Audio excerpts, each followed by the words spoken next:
Hello and welcome everybody. Welcome back to another fabulous day here at the JankDrawer. I'm glad that you could make it. It's been a minute. We missed a day. Well, we didn't miss a day. We had other things come up and therefore we were not live yesterday. For very important, great reasons. And we're going to probably be talking about them a lot today because I have stories to share and a review to give you of my first day of the new job. Maybe now that we have a new job, one day we will actually have a soundboard and I can go hit button and then sound effects. That would be cool, wouldn't it? That would be really cool. But we had our first day of the new job and it was actually a lot of fun. I had a really great time. I made some very quick realizations. First, it has been a minute since I had to work in a capacity that wasn't just this. And don't get me wrong, this is also more taxing than I thought it would be when I decided, like, hey, December's rolling around. I'm tired of being unemployed and depressed and sitting in my bedroom doing nothing all day. At the very least, what I can do is sit in my bedroom and play video games on the internet for strangers. And that'll be at least a good experience, at least a net positive experience. And it has been. I've been very grateful for the opportunity to do so, and I have been really enjoying it because it gives me something to do every single day, and just having something to do, the amount of effect that that has just on my mental health and on my sanity at large cannot be understated at all. Like, it is great. Sorry, I'm crafting the perfect blue sky tweet while we were talking.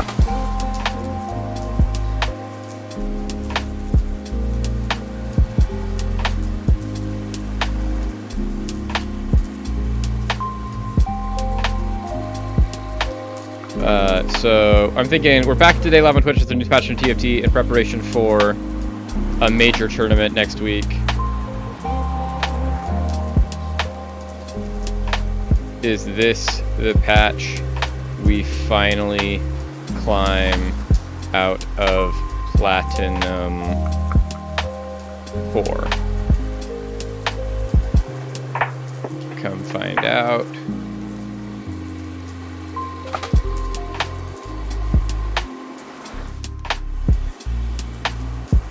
Post that. Go live.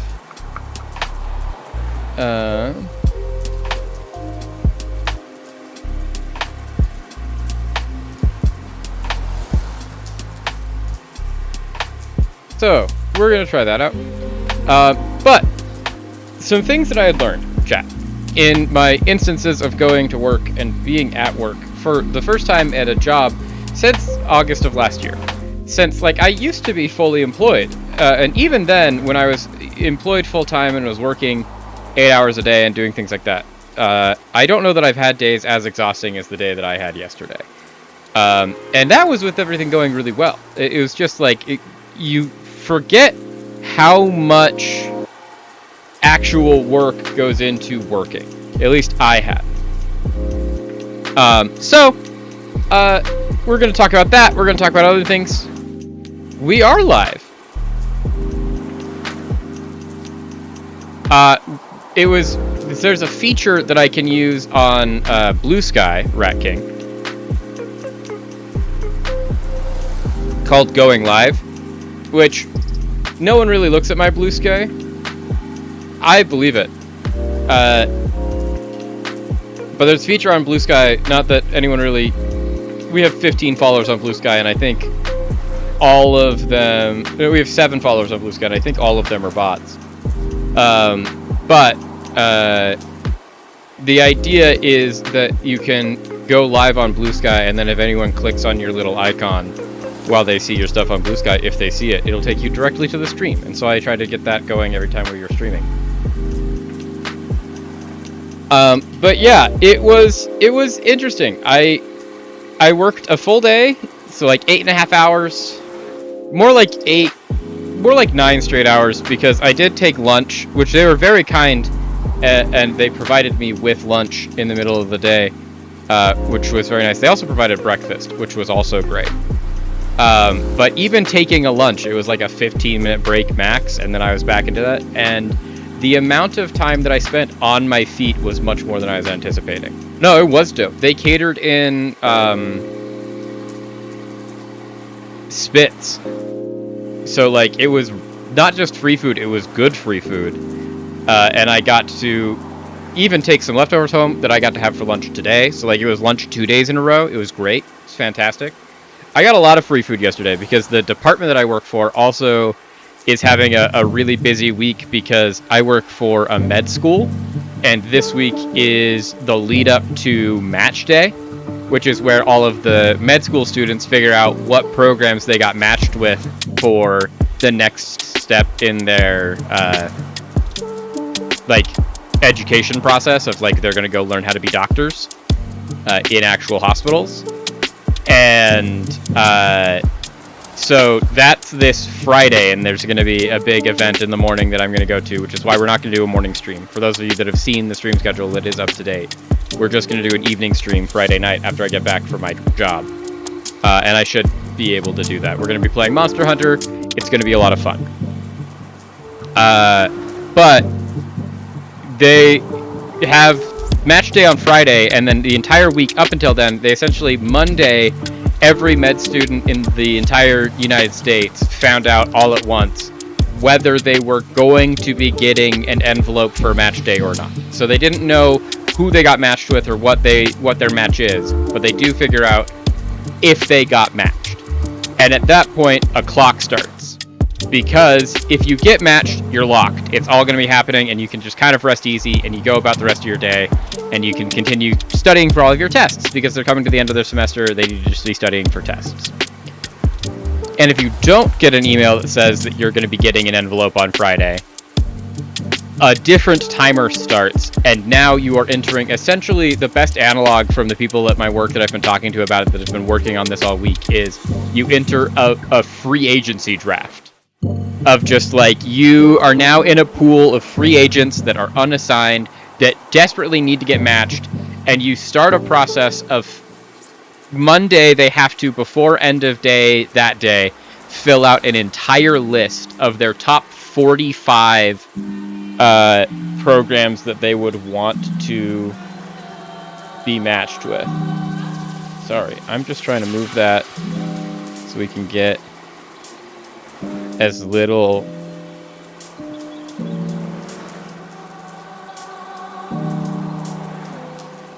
there we go. There we go.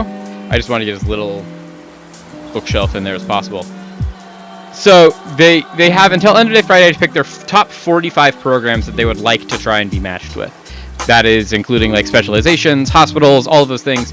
So you're trying to do all of this work to get together your dream 45. And this is after you've already done that previously to try and get matched in the first place. And that obviously didn't work out. So now you're doing it again.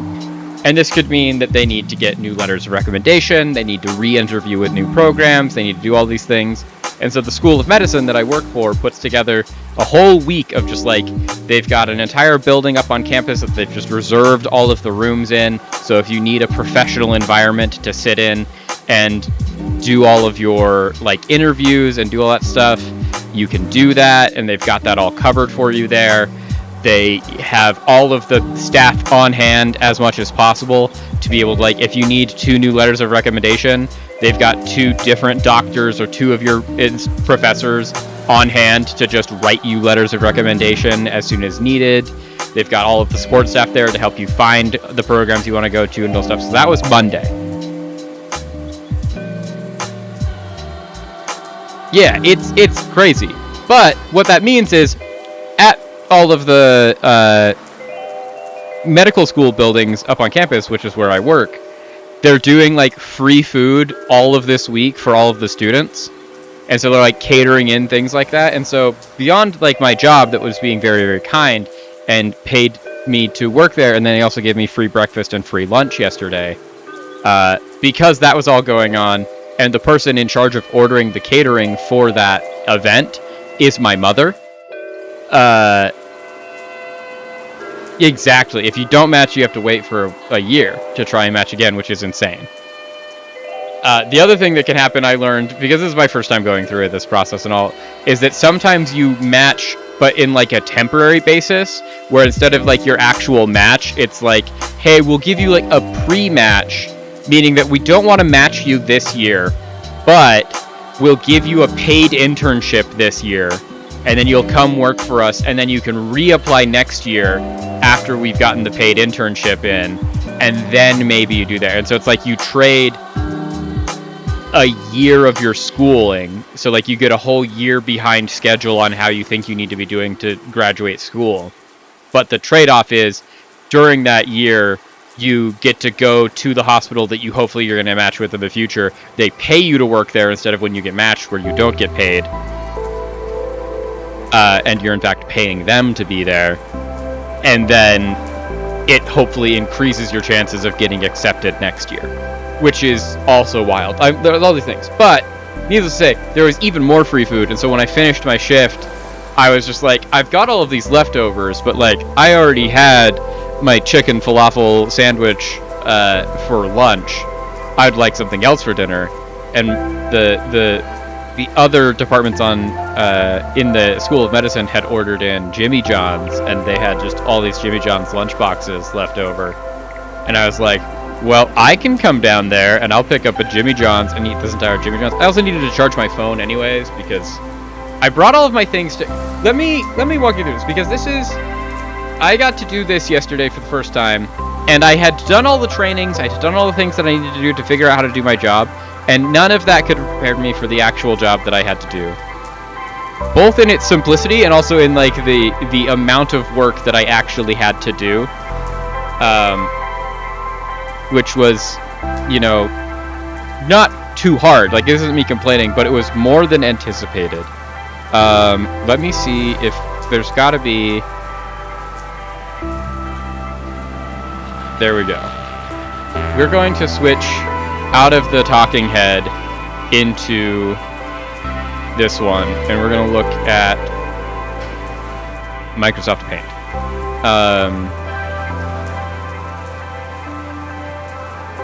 Jeez, I do not like that this is... We're gonna change this because this is gonna drive me crazy, and I want to figure out how to do that.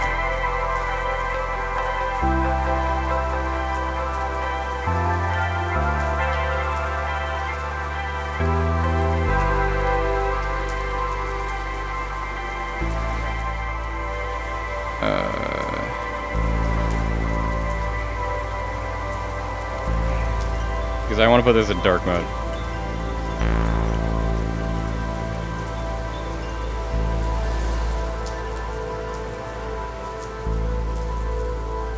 There we go. App theme, dark. Okay, we're in dark mode now. Perfect. I was just staring at it, I'm like, this is so bright. There we go. We're in dark mode. So, my job, as I've said, is that I am going to be a test proctor now for the School of Medicine of the University of Utah, which is a lot of fun, and I did really enjoy it. And there are two basically types of tasks that I need to do in that position. Essentially, there's two main types of tests that we administer and that I have to proctor over. There is like when you think of a test in your head when you went to school, that kind of test, which is like you sit down and you take a test, whether that's handwritten or online or things like that. Most of ours are online because that's just the day and age we live in. They're all on the computer, much like standardized testing when you're in like elementary school, high school, but these are for doctors and to become medical professionals. And then there's the test that we did yesterday, which is like an in-person practical exam. And so I brought up this because I wanted to paint a picture. And I can paint pictures with my words very, very well, but I'm going to paint a picture with Microsoft Paint, which is not going to be great, but I don't need it to be great for the intents and purposes of our training and for our story here today.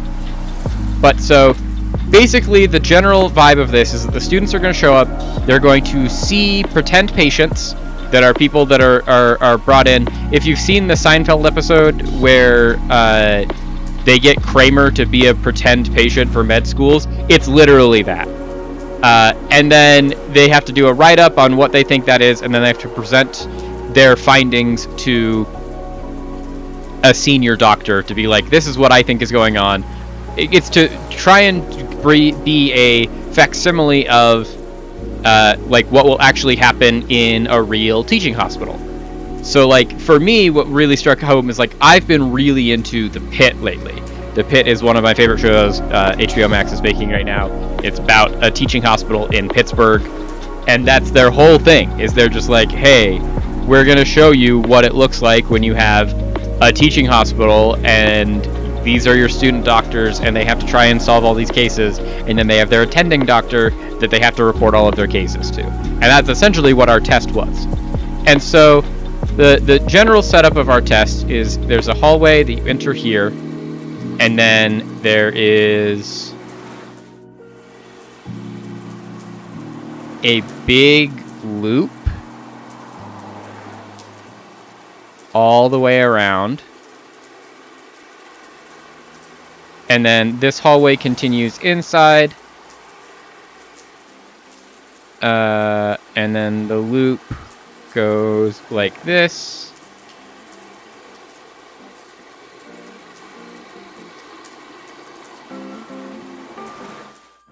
And then in here, there's like an inner track. And so this is the overall like layout of the testing facility. Is essentially you've got outside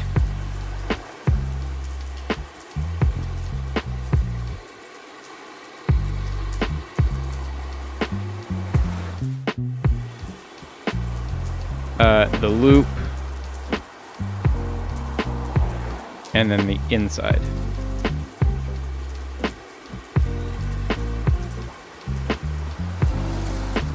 Excuse my poor drawing skills and my poor Microsoft Paint skills. I've never tried to do this before, but I just wanted to set a scene for the story.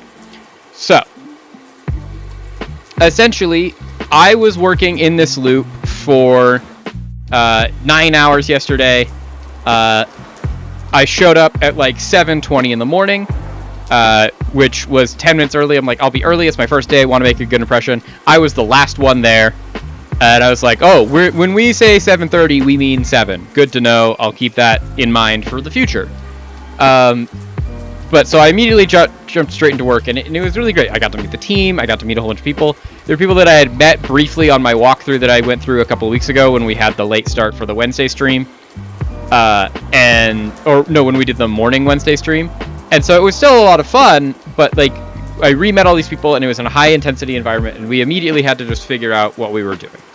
And get in there, and I had to learn on the fly. Since we were going to be seeing like all of the year 1 students yesterday, and they all needed to come through, and we were going to have a really hard time trying to see them all and make sure that they all worked out and that they got all of the help that they needed.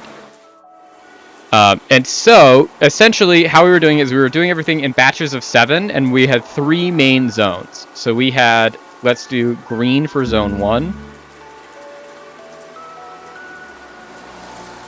which was like this part of the hallway, and this was the first 7 stations. Then we had zone 2, which will make zone 2 blue, which was like here. And then finally we had zone 3, which was all of here. And so students would show up, they'd meet out here in the hallway. They would get instructions from the person who was in charge of all this thing, who was my boss for the day, who was very, very nice. And then they would go into loop 1, which my boss was covering loop 1 and doing all. She was wearing many hats to start the day because we only had 2 proctors. We eventually got more people, and then this became a little bit more manageable. Then they would start here, and then at the end of their time, they would move to this one. And then we had a person who, she proctored this area the entire day. Where they would do like this loop was where they would like meet their fake patient and figure out what's on them, and they have minutes to like, they'd have some time to like do a full diagnostic and ask all the questions they felt like they needed to ask to collect a history, get all the things going. Then this is where they would get all of their labs back, assuming like assuming they had sent out for labs and then their labs came back, and then they would be able to use their labs to try and figure out what their differential is. And then they'd have a whole bunch of questions that they'd have to answer on the computer in that phase. And then they'd come to here, where they would then get 5 minutes to prepare, and then they'd have to go in and meet their senior doctor and tell them what they think is going on, and then get feedback on what their differential was and how they presented it in their oral presentation. And so these are all going to be covering 7 rooms at a time, but it's just basically, are you covering 7 rooms like you are in section 2, where they're all literally right next to each other? Or are they around corners? And I was placed for the first half of the day here. This was me. And so I got to have the fun job of getting the people when they were coming for their oral presentation. And then I had to collect, they were given like a clipboard and a piece of scratch paper, every single one of them as they enter. And I had to collect their clipboards and their scratch paper so that we could get rid of the scratch paper later, and then also so that we could run the clipboards back up here so that we could refill the clipboards so we'd have enough clipboards for the next group of students. And so that was kind of my job. And so when I got there, it was kind of pitched to me as like, most people that do this like to sit in this corner where they can see most of it, and then you can just kind of have your chair there and you can help people out and do what you need to do. Very quickly, what I learned is this was not a job you could do sitting down. I had started the job by having 2 boxes, one for the clipboards and one for the paper, and I'd put the clipboard box on a chair and I'd put the paper box underneath it. And after the first group, I immediately learned, oh, if I have a box on the ground underneath the chair, no one is ever going to see that it's there, and they're not going to realize that they need to put their paper in there. So immediately, my chair that was sitting next to it, that was supposed to be the chair for me to sit down and relax on between moments, has immediately now been taken by the second box because they need a second box to be on a chair so they can see where to put their stuff. So I commit early into, I'm like, cool, we're just going to be standing and walking around. The second thing is, how this broke down is that I would have 4 students in this section and 3 students in this section. And I'd have to check to make sure that they were leaving their phones outside the door, that they were signing into the computers properly, they were starting their time properly, and like all of these different tasks. And I had to do that while also answering any questions they might have, by splitting my attention between these things. So it doesn't just mean that I'm standing, it means that I'm standing and I'm constantly pacing back and forth between these 2 areas. So I did that hallway hundreds of times in the first half of the day. And it was just like, cool. Once again, not a complaint, it was just it was a way more walking than I figured it was going to be. I was still doing okay with it. The other thing that I didn't plan on, even though I had tried to plan ahead for it, is like, my phone was dying really, really fast just because this entire area was a really bad service area. So my phone was just like burning through battery trying to connect to service that it was having a lot of trouble doing. Which like I had brought a charger for it.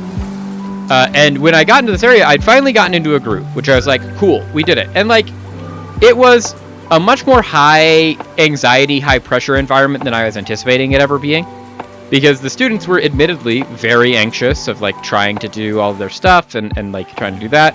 And a lot of them were like, hey, I have this critique or I have this problem or blah, blah, blah, blah, blah. And I was like, hey, I'd love to help you. It is my first day. I don't know how to help you, so I'm going to have to ask. And then when it was like critiques on the test, I'm like, I can take a note of it. There's nothing I can do with that information. Like, I don't know what you want me to do about that. All I can say is, here's what I've been trained to say. Please don't forget your phone. Because I had so many people leave their smartphones at their test stations, and then I'd have to try and chase them down and be like, hey, this is your phone. Please don't leave your phone. I can't be held responsible for your phone. And so, like, it was a steep learning curve, but I had finally kind of gotten it. And so, like, after lunch, I had really gotten into the hang of it. I had a little bit of downtime because we had taken a lunch break, and the next round of students was going to start coming through, and I was their last station. So I had, like, an hour between the last group of students I had seen when I went for lunch and when I was going to see my next group of students. And I'd figured out that there's actually another exit down here and another hallway that most people didn't use, and right here in the hallway was an outlet. So I'd plugged my phone in, my phone was charging, it was great. I had settled in, and I was like, cool, we got through the first half of the day. I'm totally going to be able to kill the second half of the day. It's gonna be great. It's going to be fantastic. And right as I had gotten all settled down to that, my boss walks up, and there's a new proctor got there, and she's like, "Hey, Sam, great to see you. You've been doing so great. Here's the new proctor. We're going to have, someone has to go home, so we're trying to readjust this things. She's going to be taking this spot. I want you to train her on how you've been doing things all day, and then we're going to move you from that spot to this spot. And so now you're in charge of the students right as they get here." Which I was like, oh, okay. I don't know how to do that job. I just barely learned how to do this job. And she's like, "It's fine. You'll be great. One of the other proctors, who's the one that's leaving, is still here, so she'll be able to help you a little bit. And then you'll pick it up as you go. It'll be great. It'll be totally fine." And I was like, if you say so. And immediately we got thrown into an entirely new world, as well as now I was far away from my little place where I could charge my phone, and my phone was dying. And over here, there wasn't a place for me to charge my phone. But we got into the groove of things. This one was a very different one, because much like this one was a huge thing, and it was 3 and 4, this one also had a split.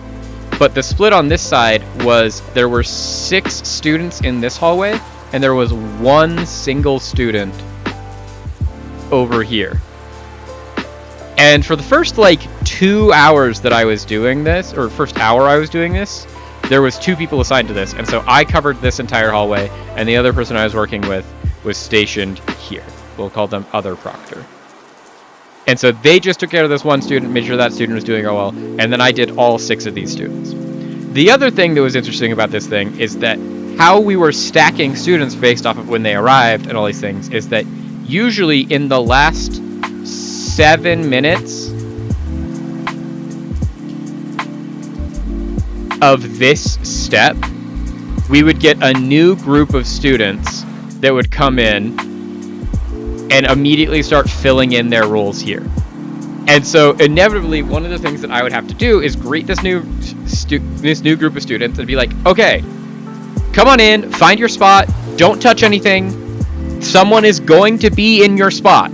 That is okay, that is the expectation, that's where it's supposed to be."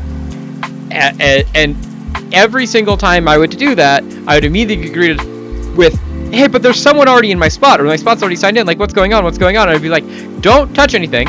There's supposed to be someone there. They are currently finishing their test. They have 2 minutes left. When they are done, they'll come out, they'll finish.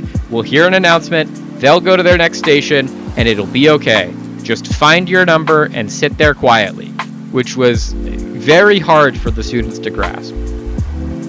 And then it was like a combination of that and then getting them to not sign in early, because a lot of them would get to their station and then immediately try to sign in and we'd be like, "Nope, you need to do it all at the same time. We have an announcement that's going to go off." And so it was just I had gone from this station, which was a lot of walking, but very little people management of just "Hey, I just need to make sure that you're there." And at that point, you've already done the other 2 stations. You're just getting ready. And it's very much just I have to answer some light questions, remind you to not take your phone into the exam room with you, and that's it. That's all that we need to do.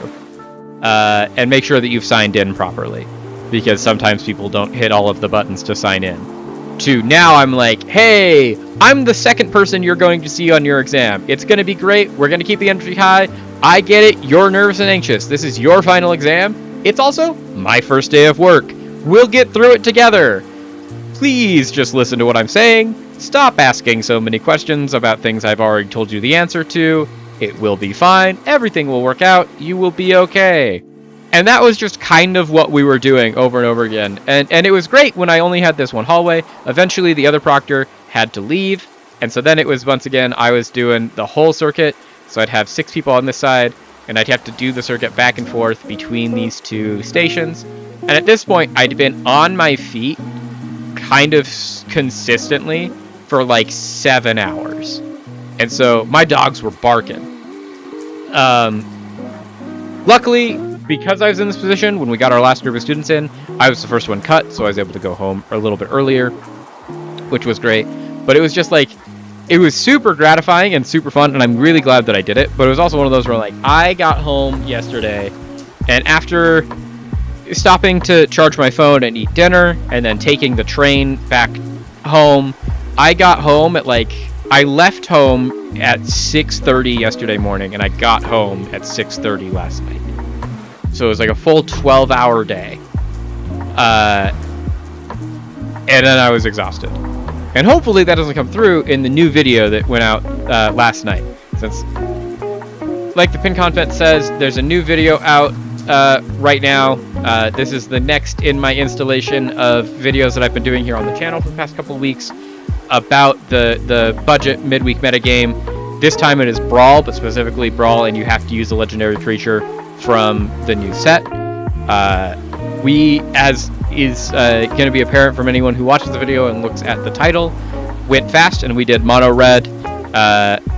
We did the 2-mana 2/1 haste creature and just a whole bunch of enchantments, and Casey Jones is trying to just go really, really fast and get underneath there, because Brawl is not one of my favorite formats, but it's a format that if you're going to have bad card quality, you have to attack in an axis that you can, and the axis that we can attack on is going fast and dealing damage that way, which I think was pretty good.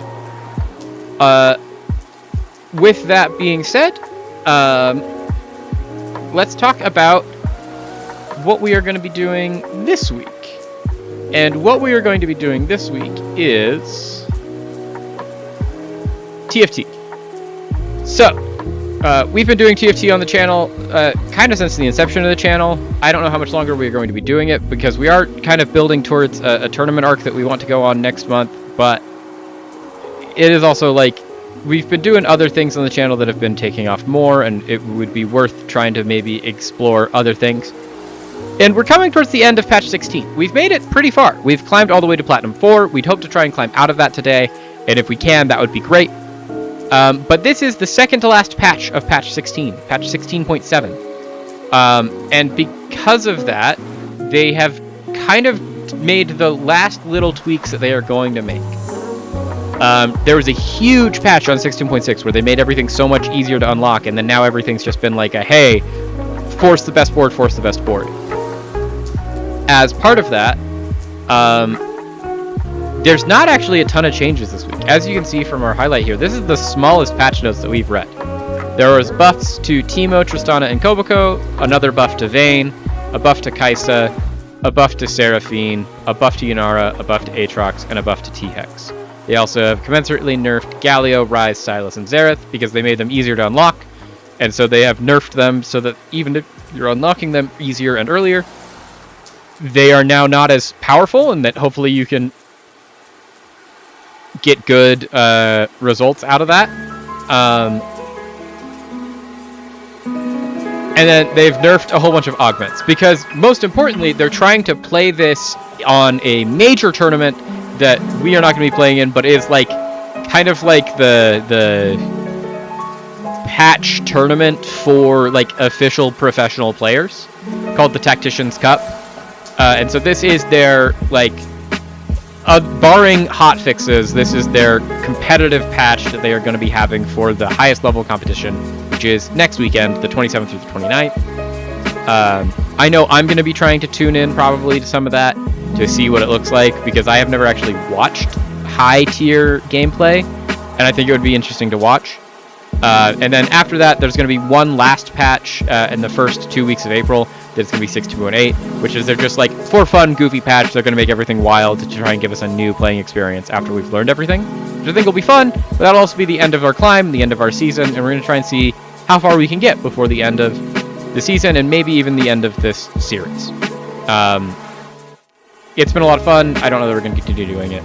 But like I said, changes are not really that big. The main thing that they are doing is that units, the tier 2, because of the nerf in the last patch to Yordles, making it so that if you go all the way to 8 Yordles, the rewards you get from Yordle bags are worse. They're like, cool, we still want people to play Yordles though, so we'll just make it so there's other Yordles things to be doing. Namely, they wanted to be able to play 2-cost reroll more effectively. And if you're going to do 2-cost reroll in Yordles, they just wanted to make it so either of your 2-cost Yordles, Teemo or Tristana, could be your reroll target. So they've buffed Teemo so that his primary target damage is better at higher star levels, and they've buffed Tristana's damage at all levels to make sure that Tristana just does more damage. As far as tier 3s, Koboko, they just haven't been satisfied with the fact that all he is just been like an HP bar. It's just like he doesn't really do anything. And so they've buffed Koboko and Yumi so that he will stick around a little bit better, because like he hasn't even been good at just being an HP bar. So he now has a self-heal that is more powerful. And then Vayne, they just keep trying to tweak, because Vayne was really good at the beginning of the patch, but it wasn't because Vayne was powerful, it's because Vayne's interaction with Krakens was really good, and then they nerfed Krakens. And they haven't ever really been able to bring Vayne back to the power level that they wanted her to be at after they nerfed Krakens, and this is their last attempt at it. And they've already hinted that if they don't get it in this one, they're just going to give up on trying to balance Vayne, and then in 16.8, they're just going to completely retool Vayne to be something completely different. Just for fun, because at that point, nothing matters. The tier 4, they wanted to make it so Kai'Sa has a fun mechanic in that if you build her AD or if you build her AP, she does different things, and she scales differently off each of them. And then throughout the entirety of the patch, anyone that's played Kai'Sa has only ever built her AP. And so they have buffed AD Kai'Sa to try and incentivize people to try and play AD so it can still be good. There's also been a buff to just the overall damage that Seraphine does with her crystals, and then a buff to the amount of damage that Yunara does with a buff to Yunara's attack speed, because they found out that Yunara wasn't actually the thing that was killing everyone in Ionia boards, it was Set. And then when they nerfed Set, last set, they're like, oh, Yunara needs to be stronger, so they rebuffed Yunara to try and make it so that end state Ionia boards can still actually win games. And then for our tier 5s, this is where you get a little bit of some changes up and down. Aatrox, they just buffed his attack damage, his spell damage across the board. He just is stronger, he does more damage now. And then T-Hex, they buffed base attack damage for T-Hex. And it's a pretty big one. They've buffed it by like 25. But they have said that it largely won't matter, because the time it takes for them to scale to their big attack still is long enough that this shouldn't necessarily matter. As for the nerfs, they nerfed Galio so that its resists are reduced by 10 on each side, which also reduces damage because Galio's damage is tied to how high their resists are. Rise was just too strong, so they've nerfed the amount of damage that Rise does at 1-star and 2-star variants. And then Xerath, they buffed kind of everything. They nerfed everything about it. His Ancient Treasures cost has gone down from 15 to 20. His bonus resist to golems has gone from 45 to 25. His bonus attack speed to golems has gone down from 60% to 30%. And then Xerath's Oasis Reprieve team-wide heal has gone from 25% heal to an 18% heal. As for the augments, they're bringing down all their best performing augments across all tiers of play, and then removing Promised Protection, which is yet to promise a top 4, and then temporarily removing Walk the True Path 2, which is the only way to unlock Ionia Prismatic. But it's currently too OP to let into the Tactician's Crown patch, which is the name of the tournament. It's also because that specific augment is bugged to appear more often with the best boards for Ionia. So they just wanted to make sure that it was overall better and more widespread in what they were trying to do. But the nerfs that they're giving is that Ascension now has a different damage amp. Aura farming has made it so you get your 5 cost 1 round later. Bringer of Ruin health per takedown has been nerfed. Component heist number of combats has increased. Dragon Guard's shield amount, instead of giving all of your units 100% of Jarvan's shield, that gives them 75%. And then instead of scaling Jarvan's damage off of his resists as powerfully, now it scales worse off of his resists. Malicious Monetization gives you 7 golds at the beginning instead of 10. And then Wild Growth, which is the Yordle's specific augment, you can only now get on 3-2. There's also a whole bunch of bug fixes. There was a bug fix to an Ishtal quest. Braum got fixed. Too much value has been disabled in Talker's Trials. And then Yone will never lock himself from attacking at the start of combat after starring up. So, once again, small patch, but it is one that we wanted to look at because we do want to know what we're supposed to be doing. And then we are going to get into the game here in a second, but I want to, once again, I think we've had a lot of issues in the past couple of weeks that we've been playing and bouncing around Platinum 4, which we're barely hanging on to right now. Because we have still all of these teams that we could play, but they aren't necessarily teams we should be playing. So I want to start over with, like, these are the, like, let's say 1, 2, 3, 4, 5, 6, like the 6 comps that we're gonna try and force primarily. And then we're going to try and play those ones and see if those work for us this week. We're still going to try and be flexible and do things like that, but like these are the ones that we know are just like our touchstones of like, these are good comps, try and play something like this. And they're not ones that should be unfamiliar, because we've played kind of almost everything at this point, but we want to particularly cover these. One that we've seen actual success with recently is, as always, Noxus. This was the only thing we kind of saw any success with last week, and so I just wanted to continue to bring that back into the conversation of just like, we should look at trying to continue playing Noxus, specifically just Noxus full build, so Ambessa, Swain, and then, of course, ultimately our 5+ cost Mel, and this is just Noxus vertical.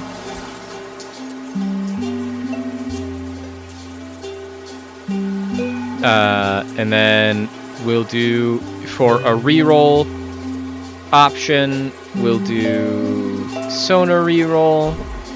This we will only play if we get the early Sona and the early Sona items.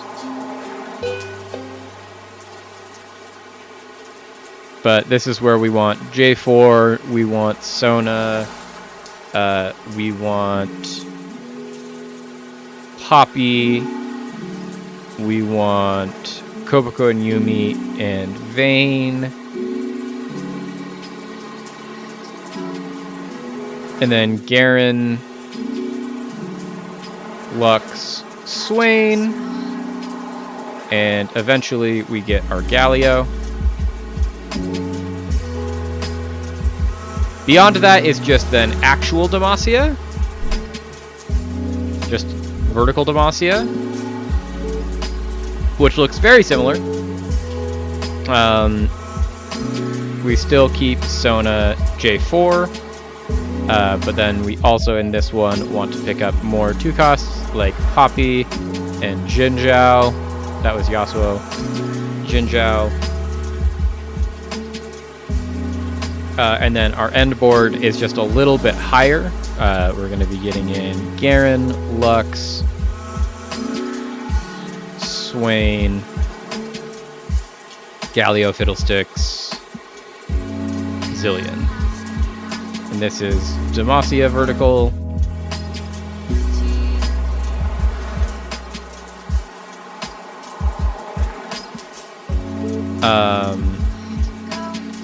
And then what we saw the most success with a couple of weeks ago, which is Shadow Isles, Callista.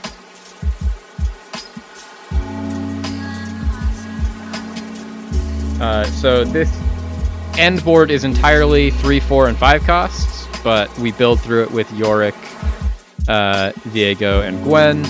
But we end board with, we want Nautilus, Loris, Nautilus, and then Callista, Seraphine, Braum, and then Ornn, Fiddlesticks, Thresh, Shyvana.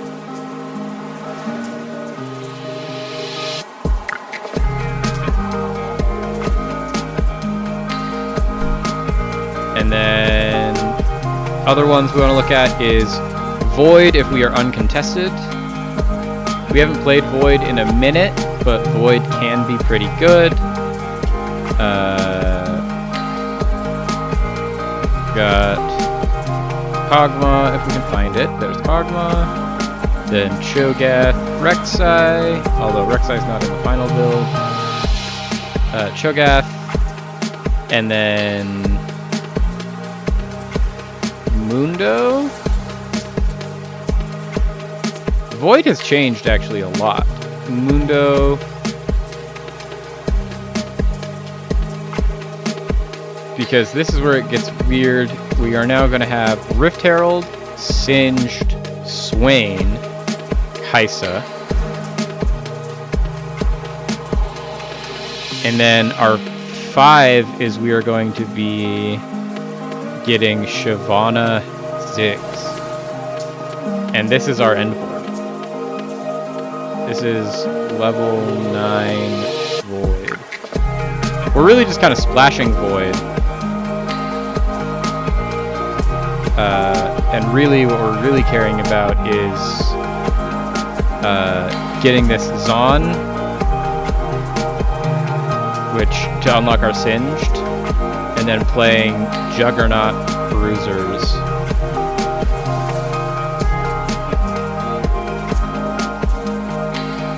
What's our second Arcanist? Oh, Kog'Maw's an Arcanist. Kog'Maw's an Arcanist. So that's our Void comp. And then the last one, the most fun one, the crazy one, Bard Philios. This is our super reroll.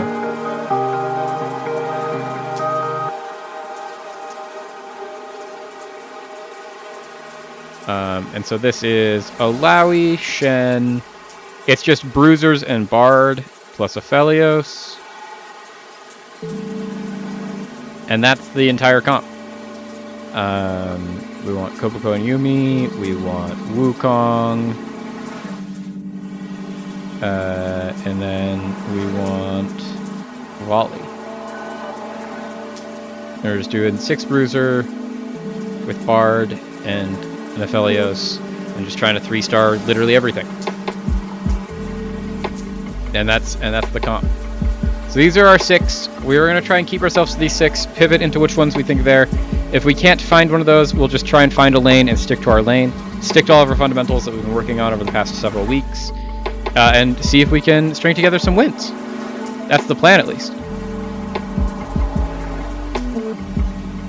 I don't want to try and freestyle anything. I want to just do fundamentals.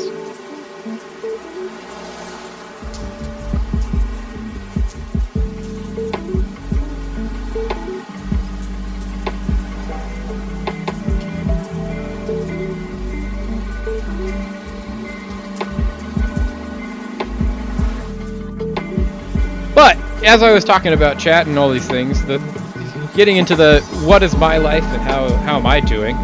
Thank you so much for asking. It's great. I have noticed that after putting in a full day's work, I am way more tired than I remember being back when I used to work. And maybe it's just because I'm so used to being removed from that now at this point in my life. Because I haven't had a job for the past couple of months. We're gonna switch over so we can hopefully keep the League of Legends audio.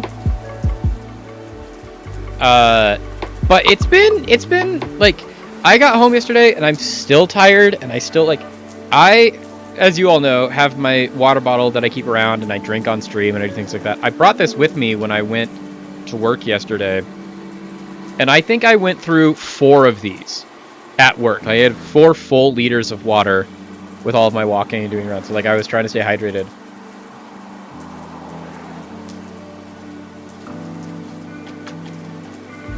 And even then, I got home and all of my muscles were sore, and my head has been hurting. Not to the point where it's we need to worry about taking the migraine medicine kind of headache. Although I did take my migraine medicine with me to work yesterday in case I needed it.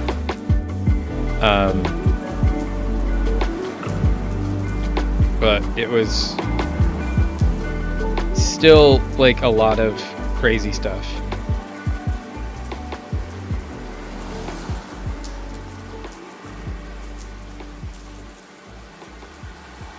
Okay, so weirdly enough, we get Rise, which means that we're going to get a whole bunch of free augments, free emblems. If we can get Demacia, Void, or Noxus in any of these, that would be great, and we can try and stick to those.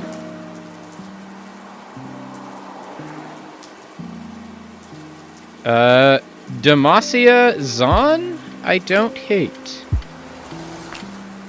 Quick Striker emblems also pretty good.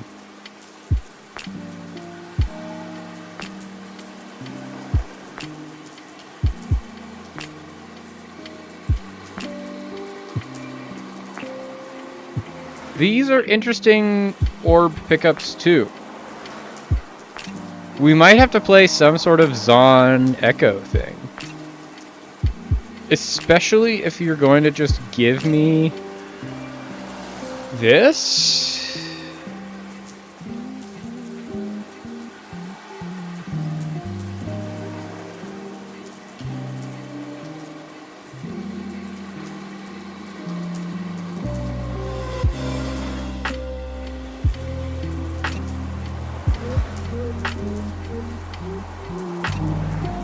That gets me one step closer. This hits most of our things that we want.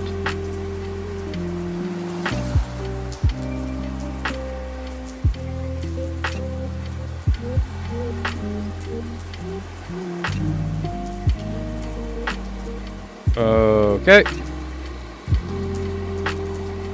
This, yeah, I think this has decided it. We're gonna do this. We're going to make a new team. We're gonna play Blitzcrank, Echo, Nico, Ori, Vi.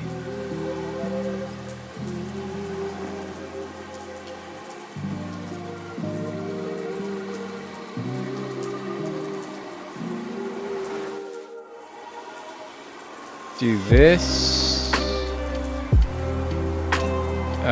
We'll do that. We'll do that. We'll level. We'll put you in. Give you a Zon emblem. Put this on you. Build that. Let's actually put you in first.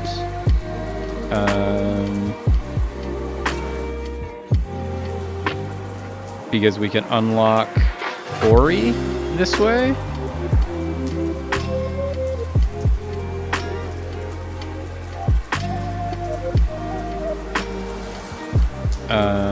And then we want Seraphine,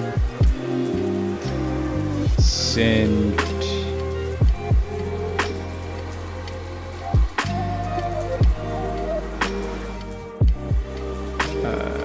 Ziggs.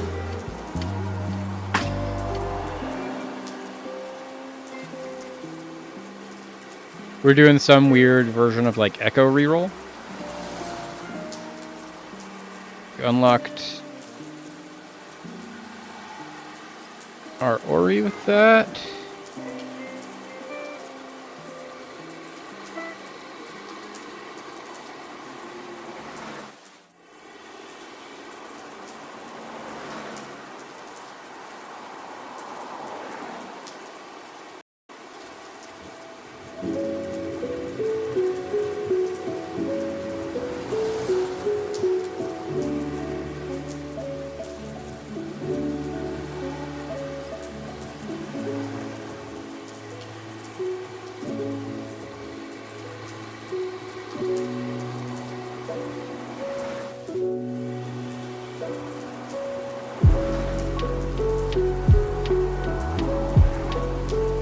Early Ionia Bruisers is not great for us.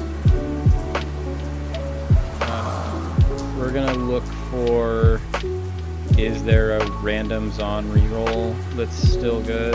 Like, can you play this?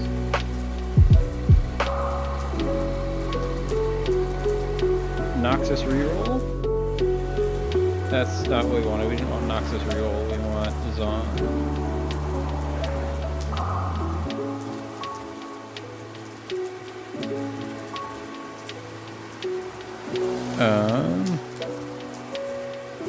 grab one of these just in case.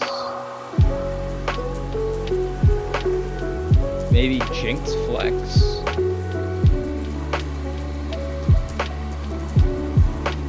There is an Echo reroll.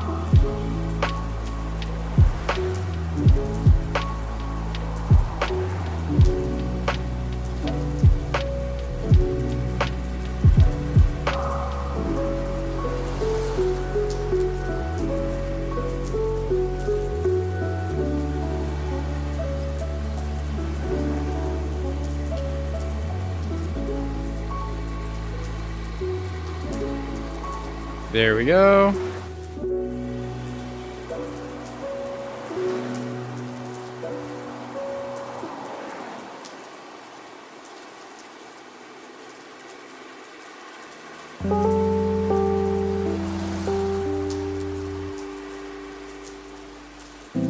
So we kind of want to get our Bloodthirster, which means we'd love to get this.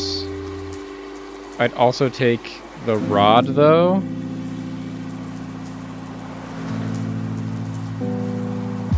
Cape is preferred.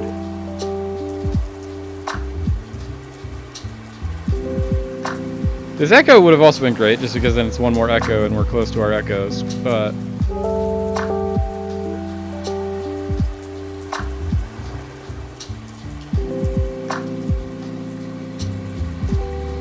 there's that.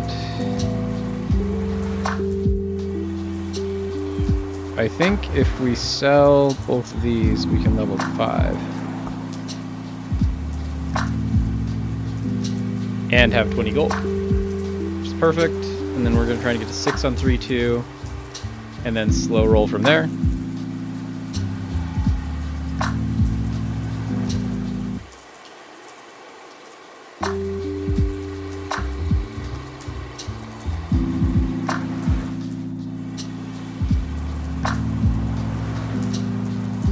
This is just like Wardens plus Ionia.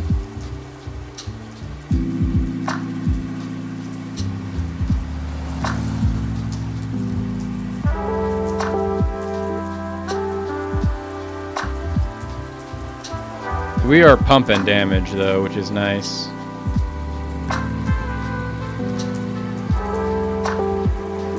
We'll grab that. So let's do our scouting. So this person is still Ionia Bruisers. This person is Void Slayers. This person is Void Warden. This person's just going full Piltover. Shadow Isles Warden. Yordles plus other weird things. And then Noxus. Okay, so no one's in our lane of trying to go Zon. Whether we go reroll or whether we go... We are going to lose this one, though, against the full Piltover.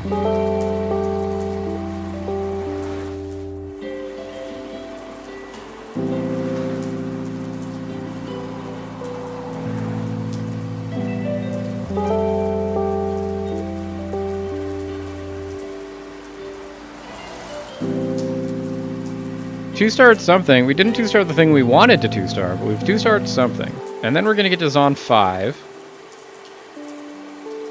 The thing is, we do actually want to lose player health so that we can unlock our Singed.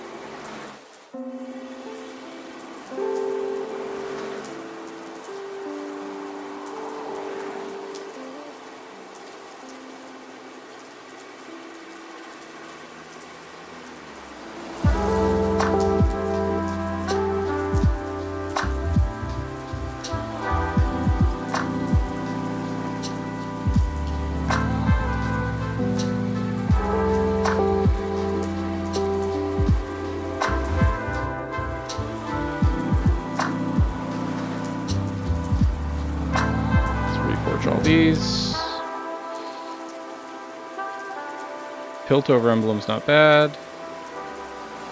Ionia Emblem, Hand of Justice, hold this belt. And try and hit level 6 on 3-2 is our goal. If we can get Portable Forge would go incredibly well for us.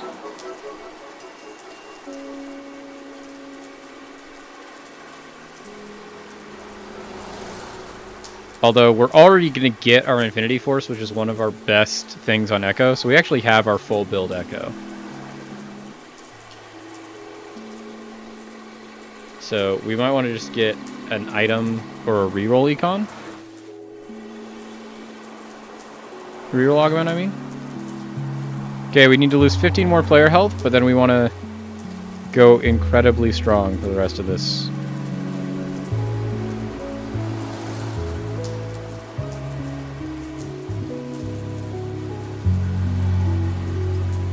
I like our Lucky Gloves. Lucky Gloves is pretty good for us. Gives us our full build on you. We get to level to do this, and now we're slow rolling to try and finish our comp. We want to 2-star all of our 2 costs.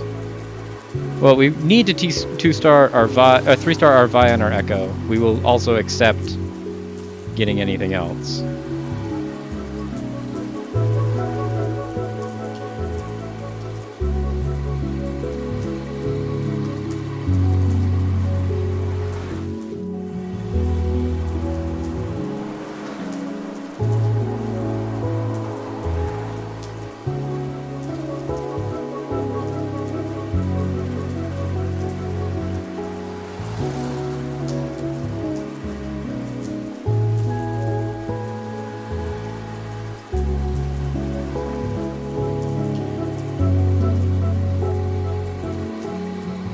Okay, there we go. We won 3-2. I think getting to Zone 5 does actually really help, just because the Shimmer Fused is really good. And then we're trying to get to 3-7. So right now we're just trying to build our tank items, or our singed items, is kind of like our highest priority. I'll grab this Blitzcrank. We are going to keep this Blitzcrank probably through the majority of our play here, so we want to hold on to it as long as possible.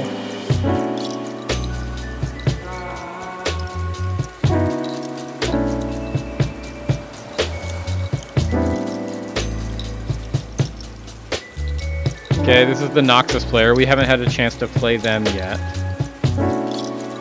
Looking at my math, I think they only have Noxus 4, so they don't have the strongest version of their Noxus comp yet.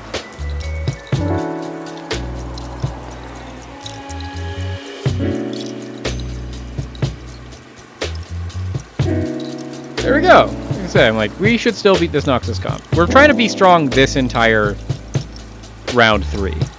That's like our highest priority, is how strong can we be right now. This belt would be huge. We'd love this belt. If we can't get the belt, we'll also be fine getting this Vi.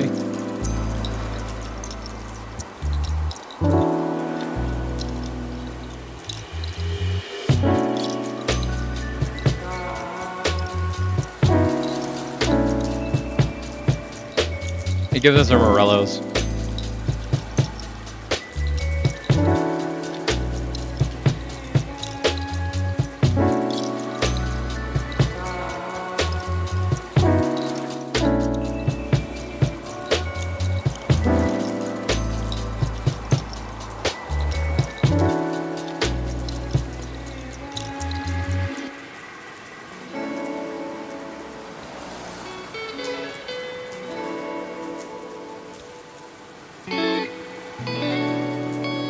The Ionia gives them AP and attack damage. And they scale off of ability power anyways. This also gives them ability power and Omnivamp.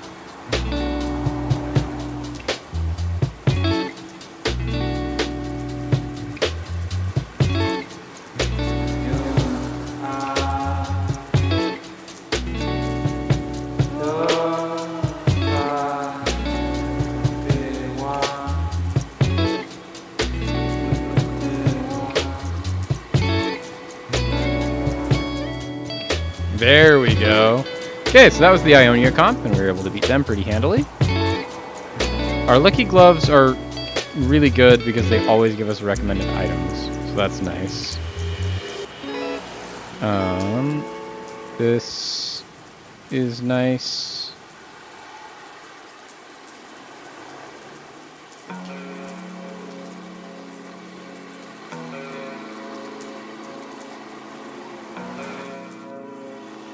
There's another Nico.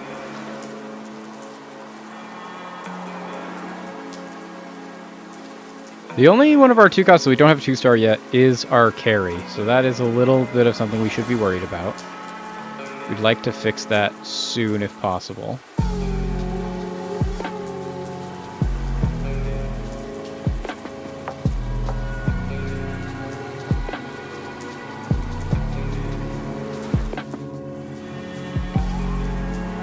We're doing insane damage.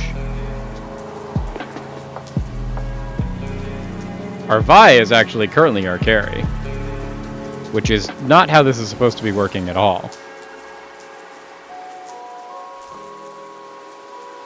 Okay, so there's our final item for you. There's finally our Echo. There's another Vi. Ooh, look at all these Echoes. Perfect. I need you to drop me 4 gold, please.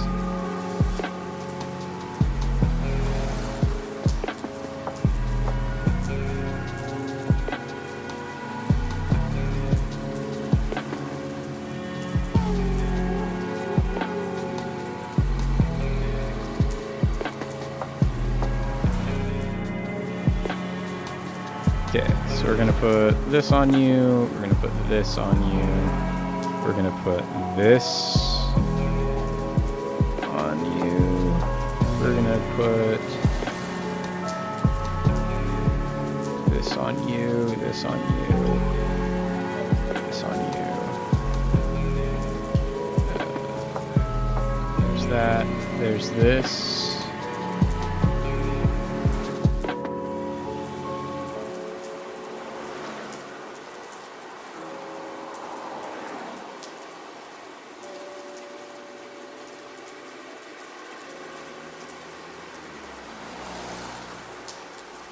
Last time we played against this comp, they absolutely rolled us. I don't think it's going to get anywhere close to that this time. There we go. Perfect. Exactly what I thought.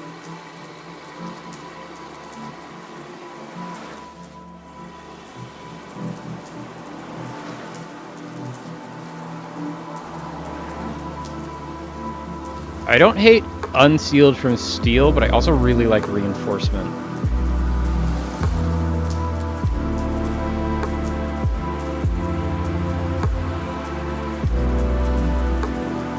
Do reinforcements. We are eventually going to need to buy some forecasts. Getting a free 2-star forecast is not bad.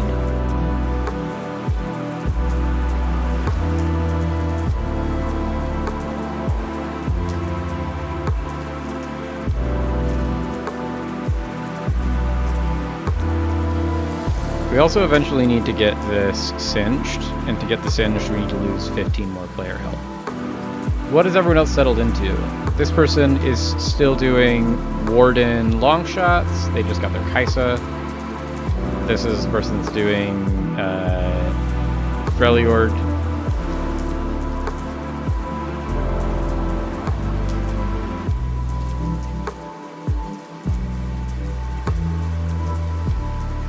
This person is doing Void long shot.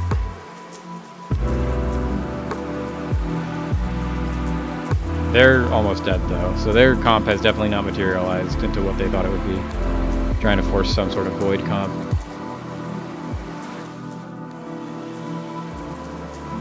This Shadow Isles comp is gonna be a bit problem though, I think.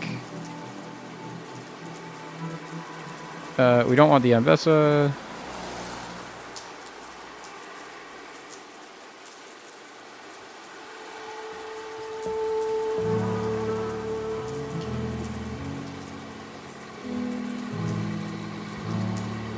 Okay, we need 3 more echoes and 3 more Vi's, and then we can start leveling.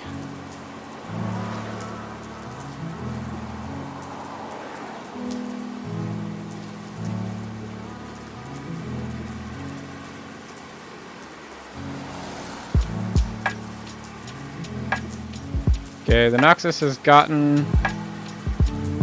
doing like Noxus, but they're combining it with bilge water.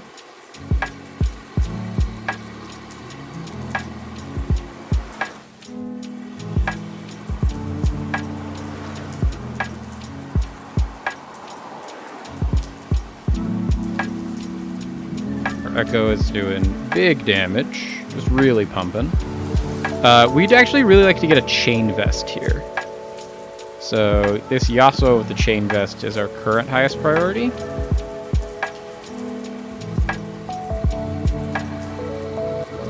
Or I guess we could take the Sona with the chain vest. Either of those.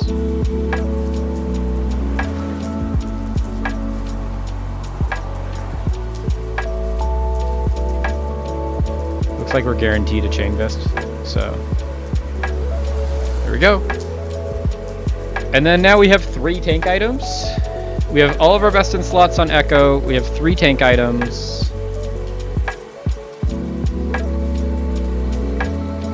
They're not like the 3 tank items we want perfectly on the 3 things we want them on, but they are 3 tank items, which will be good in and of itself.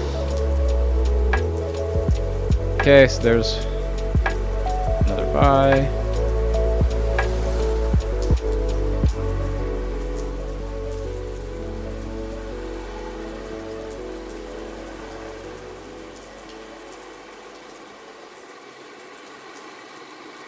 Okay, this is the person that's doing... Now it looks like they're doing Warden's Longshot Void. Just Kaisa plus good units.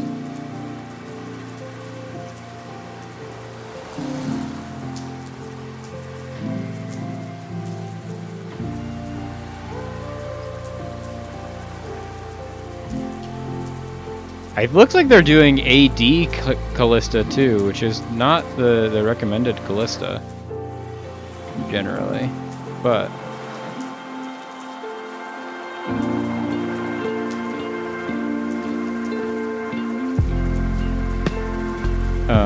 there's another Echo though. We love to see that. There's another Nico.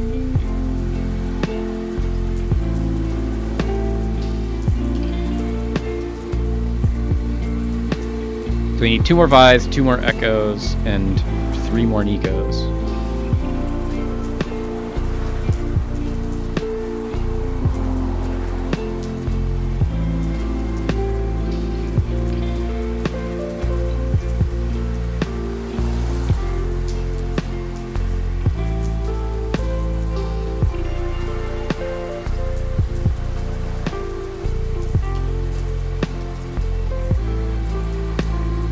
Okay, that almost does it. We need to lose exactly 1 more so we can lose 6 health.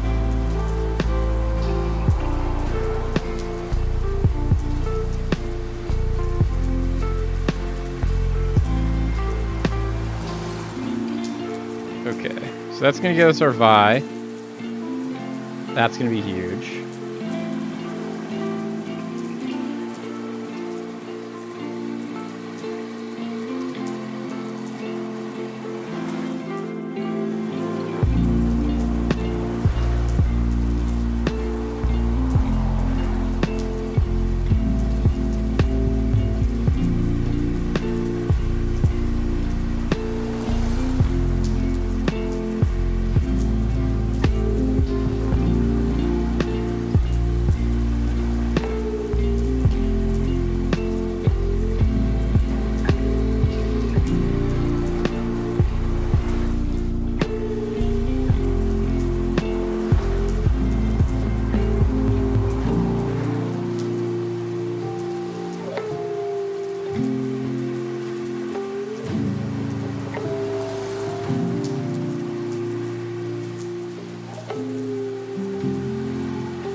There we go.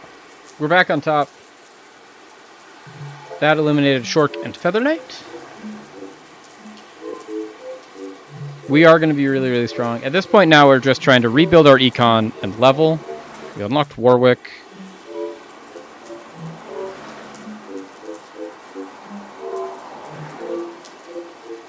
We do need to lose one more combat so we can get our Singed at some point, but...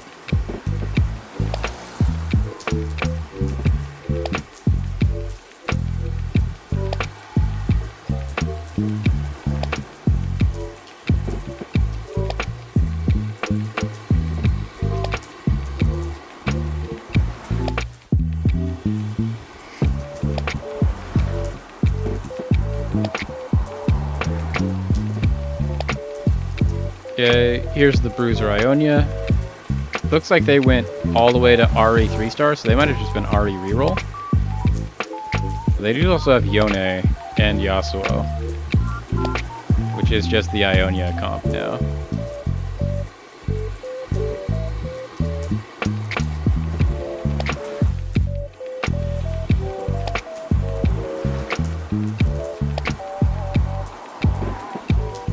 There we go, so that's another person down, almost.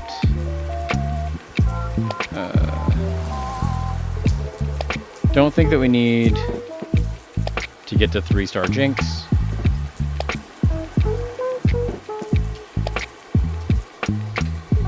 We don't even have a Jinx to necessarily even speak of. We have a Jinx in our comp, mainly just to get us to Zon 5. We could very easily with a comp get to Zon 7 as well, is the thing. But we would really like to get just Econ.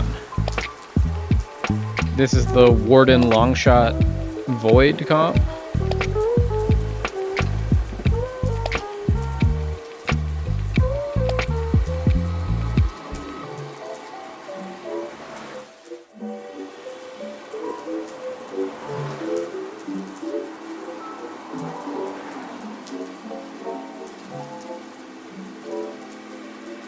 They regained a lot of health. Our Seraphine was healing. How did you do that? What's healing?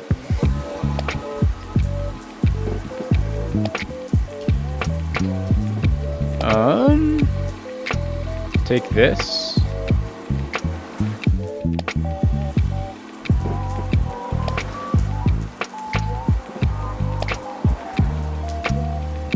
Item off the Lysandra, because when we inevitably unlock our Singed, now we have all of our Singed items. Is what we want.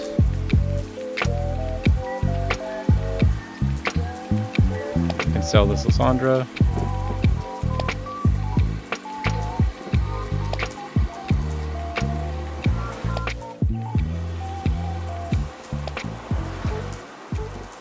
Okay, so who's left? We've got the Callista player.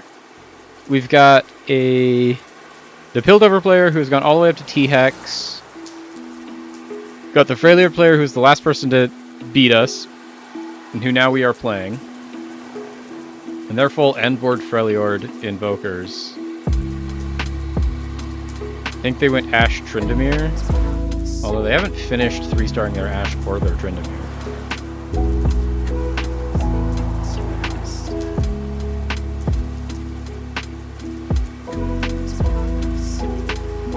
No, their damage carry is definitely this Volibear. Okay, so that'll unlock our Singed. But it'll also put us in top 4, so we're already climbing, which is great.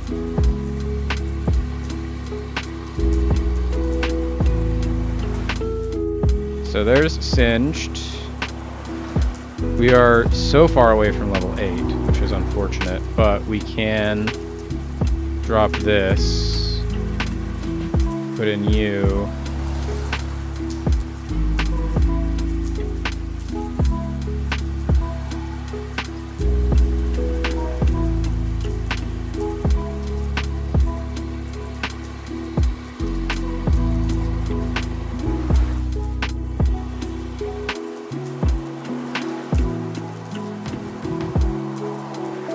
At this point, what we're looking for is, like, technically Shyvana? I think Shyvana is really the only thing we're looking for. We should be able to win this one pretty easily.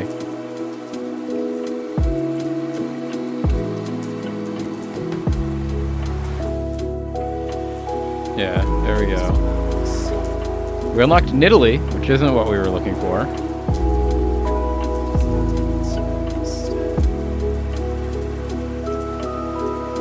We will be able to hit level 8 soon. The Freljord player is the player that is currently on fire, though. They are definitely the hardest one to beat.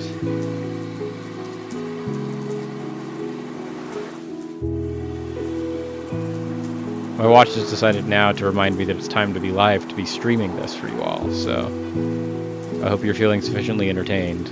My watch is very interested in you knowing that this is when we're supposed to be live.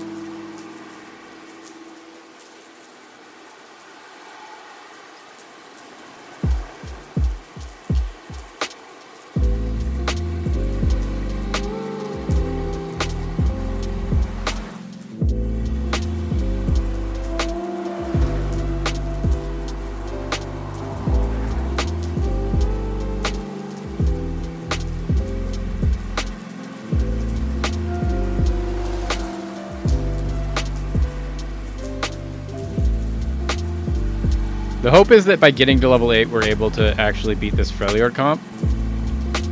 Really our only concern. Because, like, we know we can beat this Warden Sharpshooter comp pretty easily. Like, that's not the concern.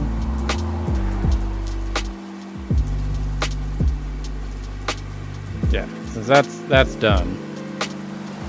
We also apparently just unlocked T-Hex, which I've never used before.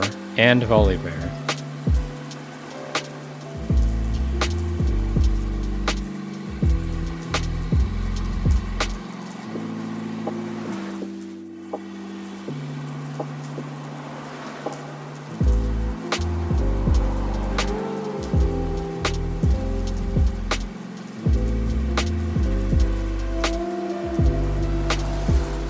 The fact that they're still on fire means that even if they were fighting our ghosts, we didn't beat them. That's not reassuring.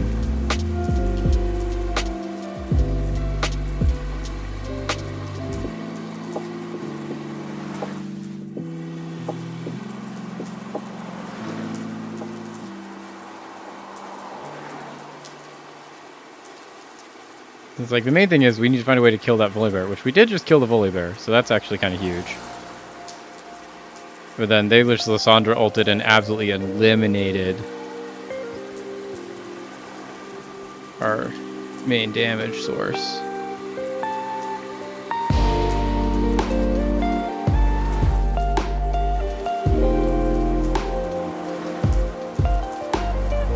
Take a Seraphine too. The main thing we're doing here is we're looking for our Shyvana. Shyvana is our way that we stop this gap and we can swap out this Jinx for it, because we don't really need the Jinx to hit Zon 6. It's like we're not hitting Zon 7 is the real thing here.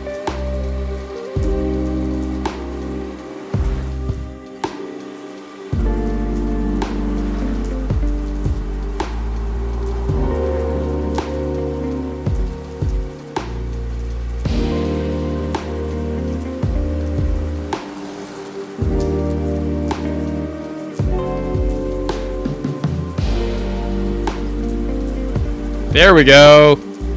Even just getting a little bit more damage out of the Seraphine made that difference.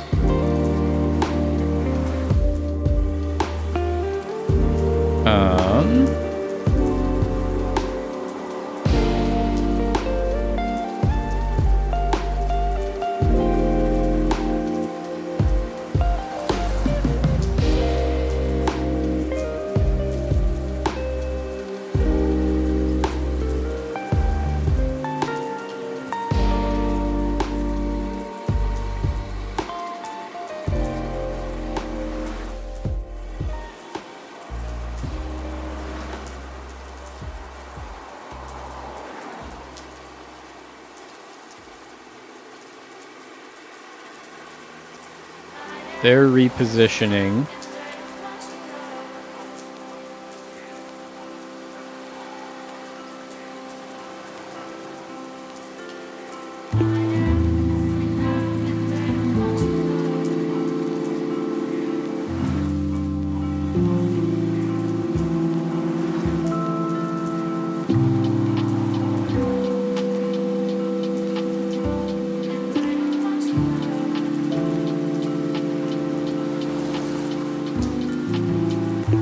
Our opponent doesn't like the emblem mode, apparently.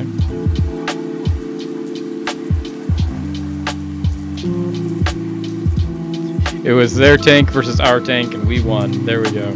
But that was we did all of our fundamentals. We found our things.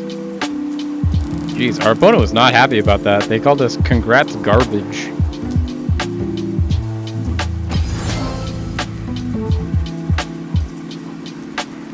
But there you go. We're back to Platinum 451. This is a new peak.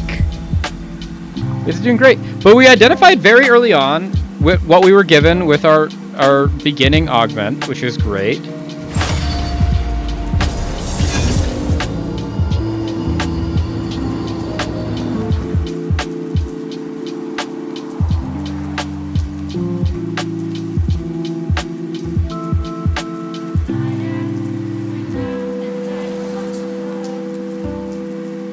Okay, let's see what we can do this time.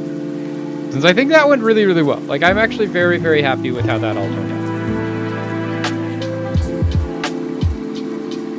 The hope is that this also gets to turn out well.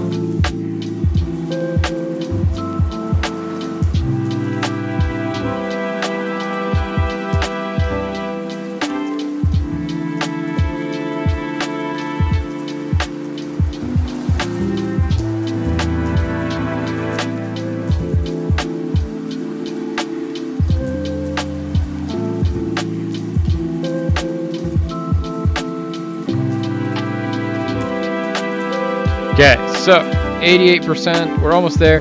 I think if we can run that back, we'll run that back. But we definitely identified very early on all of the positives that we were looking for. We had an early Echo, we had an early Nico, that builds really well into that. When we found an early Vi, we already had an emblem to make it so that we could be able to have 3 Zon while splashing to try and get something like 2 Piltover. We got a good Piltover augment. We had the idea we had all the items to slap one of the most important items onto our Echo, and then we were halfway to our second. We got an early augment that gave us an artifact for Echo, and not just any artifact, but an artifact we wanted, and a better version of that artifact, because it was an augment that gives specifically that artifact. This is a trap, so we are going to be looking for something else to do. We know better than to attempt to play Ishtal. We are not good enough to play Ishtal.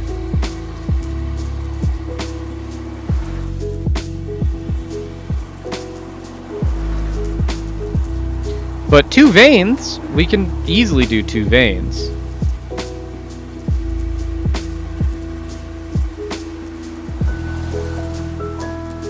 Double Targon is gross from them.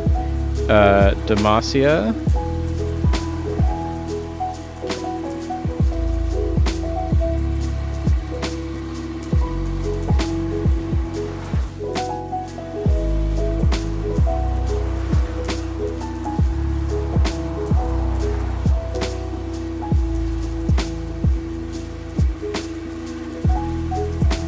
So if we can get a lot of Sonas, we'll go the Sona route.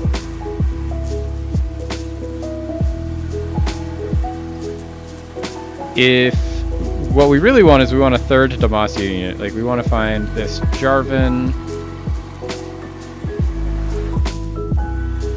Since we could go either just vertical Demacia or we could go Vein 3-star, since we have such, like, so many early veins.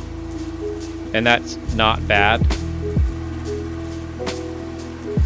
Vein reroll is not bad.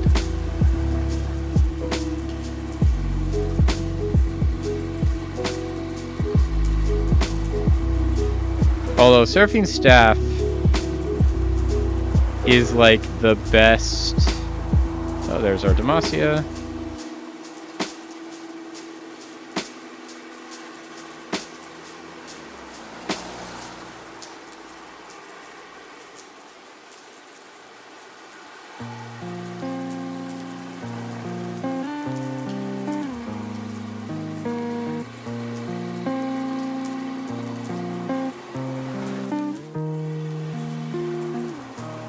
This will unlock Poppy for us, which is good. We want Poppy.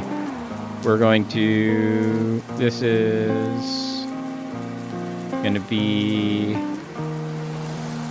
either Demacia Vertical or Sona reroll. Depends on if we can find a lot more Sonas. Crazy early Zon here.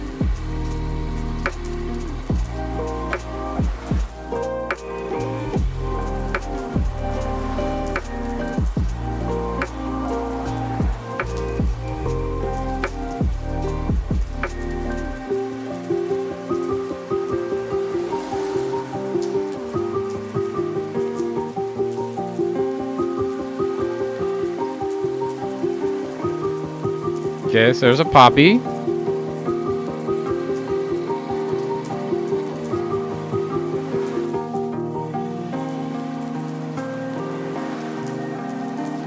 The fact that we're not finding Sonas means that we're probably going to want to do Vane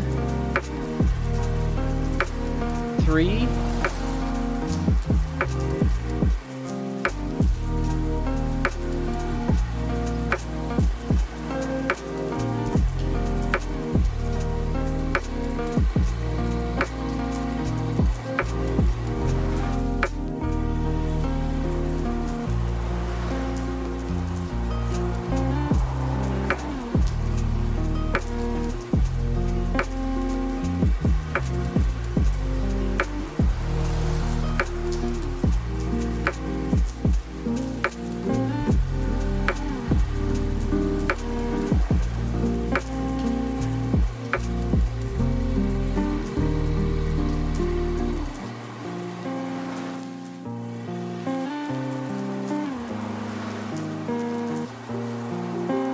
Okay, yeah, that's what we're going to do. We're going to try and do... We're not going to try and do Sona. We're going to try and do 3-star Vane is our idea here. Which means we really want to get 2 times Kraken Slayer is our best. Which means we'd love to start seeing...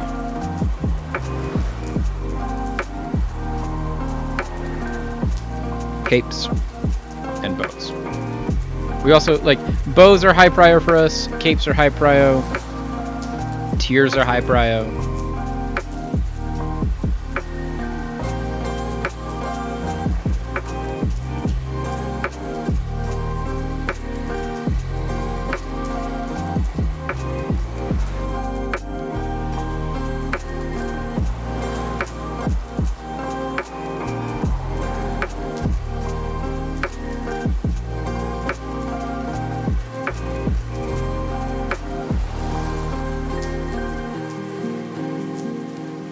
Did win, which is nice. That's a good Vane. I like that Vane. I'd also like this Loris or the Ari, but if they're willing to give me this Vane, I will take this Vane.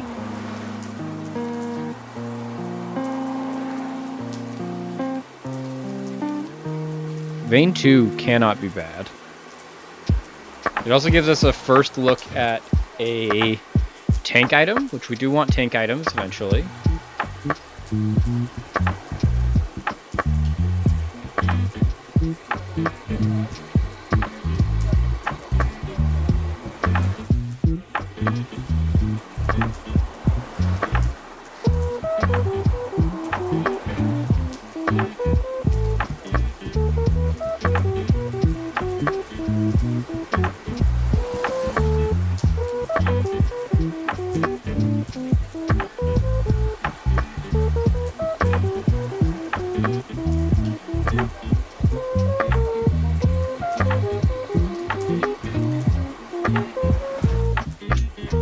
There's that.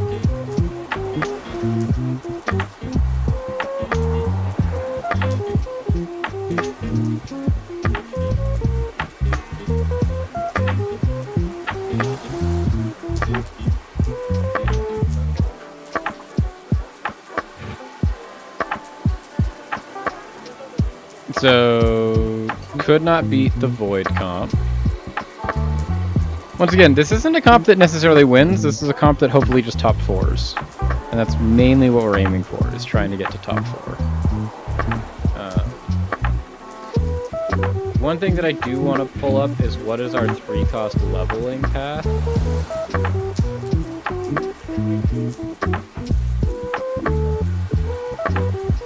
3-cost reroll.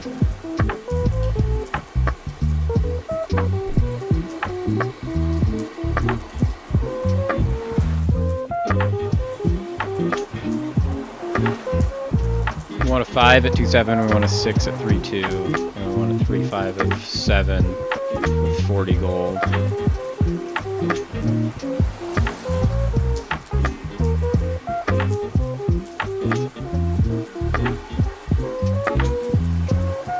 I'll grab this defender. Because we want the defender. When we hit level 5, because we're going to hit level 5 right now.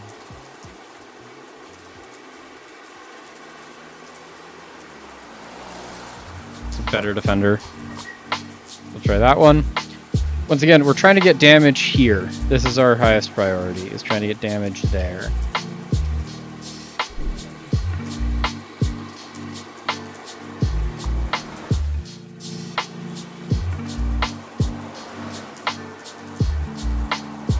So we'd love to see cape. That's not cape.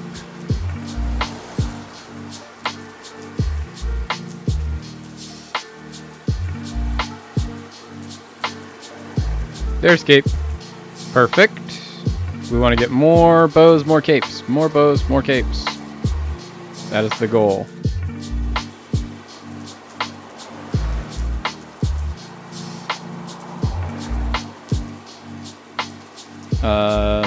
Another belt would be good here too. That'll get us another one of our tank items, ultimately. A Jinzhou would also not be bad. We'd love a Jinzhou. A way to get to Demacia 5. Right now we're just kind of placeholding with this Vi so that we can have Defender 2.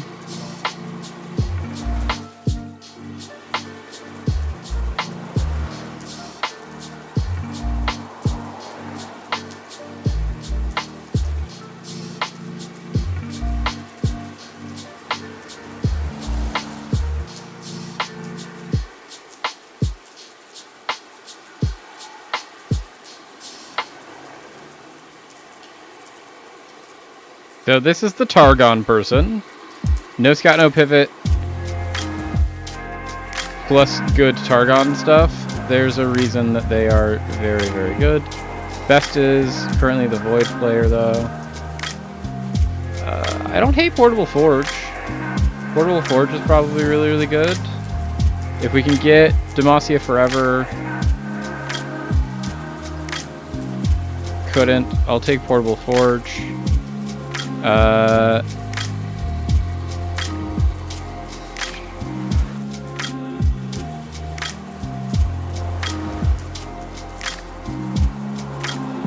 Just Infinity Force is probably not bad.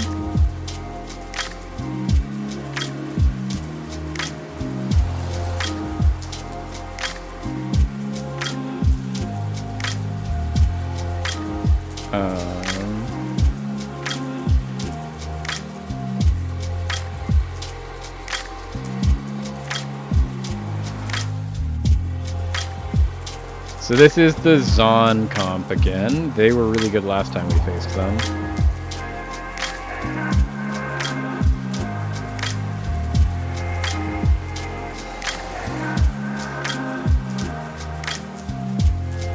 It's can we get enough Vayne damage to win this before we lose to this Jinx? Our Vayne does pump now. Vayne's damage does true damage based off of attack damage and ability power, and this gives plus 30%, this gives plus 30%, this gives plus 10%, and stacking attack damage.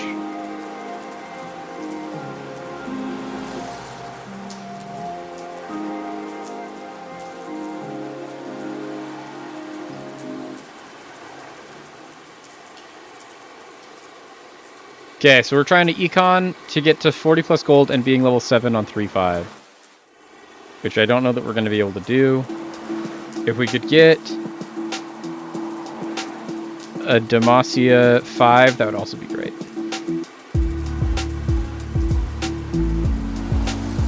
So this is the Noxus comp. Can we beat them? This Darius is the full build Darius. So I think they're going Darius LeBlanc, not vertical Noxus.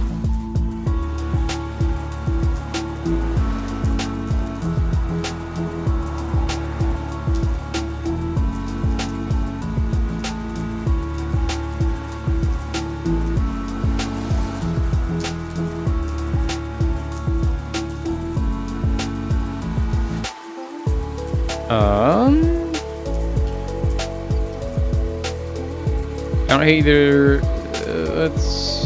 Let's get this.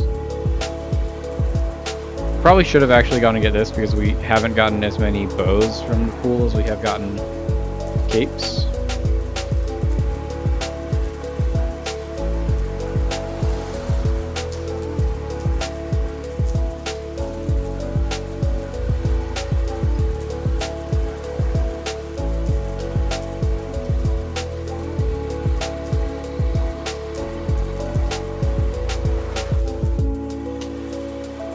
We're not going to get there on this, so we're going to try and go to level 7 on 4-1.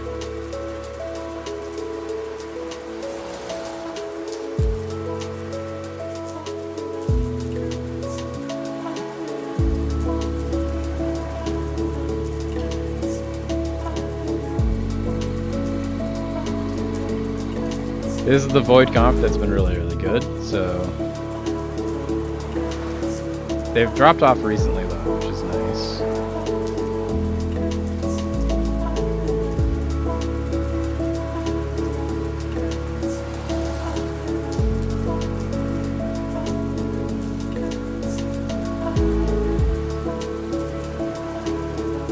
Okay.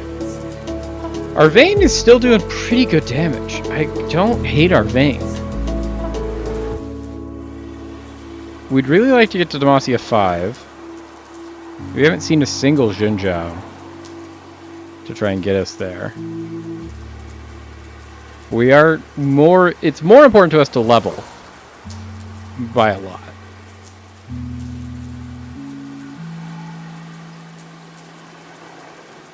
So this person is going to have some amount of Jinzhous.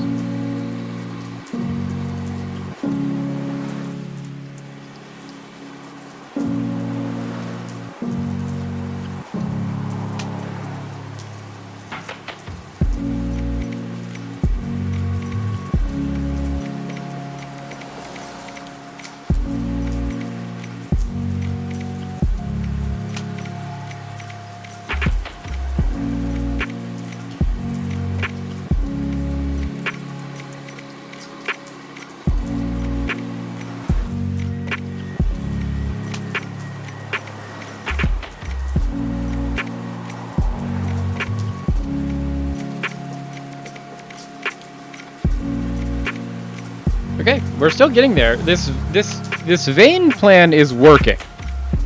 Is it working perfectly? No. But it is working. Which is great.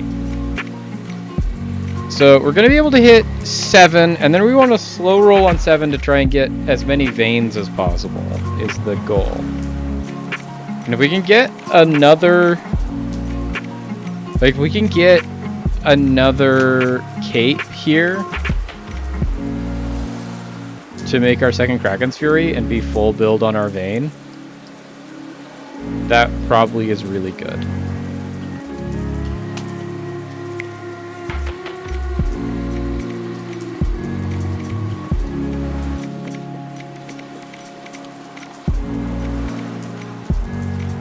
Oh, that was the wrong thing. Let's do this, this, this, this.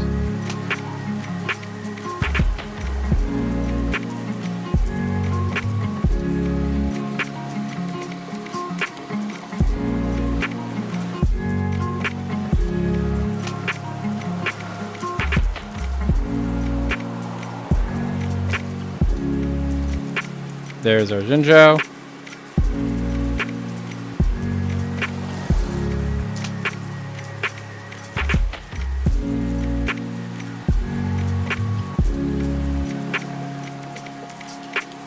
This person is playing Targon better than we can play Targon, which we aren't trying to play Targon. And they're playing Demacia better than we are currently playing Demacia, in that they have the actual Demacia tank that we want.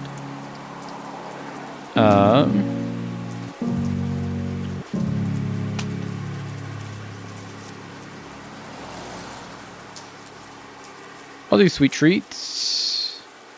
We want this Jinzhou. If we can get a Flicker Blade out here, we didn't.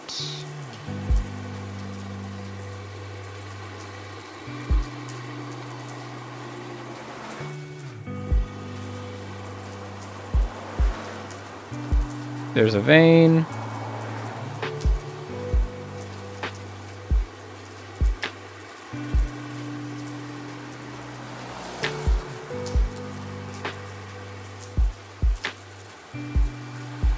Okay.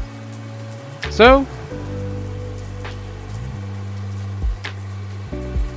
got a really busted Sona.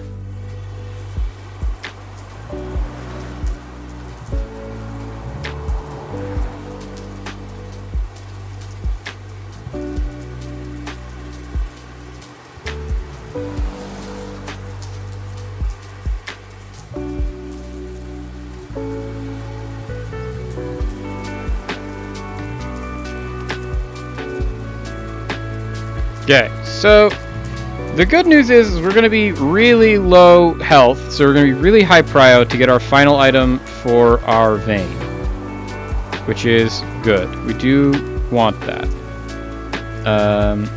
Honestly, we'll even get rid of this to put in this Kaisa.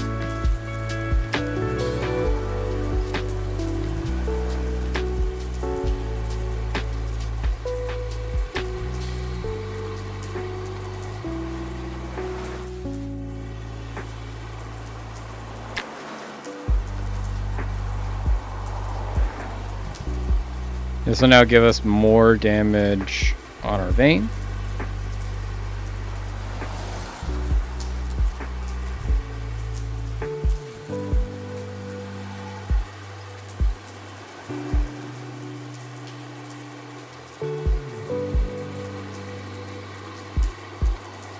Okay, so we are still alive. Hopefully we can get our last Vayne item. We do also would, like, highly likely want to get some of our better floor costs for our comp, our Luxes, our Garens, our Swains. But there is the item we want. Someone lost worse than us, so they get higher priority. Luckily, none of them took our item we wanted. There we go. So we get our last item that we want. Perfect.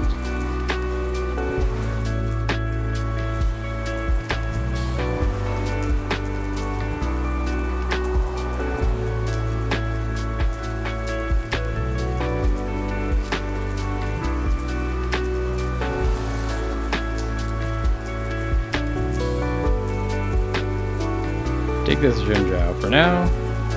Put this in. There's another Vayne. There's a Lux. So we can drop you for Lux. We can take all of these off of our Sona. Put them on our Lux.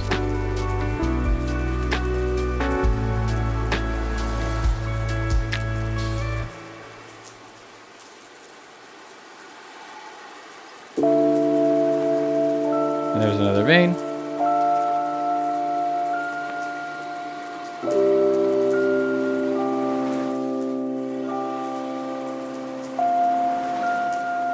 Okay, so now we're at full build on our damage carry. We want a better front line, since our front line is just getting eaten alive. A Garen would be our best solution for it. Until then, we're going to put in this Taric to just hopefully not be dying as much.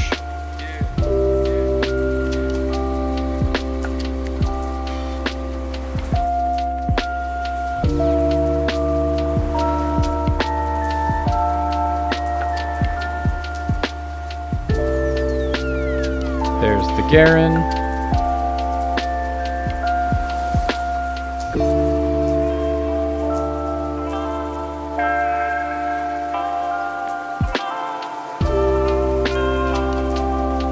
That gives us to Demacia 7.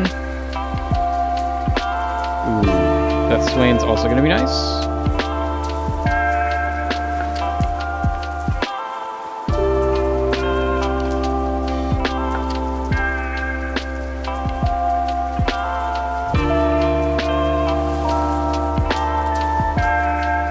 It might be too little too late, though. Other people might have just gotten too strong. I don't know that we can be able to actually come back. We might just immediately have gone first into 8th.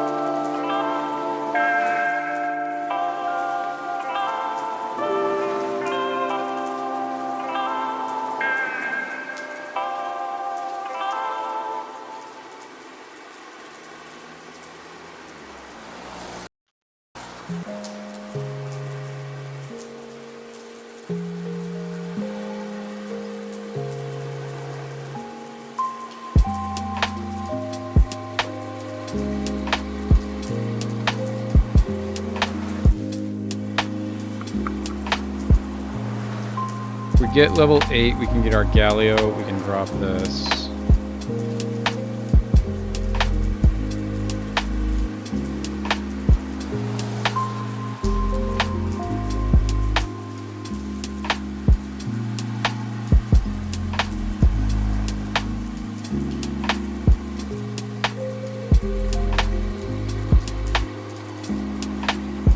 Can we get...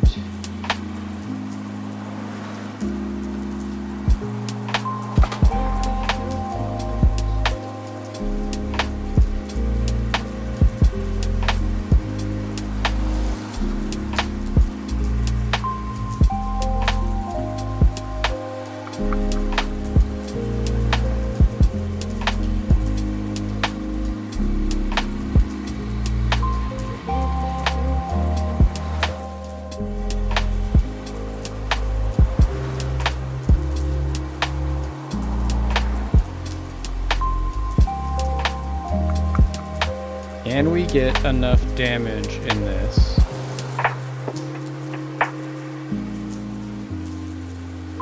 We might win one, which is going to be huge. And then we're also only one away from our Vayne 3, which is our main carry. We won one. We held on just long enough. We've also unlocked our Galio, which is huge. So we can get our Galio.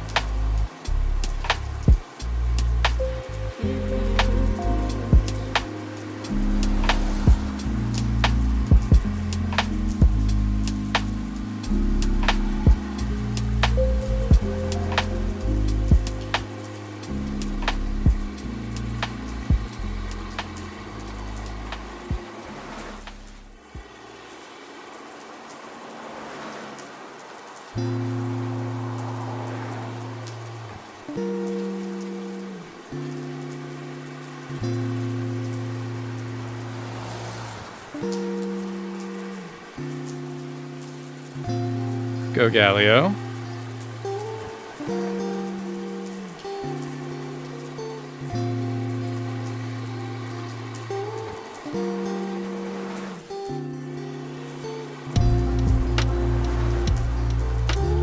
Dang it. Couldn't get there just a little bit too much too early. We didn't at least get 8th at least. We got 7th. Which I'll take that. Did drop way down again, but... Okay, so that was interesting. We're coming up on 4 p.m. chat. It's top of the hour. Get some stretches in. It's all good. Learning about the kidneys is important, Rat King. We are doing very poorly in the games. So the game that you just finished, we of course just went 7th, which is really bad. The game that you missed, we did incredible. We got first place, and it looked like we had finally mastered what we were supposed to be doing. And then of course we ran a first place into a 7th place, and immediately threw away all of our LP that we gained. So, you know, mixed bag, mixed bag. We're hoping to, you know, pick it back up again. Have a repeat of game 1, not a repeat of game 2.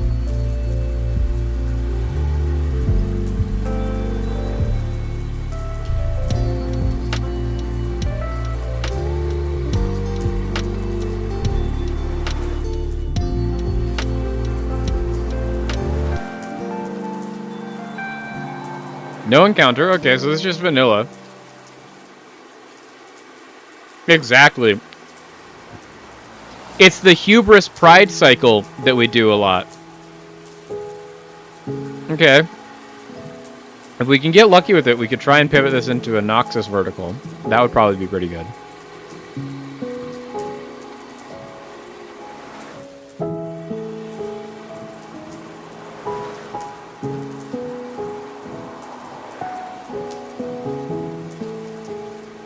That void, though, makes me want to go void. Does anyone have...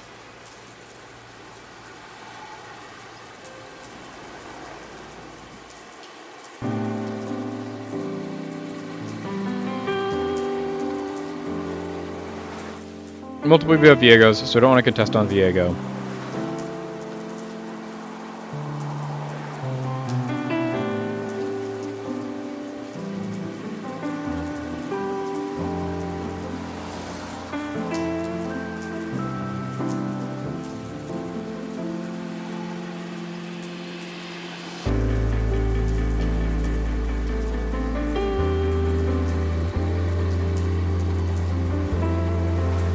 I don't think that this void is bad. Currently, I think we're the only... No, this person's also in void. So we don't necessarily want to contest that. No one's in Noxus.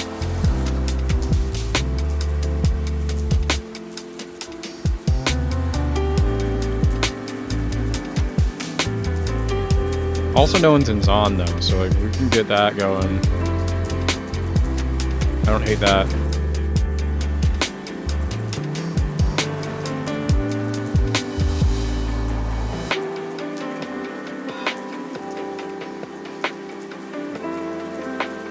Advanced loan?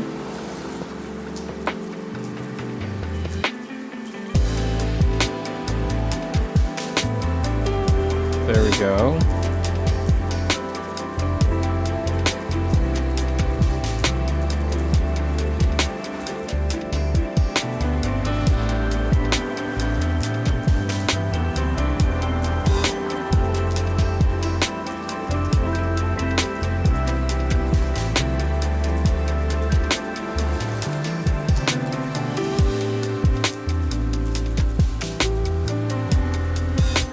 Honestly, let's just do this. Noxus vertical will be fun. We don't have a ton of the Noxus vertical stuff, though. We can do this.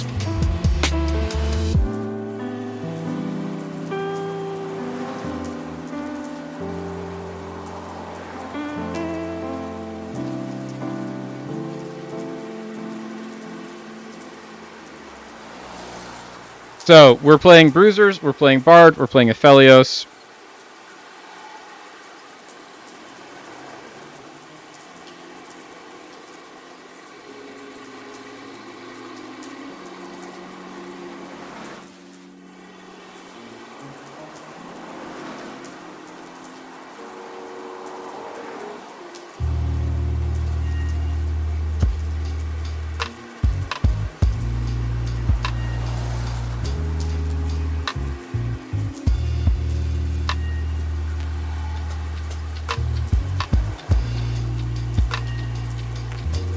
Let's do Bard Philios. Let's do this.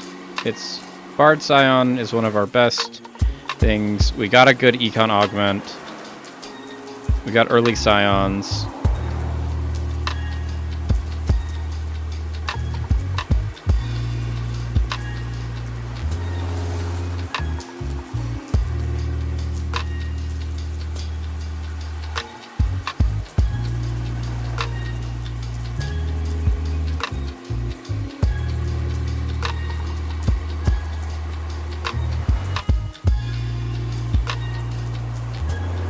There we go.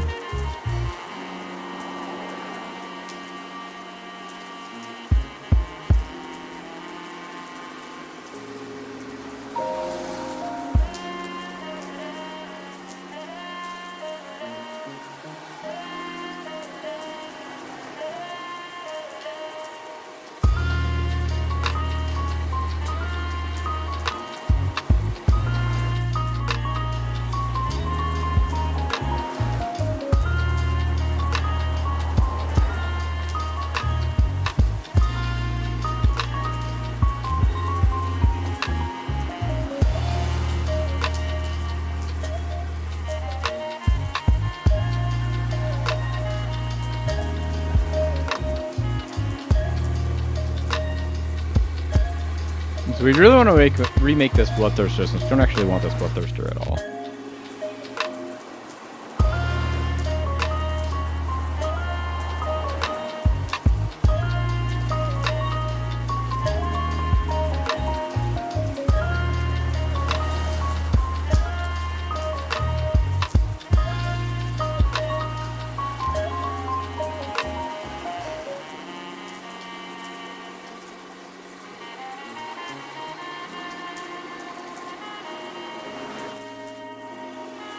Okay, so we are going to try and do this. Yeah, see, that's the thing is we are essentially doing the same thing, but we are, instead of fencing a single guy named Tyler who's just better than us, we are playing against, just in general, the world who is better at this game than we are. Let's hold this for a second.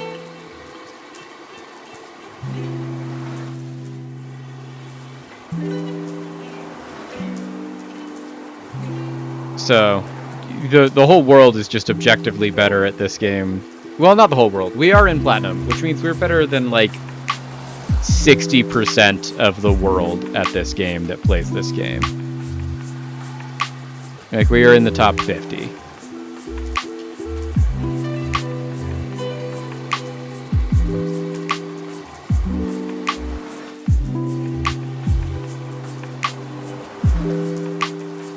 So they have a full build of Felios already, which is really annoying for us because we only have a partially built of Felios.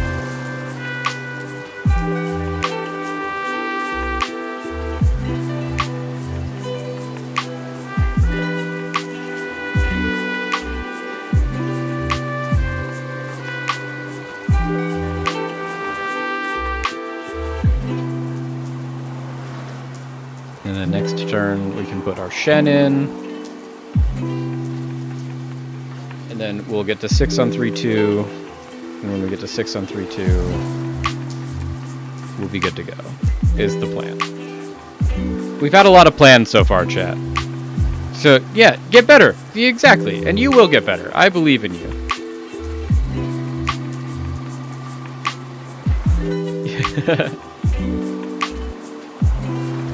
Yeah, just get better.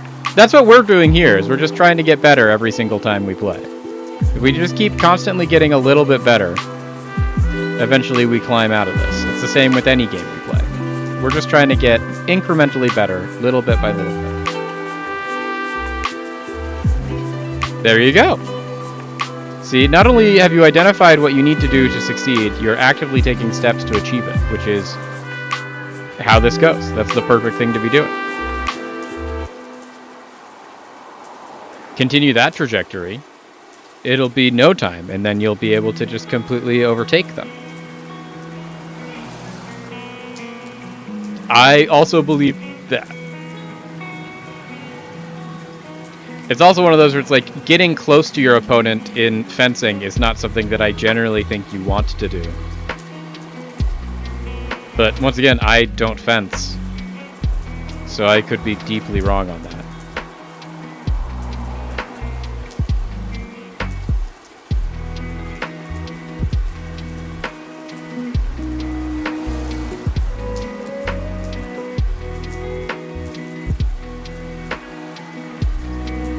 Okay, so this will get us to 3-2 on level 6.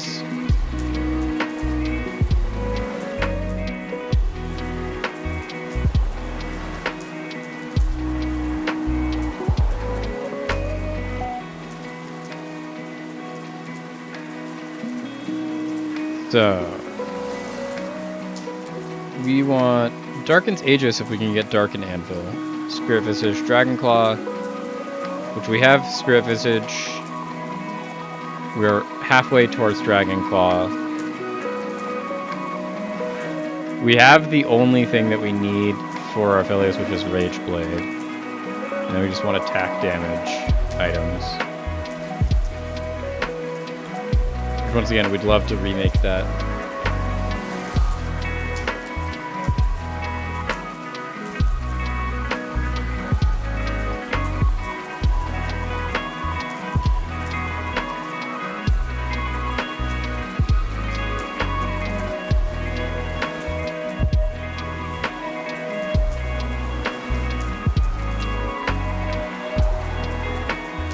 Focused fire, just increase our AD.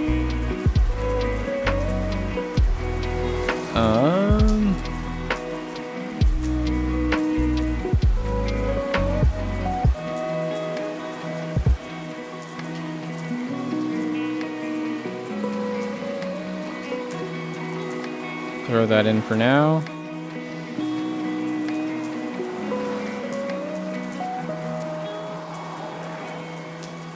Since, like, we would love to build off of this, but, like, the next thing we need is our 4th Bruiser, and we didn't see a Mundo. We will unlock our Koboko and Yumi after this, which is mainly what we're doing. It's like, this is just a placeholder for, inevitably, we will get Koboko and Yumi, and then we'll have 4 Bruisers.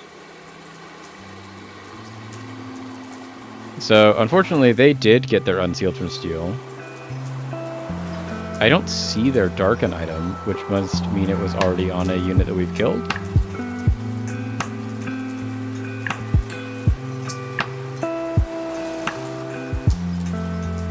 You're good at longer measure of Tyler Stoller, so he has a longer sword. Oh, yeah. So, yeah, there you go. That could explain it. That at least puts it in terminology that I can understand as to why we're making the decisions we're making. Koboko and Yumi. There we go. We also have this Mundo that we might as well pick up just so we have something eventually, but we don't ever really want a Mundo in this comp.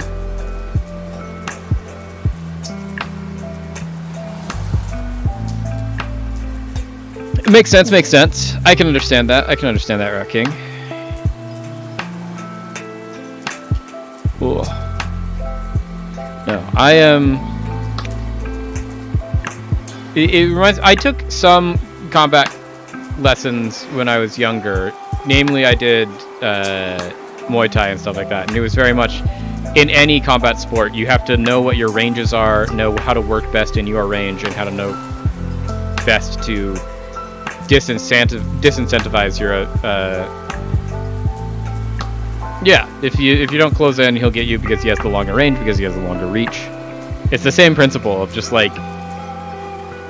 When I was sparring, a lot of the times I found myself in positions where I would get the sparring advantage in that in Muay Thai, one of your most important moves is your spacing move of like, you want to know, obviously, since it's kickboxing, how far it is between your jab and your opponent's face.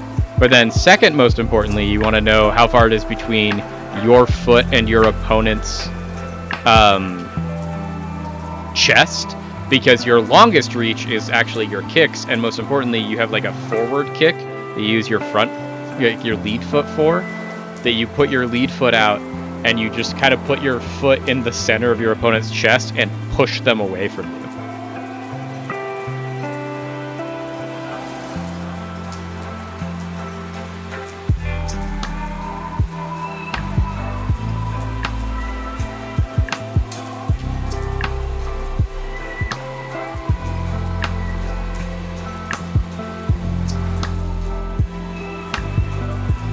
Sell that.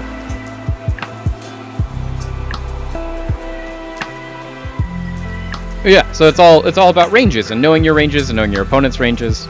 And so being able to do that is a good way to figure out, like you've identified, you like being in range, but he's got a greater range than you, so you have to find a way to close that gap as quickly as possible.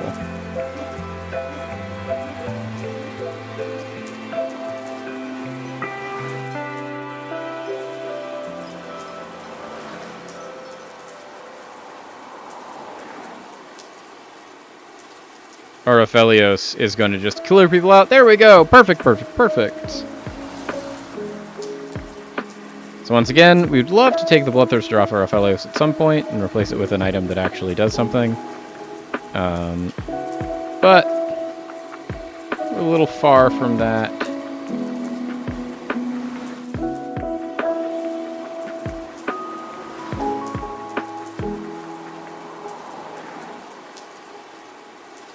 Okay, we are one Aphelios away from being full build Aphelios, which there was someone else that was doing Aphelios stuff earlier.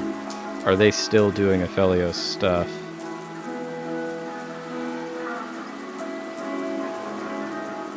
They are not. No one else is contesting us on this Aphelios anymore, which is nice. Because it was really scary. Oh, it's because they have transitioned to Zon and they're just gonna go Jinx. Makes sense, because like all the Aphelios items are also really good Jinx items.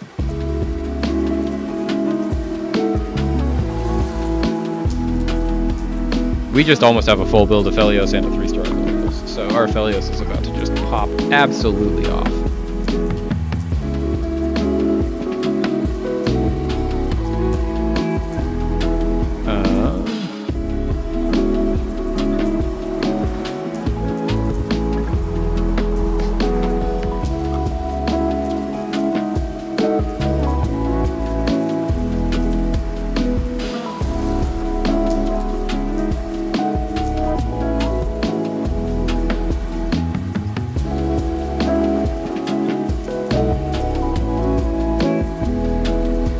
That.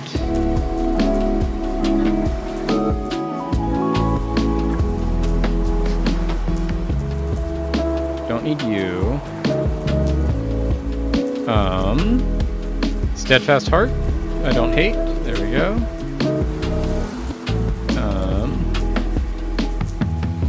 There's Shen. There's another you. There's the Aphelios. Perfect, perfect, perfect.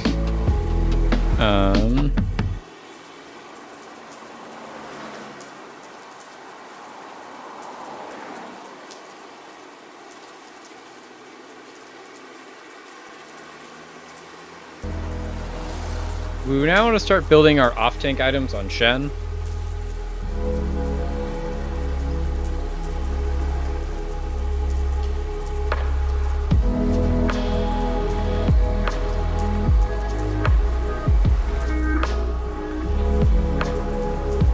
But 3-starring already is great because 3-starring increases the amount our Bard can do, which is good. We want our Bard to do good stuff.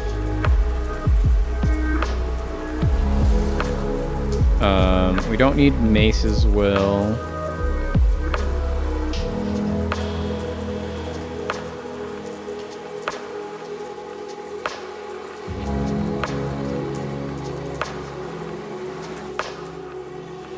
Spirit Link, I guess. There's another Bard. There's another Bard. Got a lot of Bards out of that one. I mean, we'll take it, but...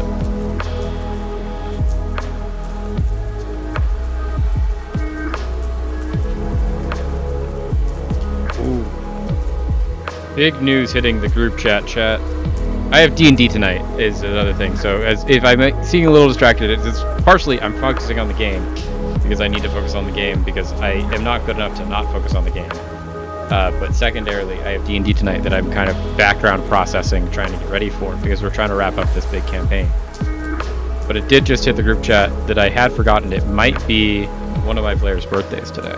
If not, I know it's sometime really soon.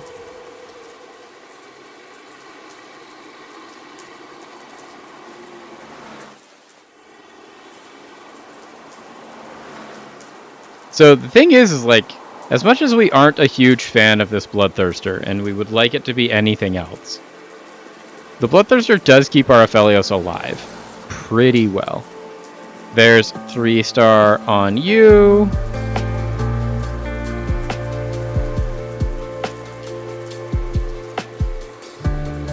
We'll take this Alawi. We'll hold on to this though, because we do want to get this Scion.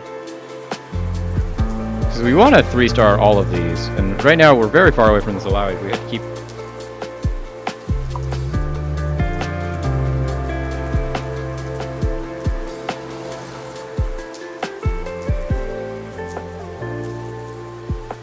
It is his birthday.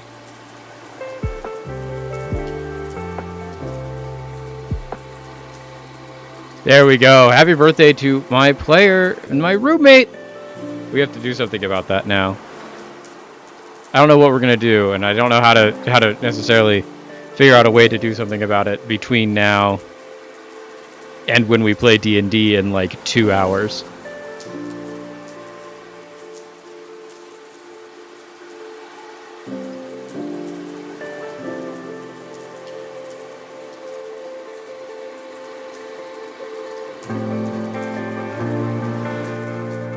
Okay, so I wanted that. We can't get it, though. I will take this tier, though. And Archangels is already pretty good. We want to start building Bard items, is the thing. And Archangels is pretty good for that. Although both of our tiers are now gone.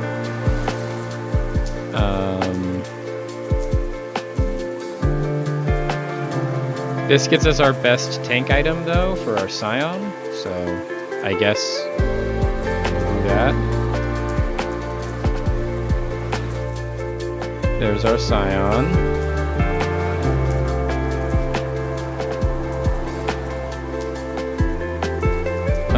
There's another Copico. We don't need this Echo. I'll take a second Wukong. Okay, we're 1 Scion away from hitting Scion 3. We're also winning a lot, so I don't need to...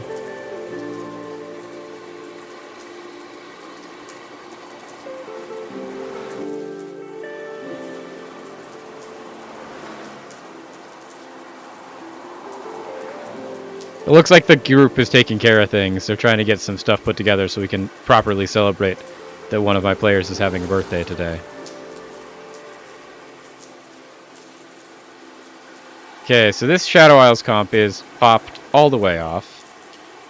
They're at their Callista, they've got their Seraphine, they've got their Braum. Ugh, geez, that was actually way closer than I thought. Tarask is the answer? See, I would love a Tarask being the answer in this instance. Where we run into is that this is the one where we're at, like, the very end of a 3-year-long campaign. And, like, I do have a lot of things planned for this, and we're in, like, the penultimate session before the campaign is just gonna be over. Which is fun, but it's also one of those where, like, we don't need a Tarask to derail things right now.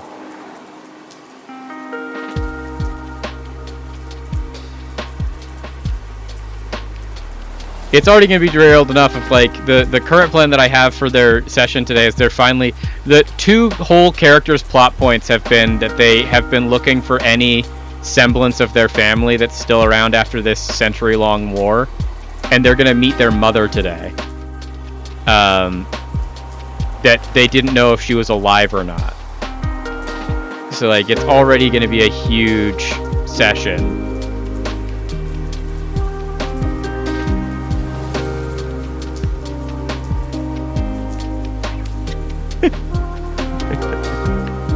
One of my players has offered to buy the player whose birthday it is an entire llama. But it was in the same conversation where we were listing a whole bunch of, like, food options that we could do for food for the session tonight. And the guy whose birthday is responded, I am on a diet, so I'm trying to, like, watch that, but I appreciate all the offers. And they're like, I didn't think we would eat the llama when I offered to buy you a llama. I do appreciate your insight in trying to solve my problem, though, Rat King, with the Tarask. The mother is the Tarask.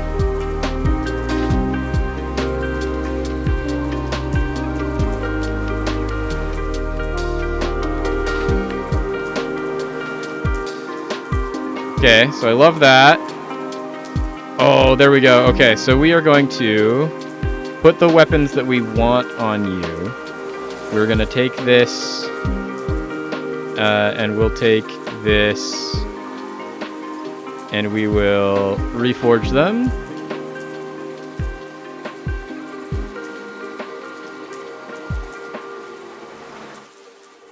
Put these on.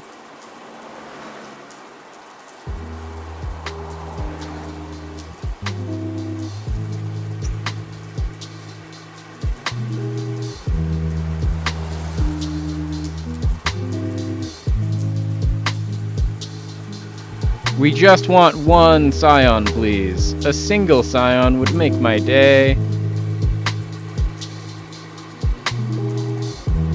We still can't find that scion. Fighting against the guy that is playing with that.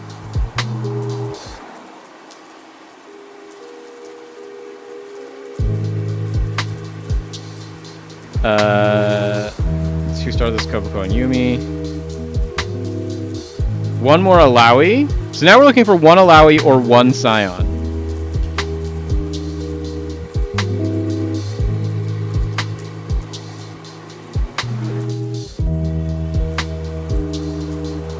There's Scion. There we go. Now we're just gonna like basically start. If we could get one more Alawi, that's great. But we can try and find an Alawi somewhere along the way.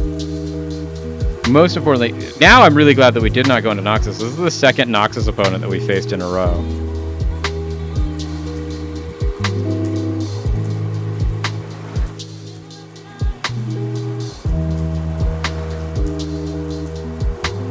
There we go!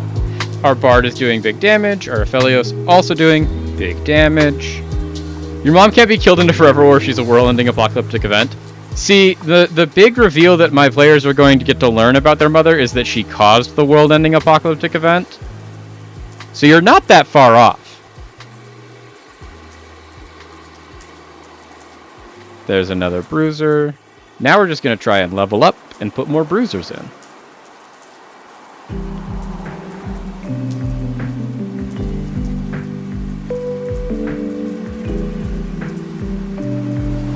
Although, another Ionia probably isn't bad either. Brasso the Prosperous.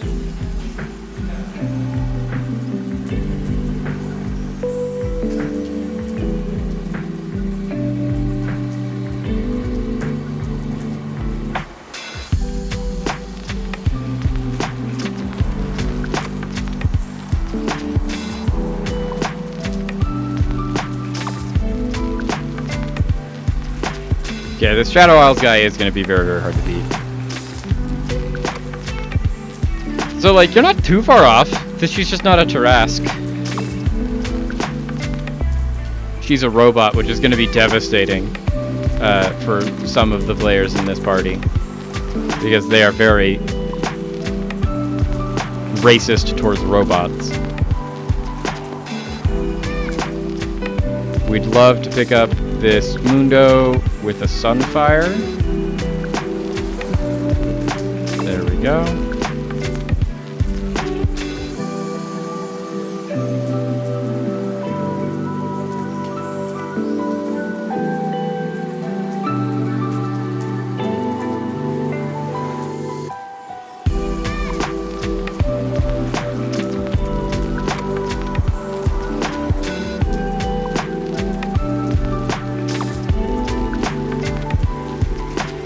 Okay. We're in a good spot, though. We're top of the leaderboard. We can just level.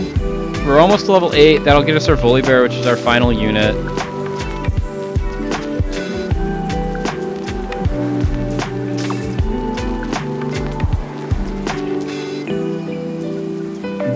We can start putting better items on our Bard, we'll also do that, but a third item for our Aphelios would also go crazy. If we could find a good damage item for our Aphelios.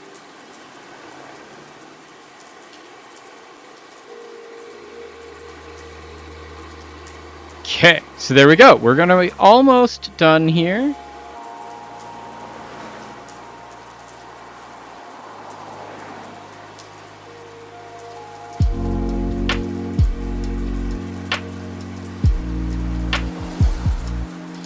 Okay, so a Mundo can be a placeholder until we get a Volibear. So we will grab this Mundo. We keep selling our Mundos that we pick up, but like we will do it just because we do eventually want to get to 6 Bruiser. And this is, there's only 3 more Bruisers we can, 4 more Bruisers we can put in. We could put in Mundo, Volibear, Tom Kent, or Rift Herald. And we are a little bit away from unlocking Volibear and that we need to hit level 8. We can't unlock Tom Kench. We can't unlock Rift Herald at this point. So Mundo's our placeholder we're going to have to put in.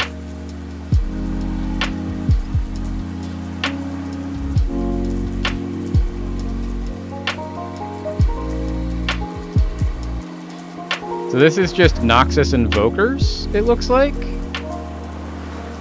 Our Scion just is so tanky. Our Scion just never dies. Our Scion's so big. There's top 4! There we go, chat! There we go! We've made it back into top 4.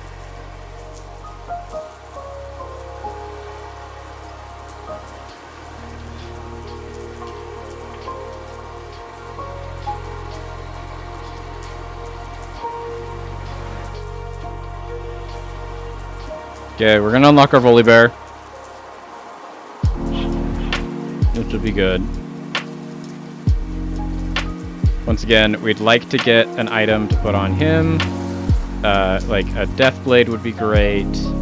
An IE would be fine.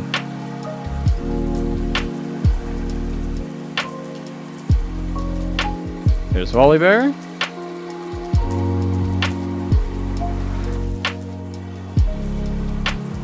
There's our Volibear. So none of those are what we wanted. This gives us mana though, which means what we'll do is we'll do this for now.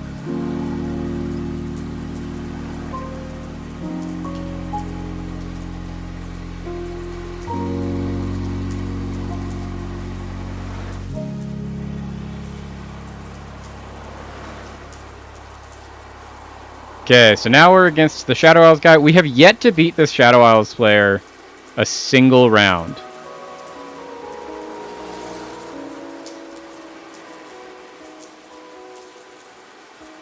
Can we... No, we just don't have the damage. We still really need to get something to put on our Aphelios to up our Aphelios damage.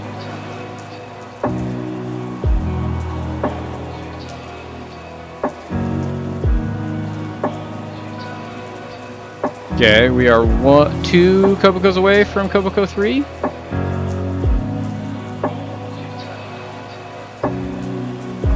Which is also a damage increase to our Bard.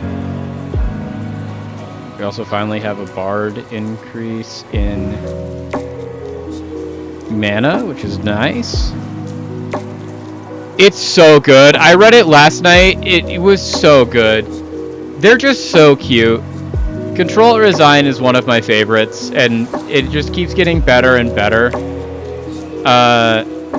It got me on a kick. I was reading some other things last night and this morning that are just not as good, and it's just apparent that they're not as good. And every time I read it, I'm just like, I wish I was reading more Control Resign. Jeez. People in this top 4 are good.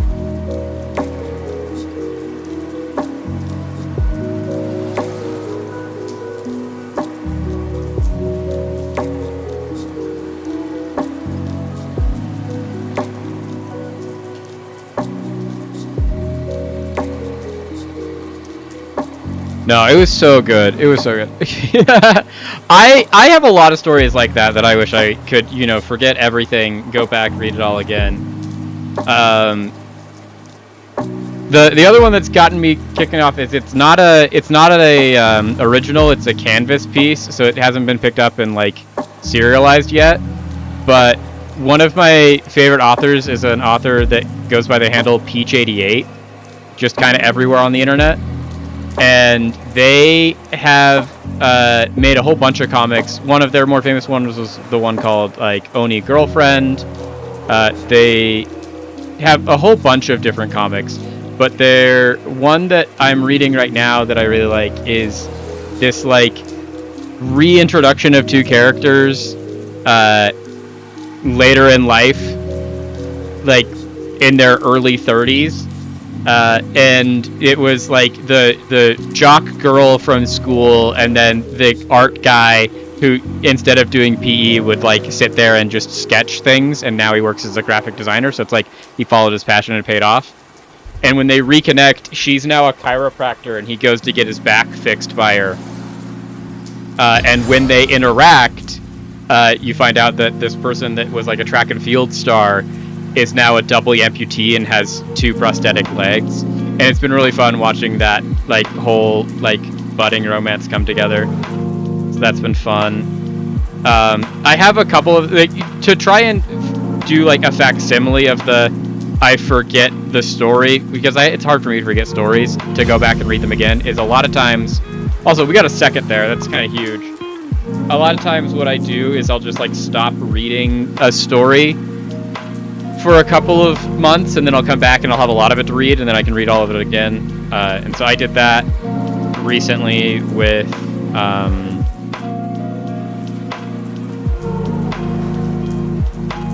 I'm a villainous, but I won't live like one. That one's pretty good. I'm a big fan of The Price Is Your Everything. The Price Is Your Everything is another one that I would recommend pretty highly. It's a revenge story, but like a little bit different.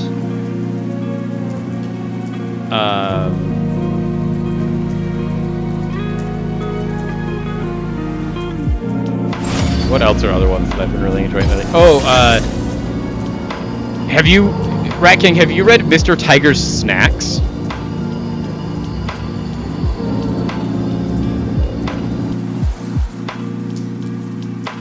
Because Mr. Tiger's Snacks is another one that, like, unironically slaps.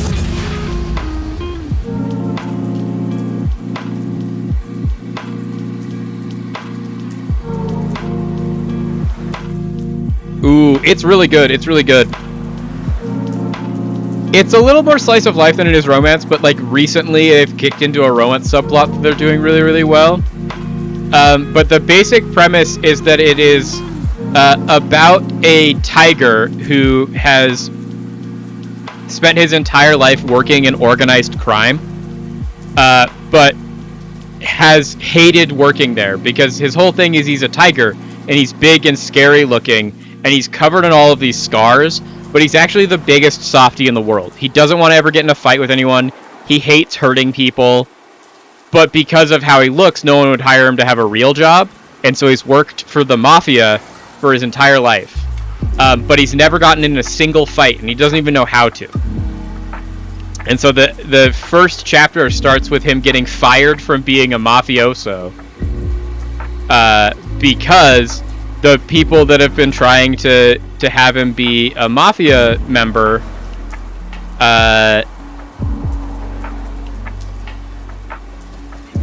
realize that he's not good at it, and they're like, just get out of here. It's not worth having you around. Go figure something else out. And so he does.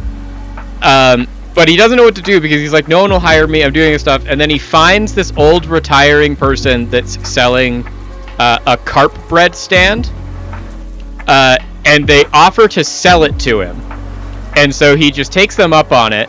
He's like, I will buy your carp bread stand. Name your price. Does anyone have...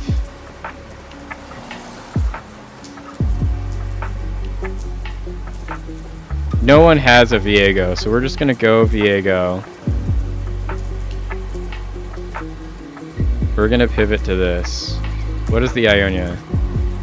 Yeah, Path to Transcendence not even a good Ionia one. We will just play Shadow Isles Callista.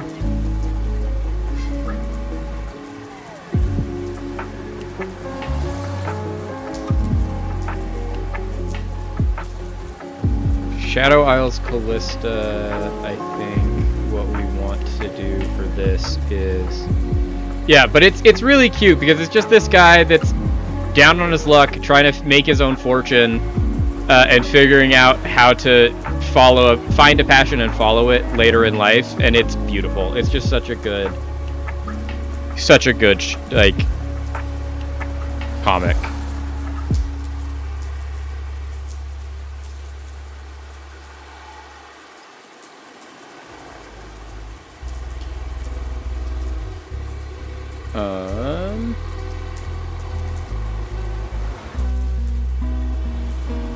We'll just get this Morello's.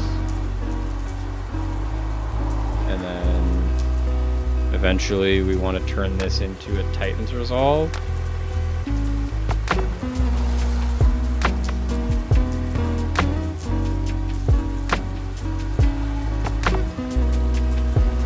And then we're looking for Wardens early.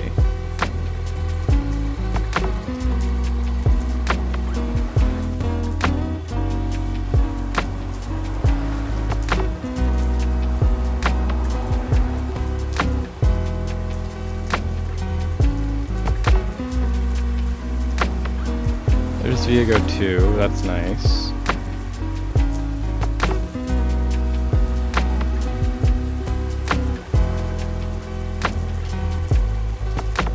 Yes, try this.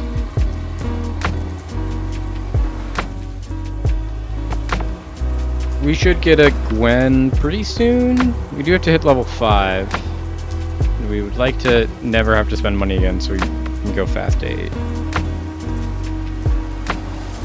But yeah, it's another one of those where it's like, if I could forget a series and go back and reread it all again right now, that would be pretty high on my list as well. It's just like, oh, this is such a good, sweet, heartfelt story. It's really fun to watch.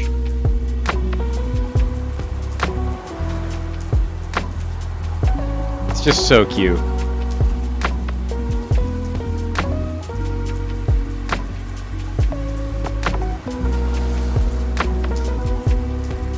What else have I been really into lately? It's like, there's a whole bunch of, like, I am constantly reading a whole bunch of different things, but like, not all of them stick with you, you know? And those are ones that have like been really sticking with me.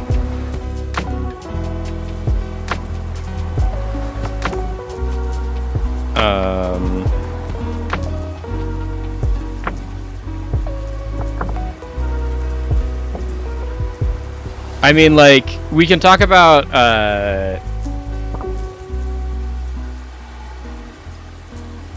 Deadbeat's Meal. Deadbeat's Meal is in a pretty interesting spot right now. I've been liking it, mainly it's just because Deadbeat's Meal is in a spot where, they finally just had the wedding.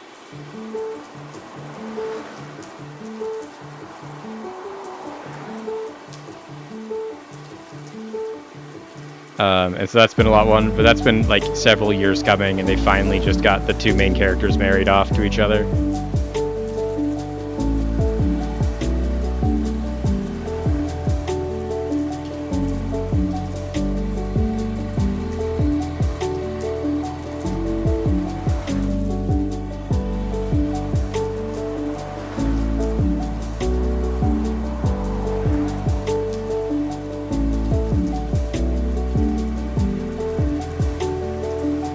So we would like a belt. They don't have a belt. Then our next best thing would have been a bow. They don't have a bow. Take this sword.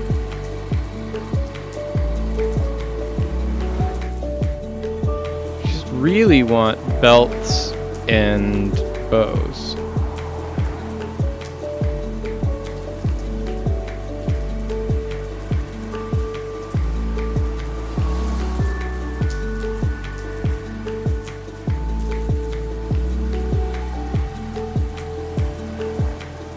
Spear Shojin, I know, is one of the Callista items that we do want. Like, Spear Shojin is a good Callista item. It's not our best Callista item. Steric's Gauge is good. We just want a ton of belts. We want so many belts. We want, like, infinite belts. We also wanted to hit level 5 there, but we will hit level 5 on 3-1 is our new goal. We're essentially loose streaking.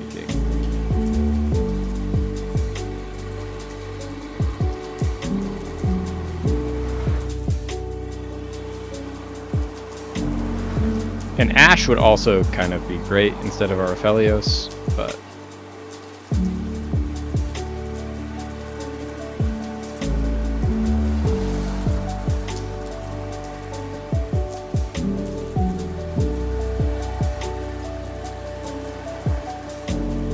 Quick Striker would be great if we could get anything for it, but we can't.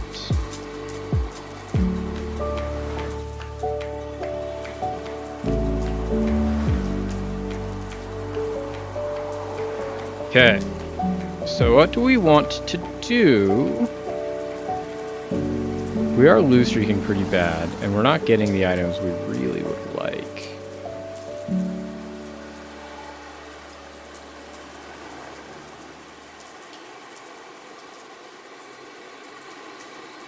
Item augments would be huge. We'd love item augments. Specifically if we get like the belts augment. This belt overflow. Belt overflow would be huge.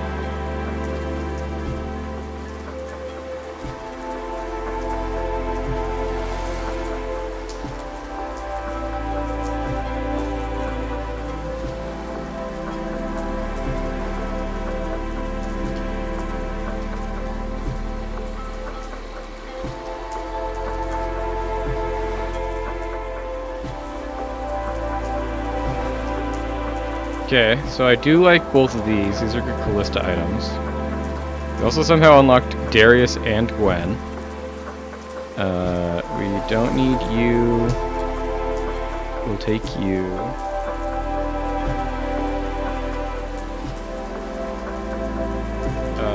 We would like to hit 6 next round. We'd love to still get a good augment.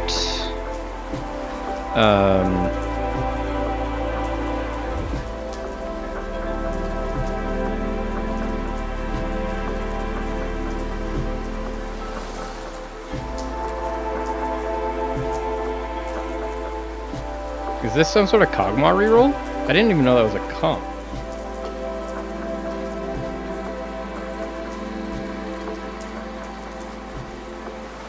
I'll take the free win.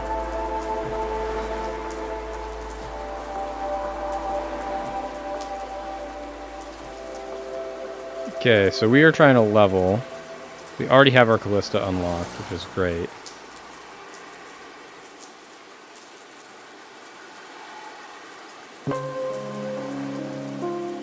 This does suck.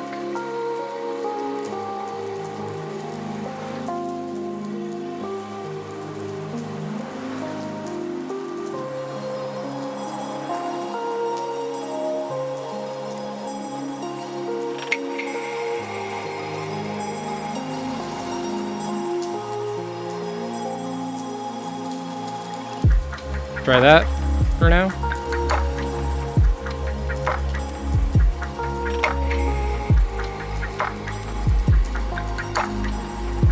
Three 2 is our next. So 3-5 is our next breakpoint, or 4-1.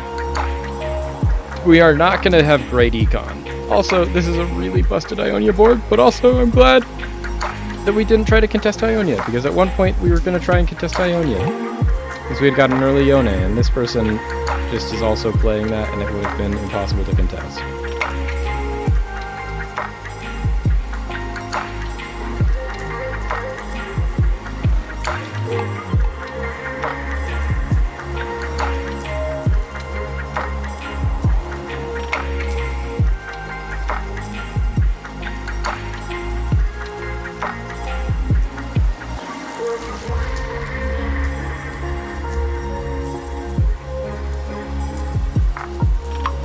So,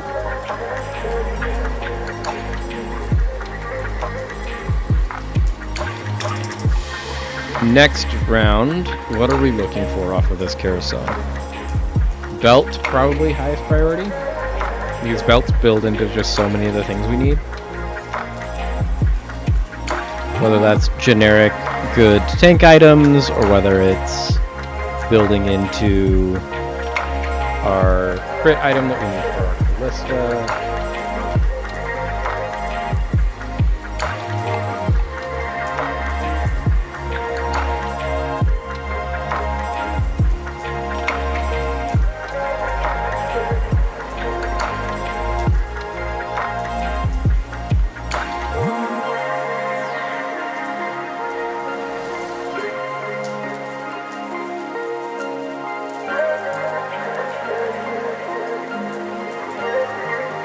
Okay. So, not looking good.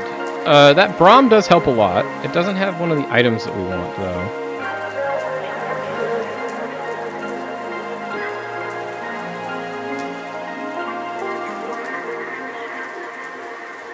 I also didn't want that. It's literally almost nothing that I want this for. Other than...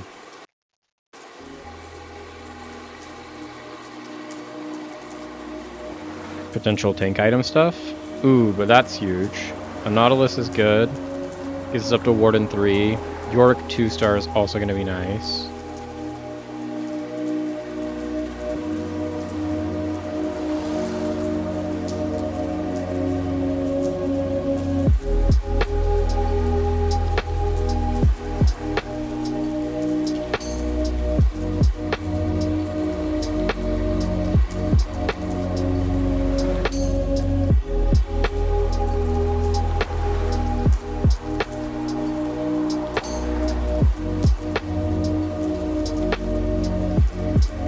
Level 7 is our next big stopping point.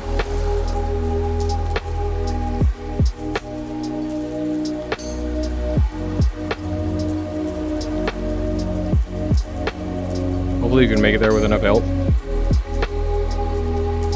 Now I'm remembering what we were noticing every time we were playing this comp. Which is like, we lose so hard until we can finally get to where we want to get to. And we're going to have to spend a whole bunch of money to get there. What is this person doing?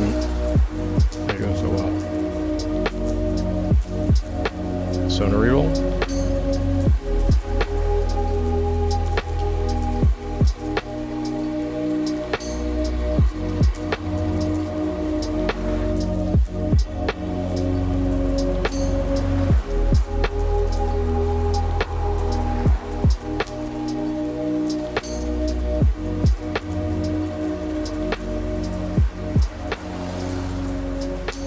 Loris is gonna be nice.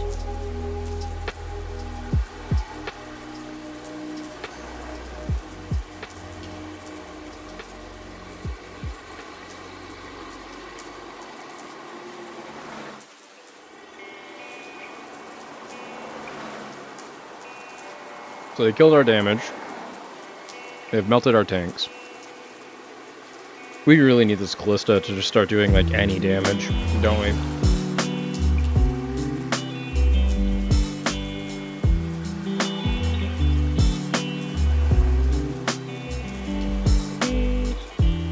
Loris is nice.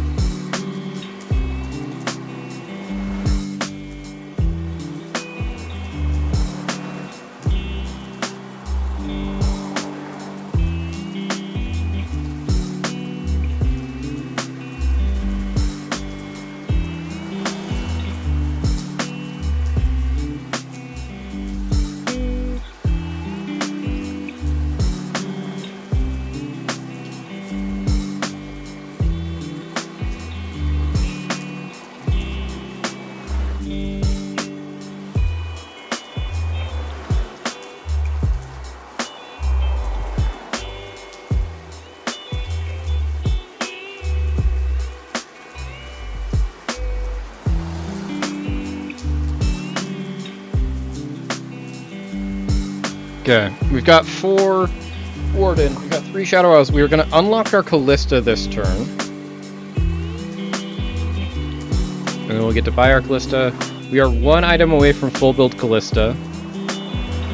That's going to be good. We just want a belt. We want a belt.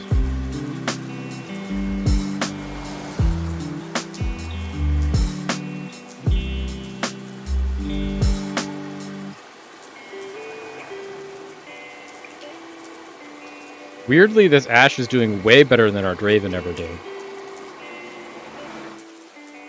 Viego getting the Bloodthirster also helped a lot, I think.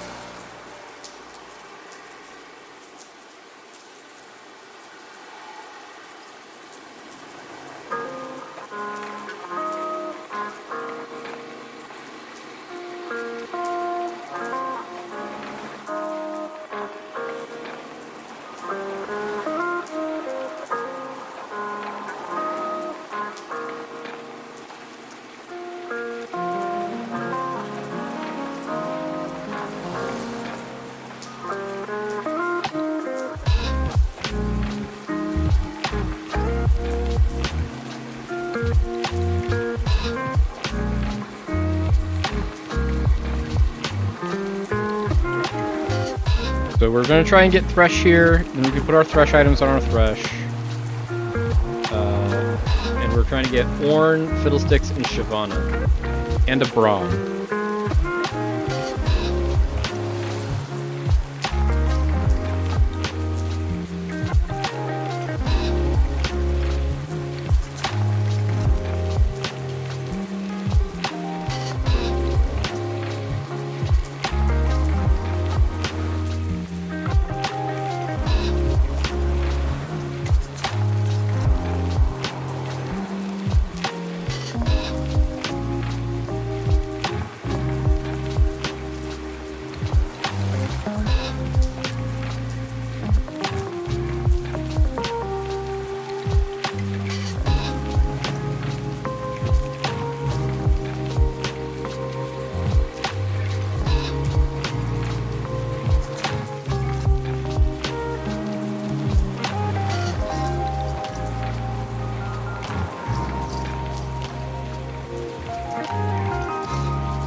Will thresh please make the difference?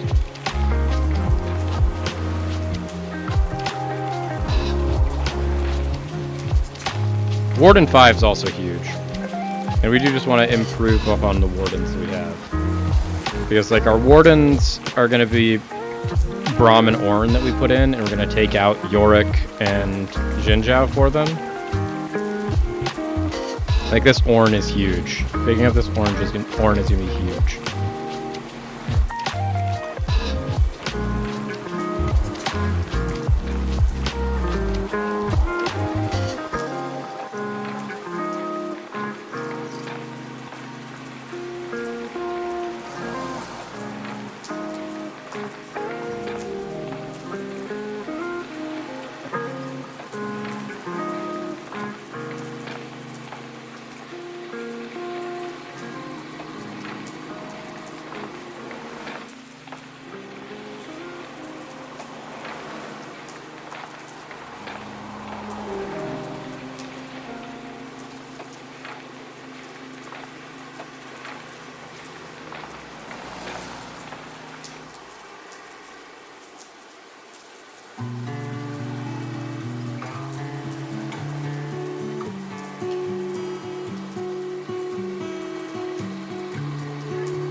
Make our Ornn as good as possible.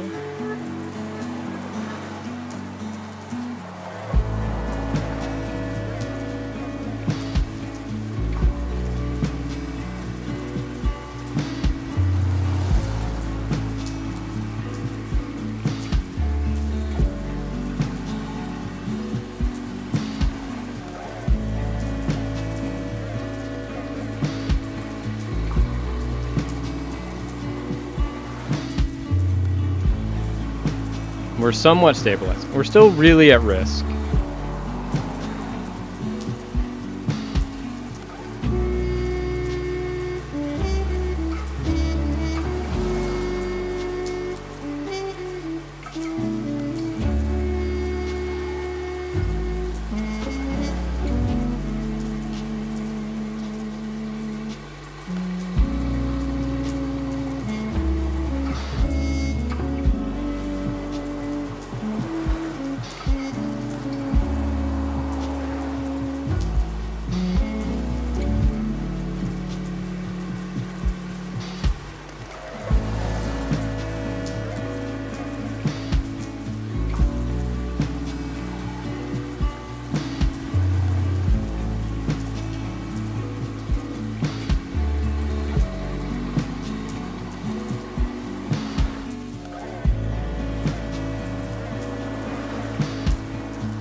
Please live.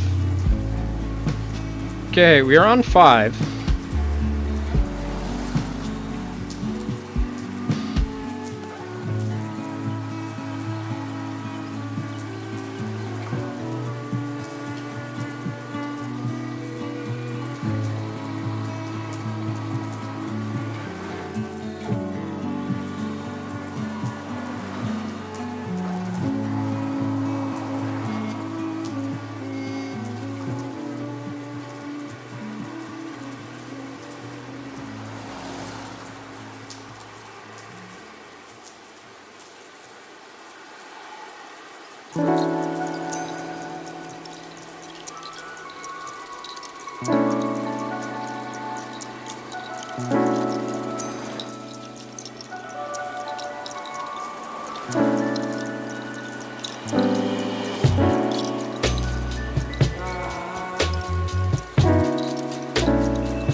Can we please hold on? This might be another 7th exit, which we've done 1st, 7th, 2nd, 7th so far today.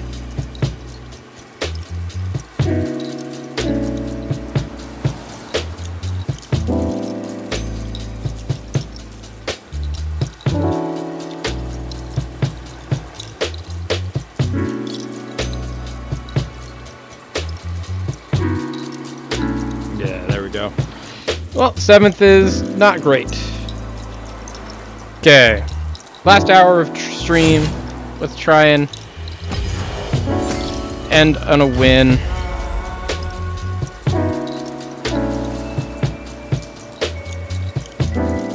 Maybe even 2.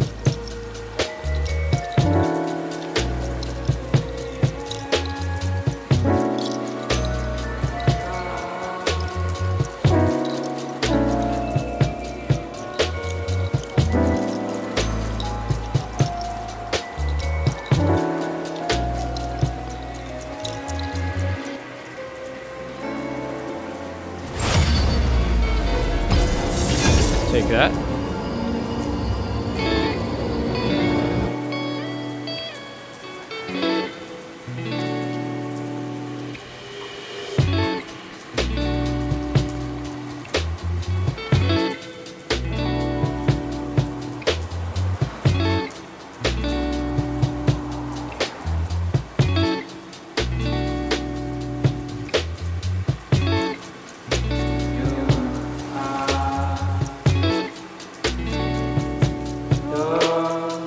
Okay, starting champion is 2-star.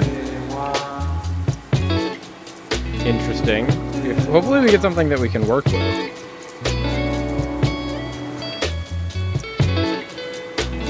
Two-star Rumble is not great, because there's nothing really that we want to play Yordles into.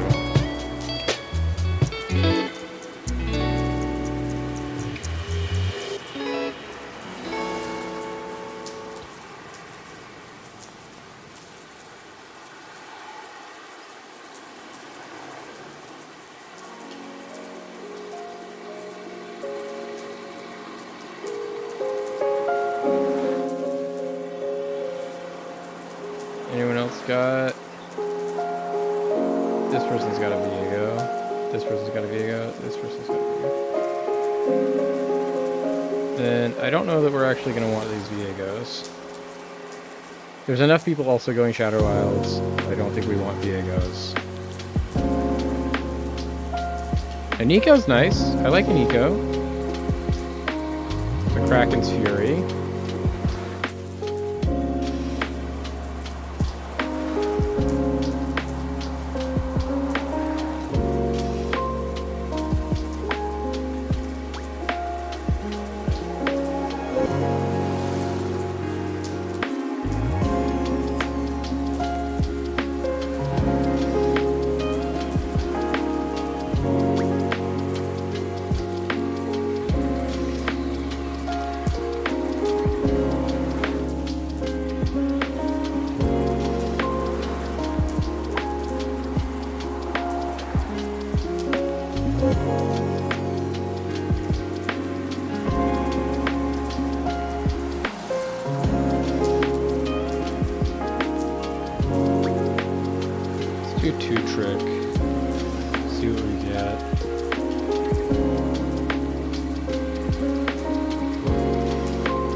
So now, I think what we'd like to do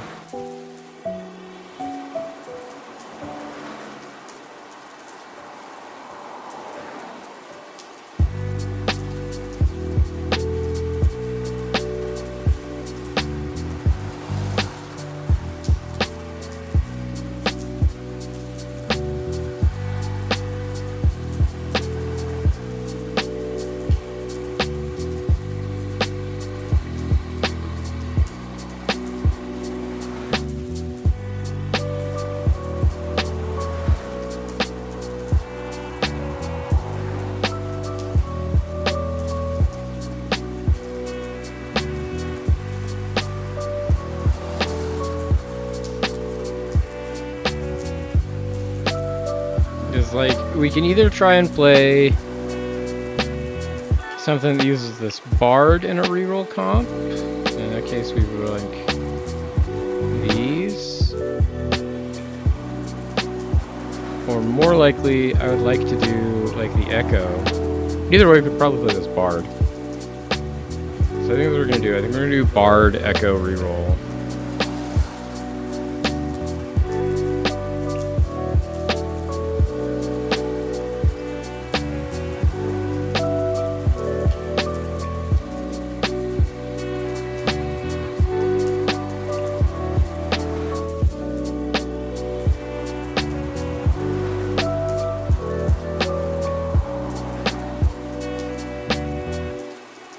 I'd love to find an echo though. We currently don't have any line on echo. Does anyone else have echoes?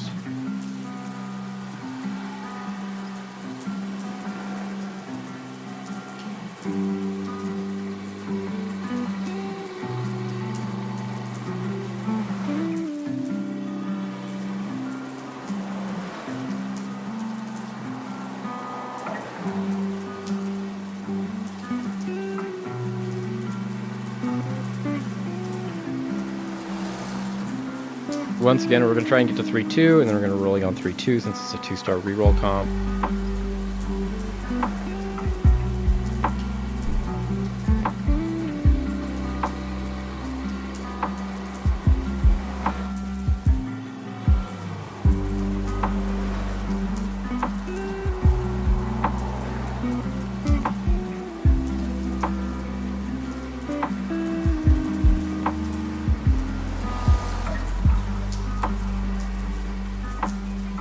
This, there we go.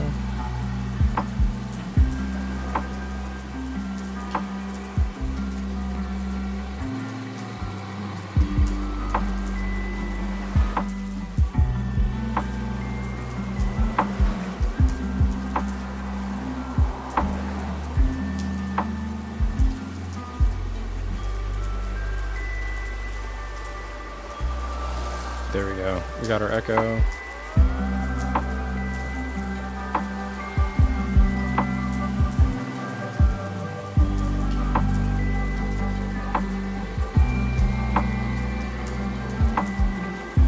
Trying to hit 6 on 3-2.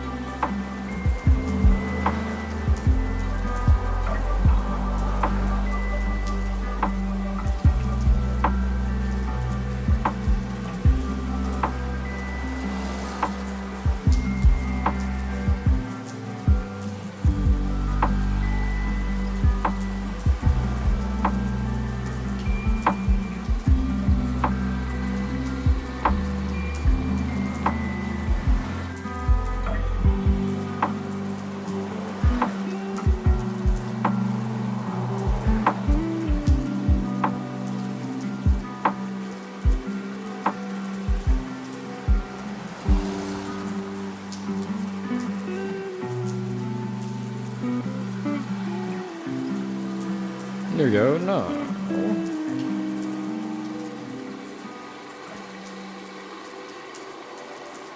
This person that high level to 6.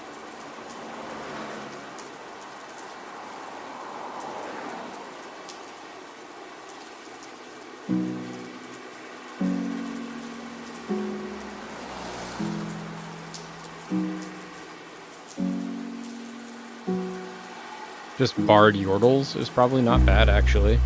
If they hadn't nerfed Yordles as badly as they have. Maybe they're rolling.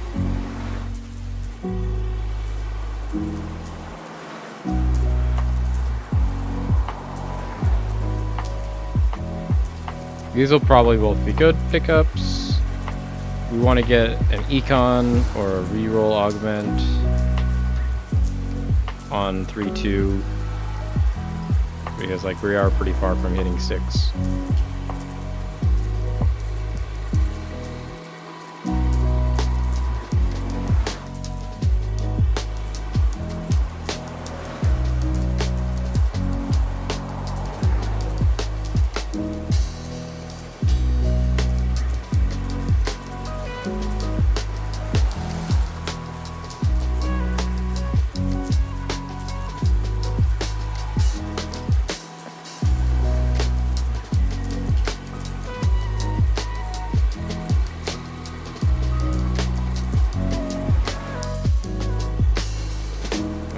We can sell this. There we go.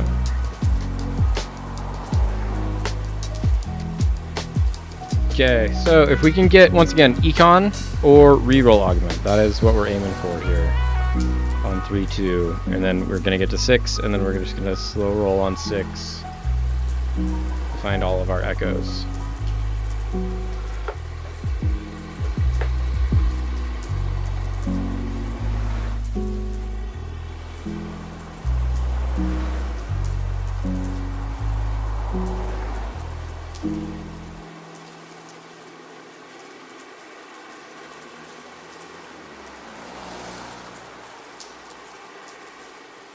I don't know if they're Jin rerolling or just Donner rerolling, but they're definitely some sort of reroll. Infinity Protection is also pretty good. They're going to power spike pretty hard in 4-1.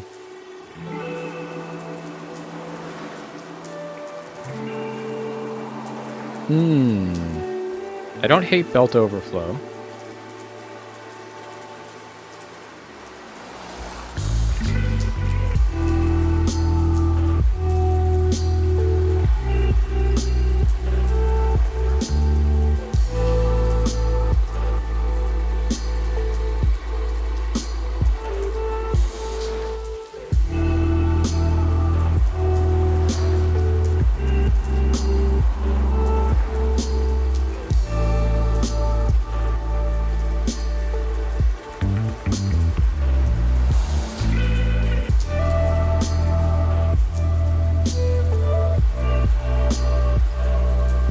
There we go, I think this is going to be good.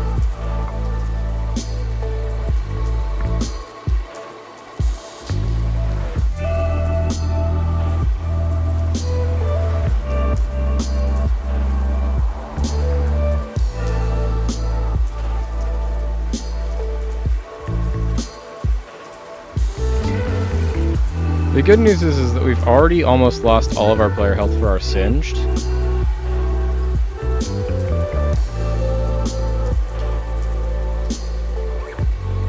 So eventually unlocking our Singed is going to be a walk in the park. And we can have our Singed and our Jinx.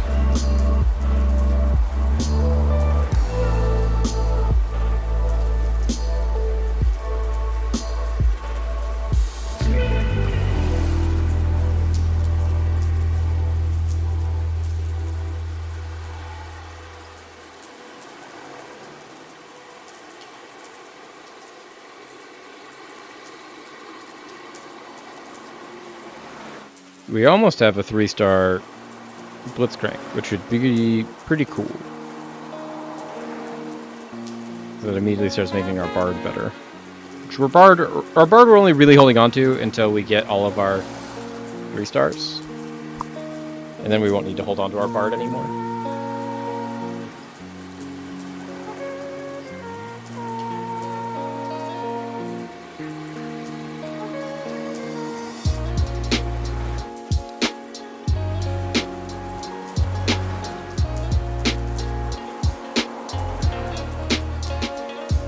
Our Vi is going to keep popping off, especially with these lucky gloves.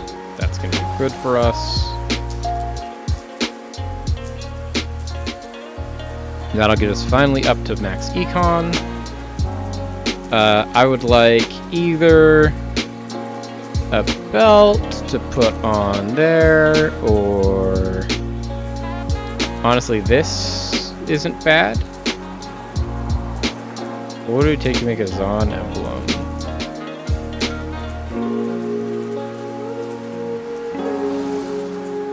Glove? This plus glove shouldn't be hard to get. Since we know we have a free glove coming, because we know a glove is going to be coming off of our lucky gloves. So this is just a guaranteed. We want all of those.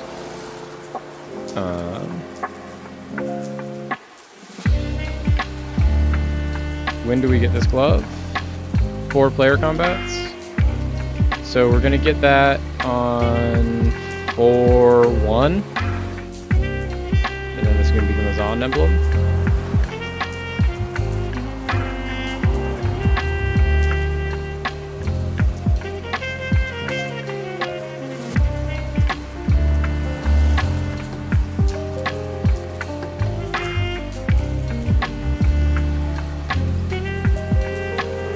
Zon emblem, I think, is maybe good.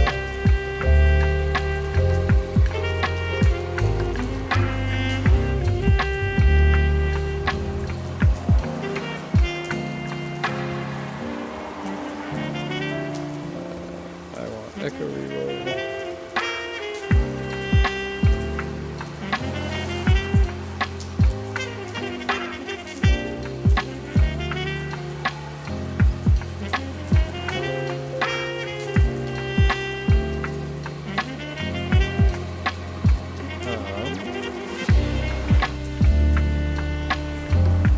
Long Striker Echo or Quick Striker Echo if they want us to do it, but also I think Zon anything.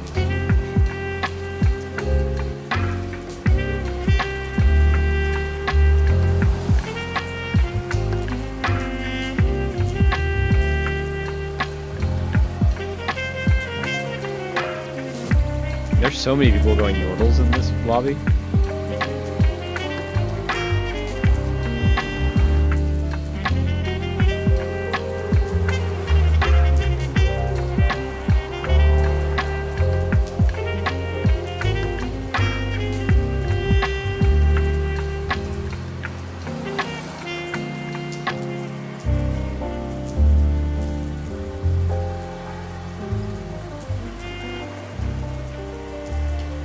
Lost, so we get a reroll. There's our glove. This gets to be a Zon emblem. And honestly, putting that there is not a bad idea.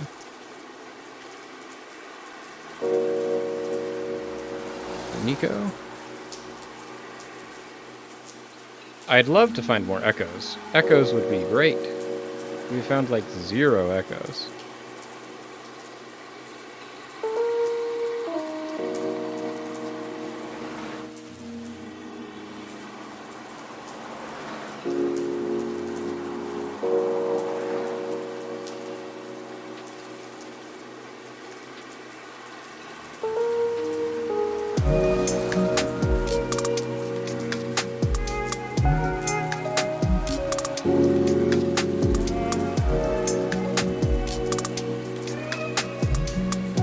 There we go.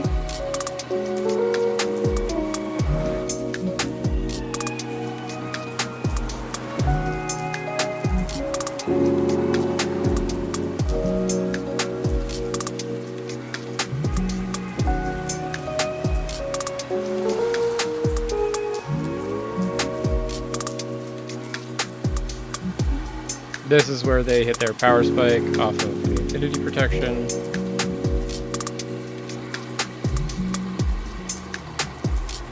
They also have their Vagar already, which is bad for us.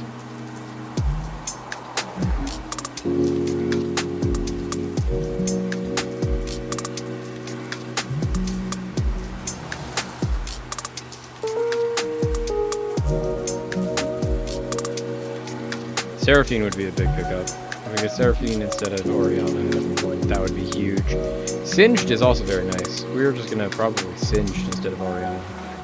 Almost immediately.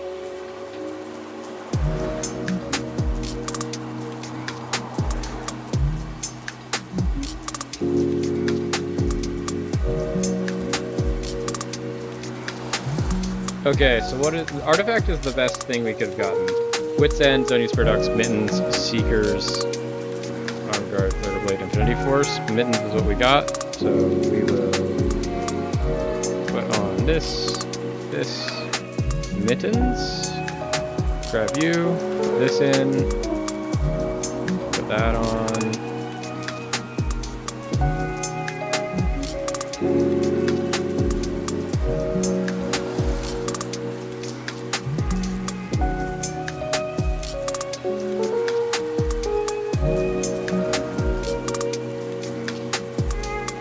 What do the mittens do? Just makes it smaller, but it does more overall things. I can deal with that. We'd like to get Morello's and all of our other items onto our Singed as fast as possible.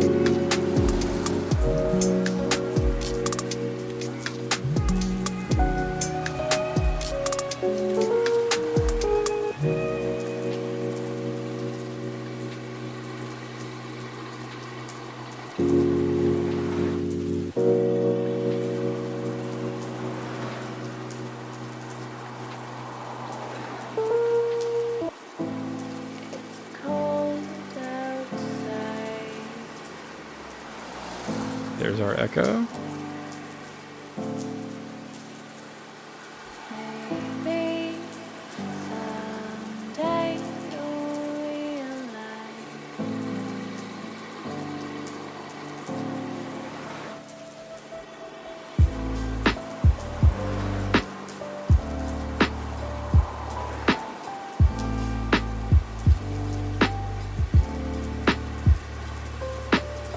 Ballista plus Bilgewater seems like an interesting call.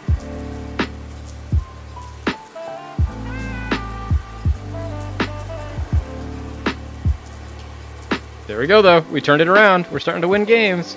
Luckily, I think we are stronger than the Callista comp. The Callista comp is very much a late game comp, and we are not in the late game yet. And hopefully, Docat doesn't make it to the late game.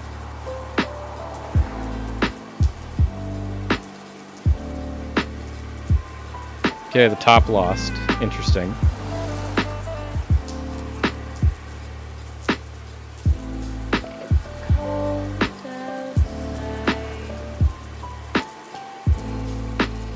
Love this belt.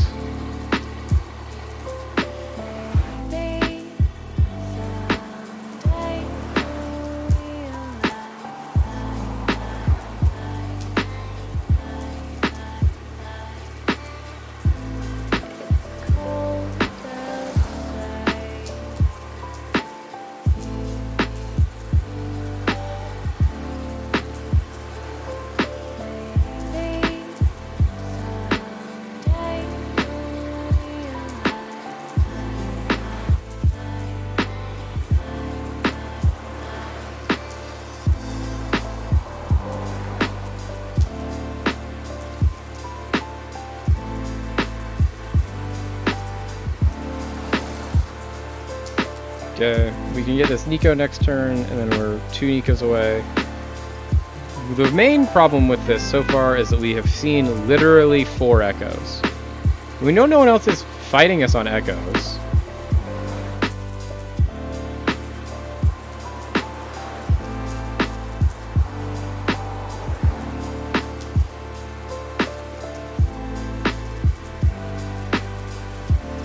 Like, there are multiple Callista comps in this lobby.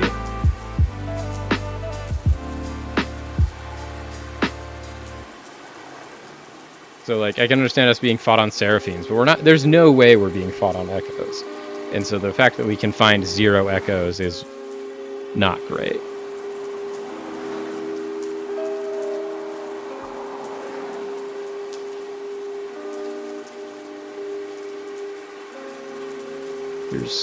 We are 1 Nico away from full Nico. This Swain is good for when we inevitably hit 7, so we can drop in our Swain.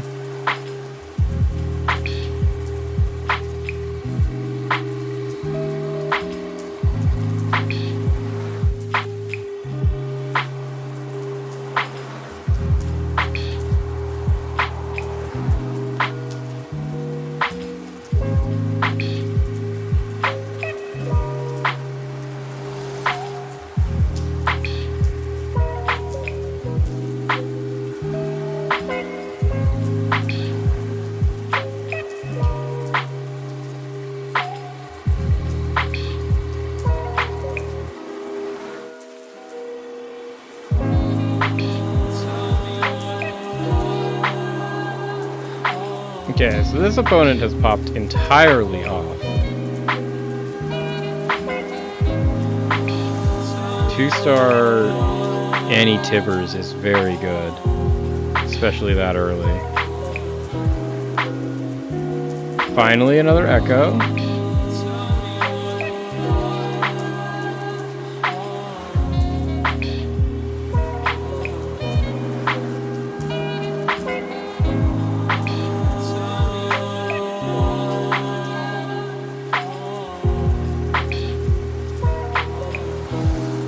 Need more echoes.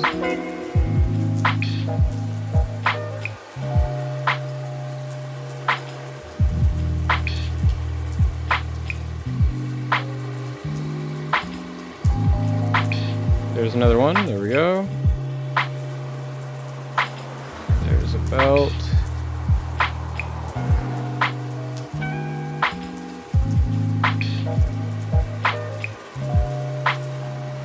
There's another Echo. There's another Echo. At this point, we're just going deep. There's our Echoes. There's our Vise.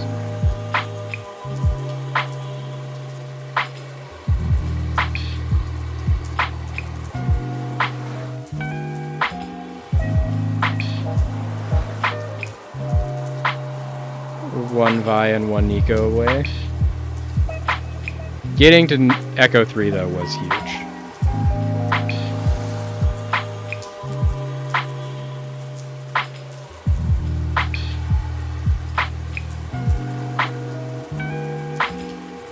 There we go. Echo 3, huge! Let me finish 3-starring my guys. Please.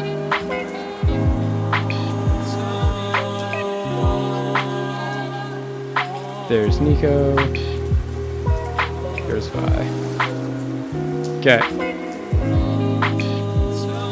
Getting all those to 3-star is huge. Now we just want to level and then put in this. We're working on just leveling and econing. Leveling and econing. Leveling first, then econing. If we do that, we should be able to top something this.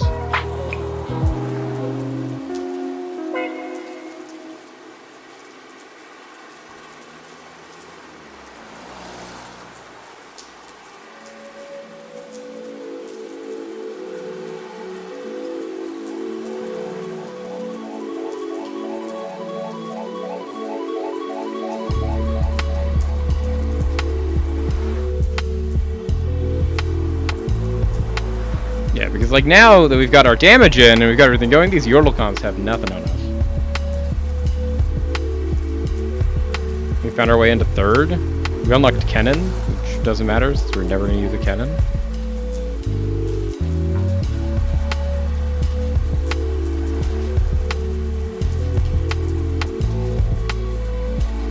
Okay, now we've leveled. Now we have 0 econ, but we will just work on econing all the way back up.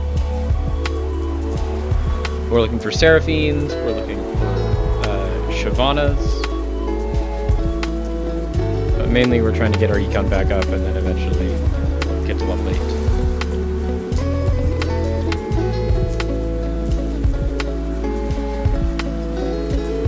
This is the person that has the absolutely insane Annie 2. And the Volibear.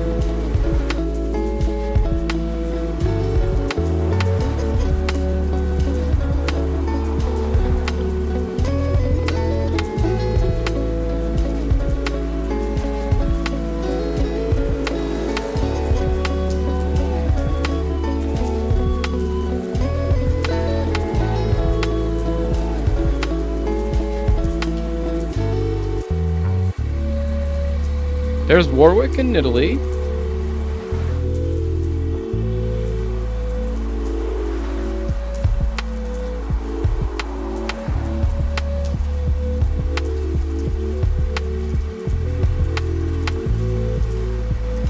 This is an item that we want.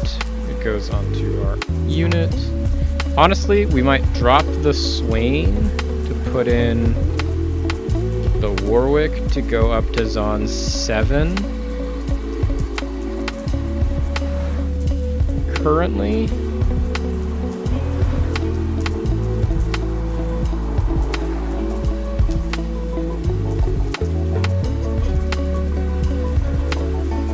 And then we can reintroduce you when we get to level 8.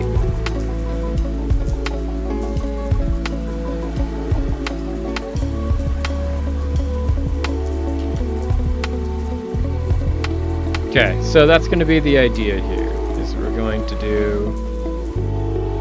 We're just trying to stay ahead of this Ao Shin guy, who's our Callista. They haven't full built their team yet, so we have a chance.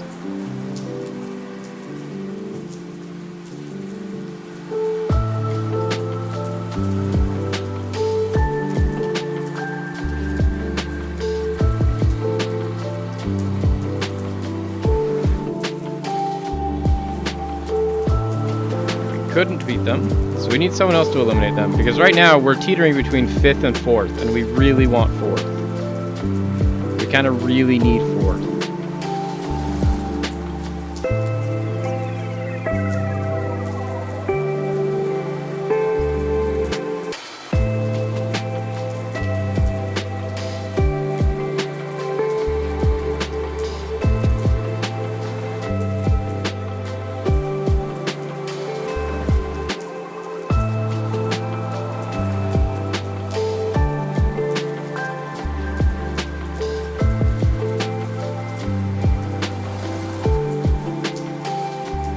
Playing either of the Yordle player. We're playing the Yordles player. Okay. We should be able to beat the Yordles player.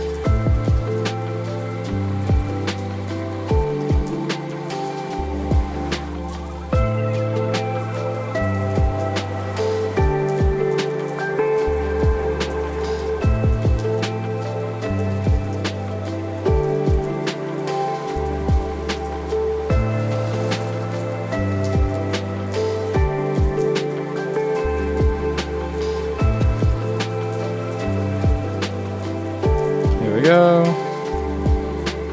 Okay, can someone else deal with the Callista player? Someone else did a lot of damage to the Callista player.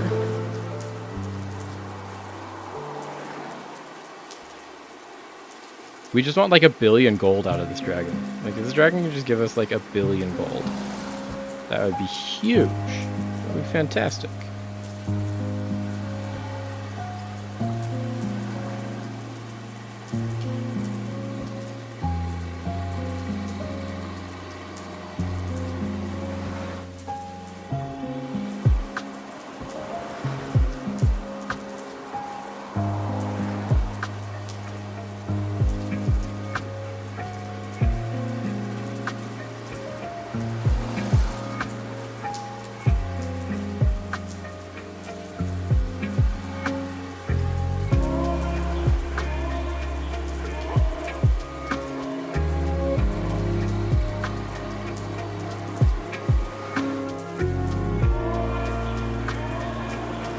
Almost to the point where we can go level 8. We can drop this back in. Level 8 is the end stage of our comp. We want to do this...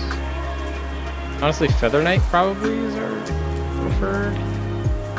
There we go.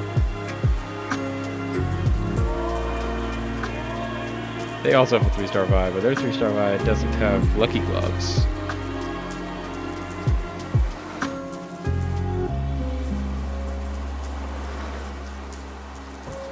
They have completely decimated us, though, which is not good.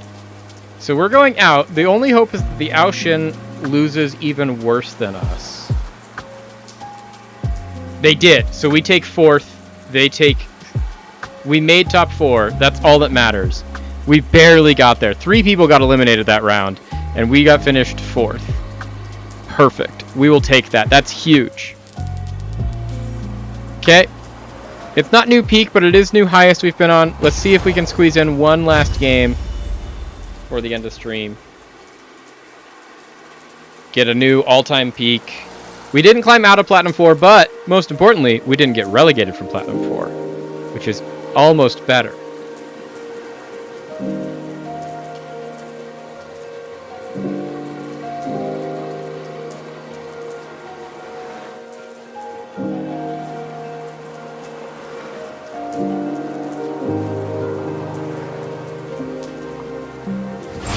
Okay, let's hop in. We've played some old favorites in this one. We've played Echo Reroll twice to 2 top 4 finishes. We played Bardophelios to a top 4 finish.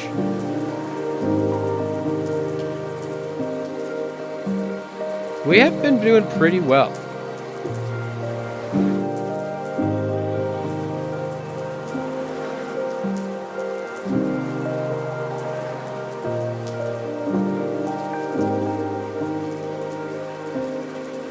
Okay, TF is going to make everything gold.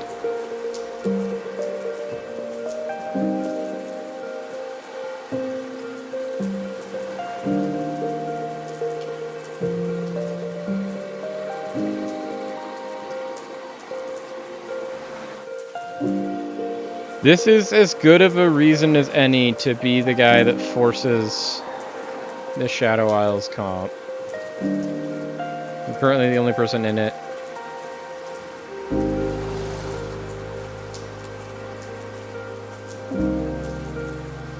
Play something with Freljord. The Shadow Isles comp is pretty good.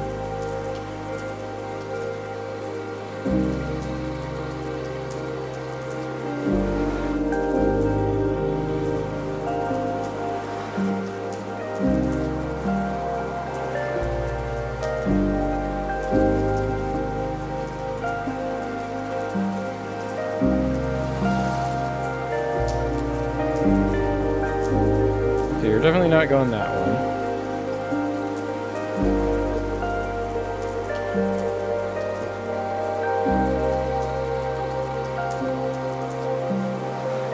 Interesting. We've gotten another Warden. We've gotten 0 items to put onto our...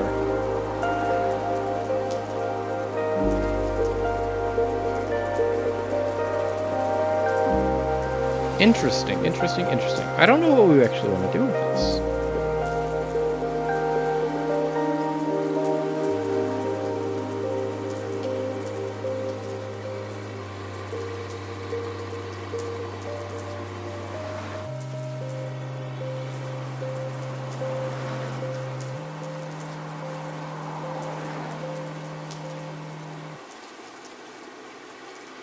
Okay, there we go. We have unlocked a Yorick. That's step 1. Ooh, Mace's Will is pretty good.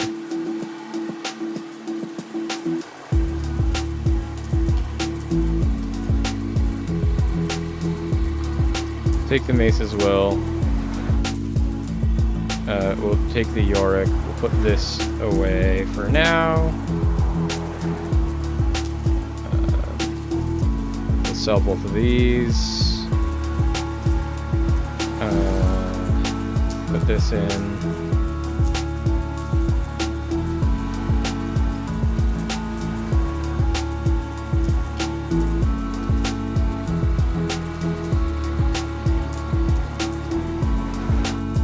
We would like to get an Ash sooner rather than later.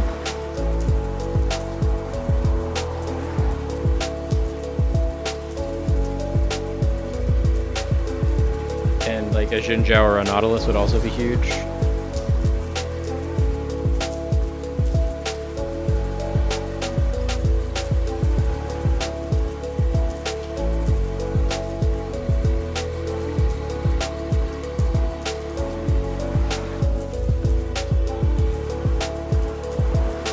There we go. Warden 2 helps a lot. Shadow Isles 2 helps a lot.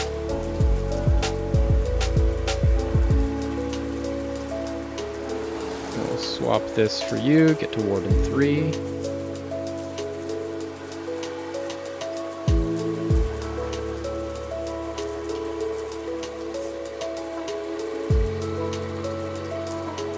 Early Warden 3 has to be good. And then we're hoping to get to level 5 on 2-5 and unlock Gwen. That's the current plan. And I think that's an action roll plan. I think that's a good plan, chat. Hopefully you agree with me that that is a good plan.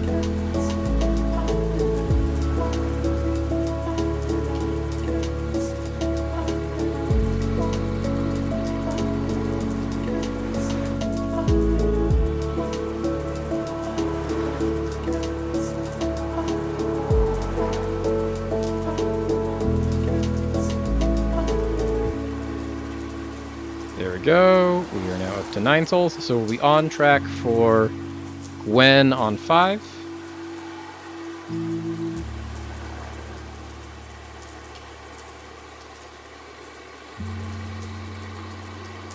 We're gonna switch back to our Shadow Isles Callista board.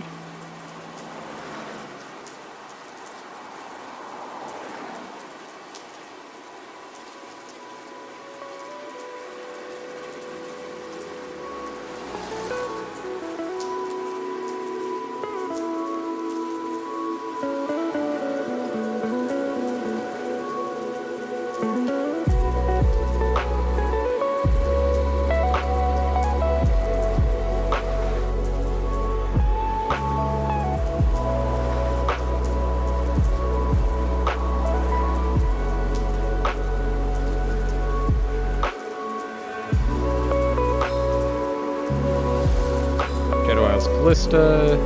Unfortunately, they killed our damage against this Ionia comp, so that's going to kill our win streak. Hopefully we can come back, though.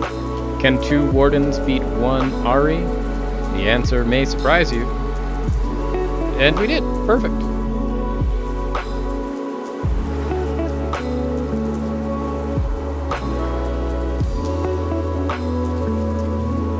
Okay, so we have an IE.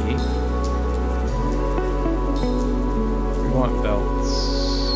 There's a belt on this vein. We'll take that.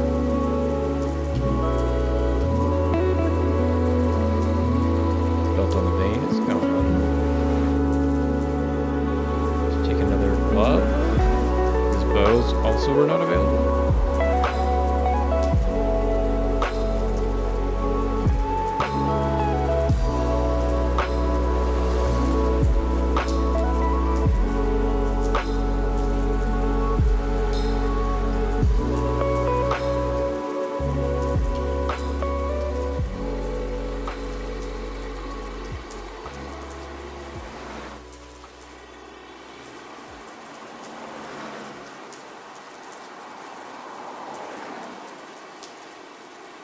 $24 gold. 5 on 2-5. We're trying to hit 6 on 3-1 and keep win streaking. And 7 on 3-5.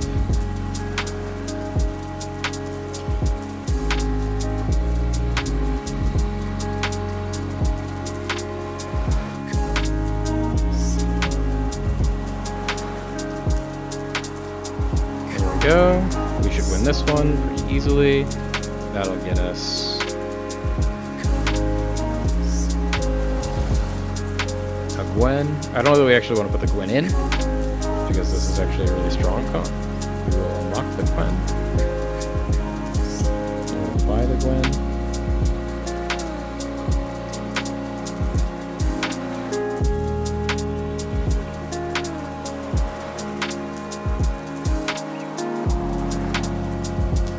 We need to get to 30 souls for our Callista by level 7.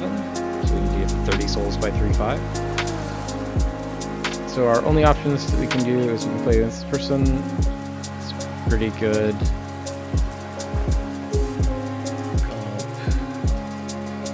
This is a good Ionia comp.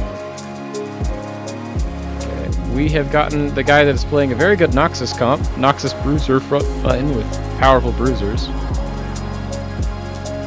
The hope is we can get enough damage out of this Ashe to actually matter. But they have the biggest Scion you've ever seen in your life on 2-6, which makes me believe that I don't think we can actually kill this Scion.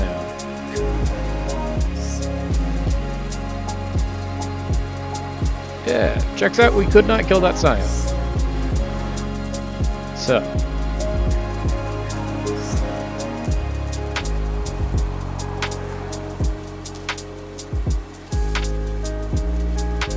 Now we're gonna have to go 6 on 3-2, which is fine.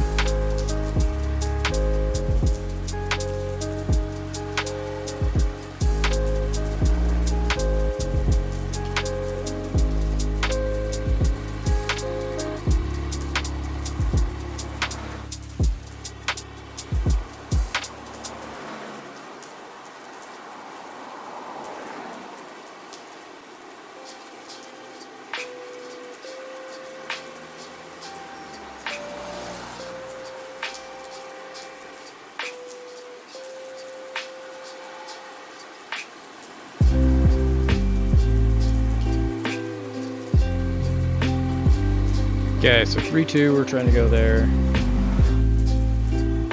Any item augment is good.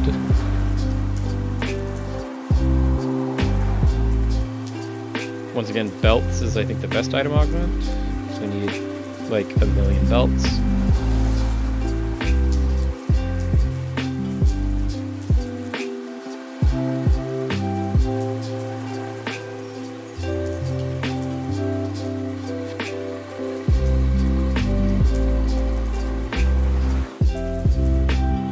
Honestly, one of the best things we could get at this point isn't even a belt, it's it's tier sword to do Infinity Edge, Last Whisper, Spear Shojin for our Callista.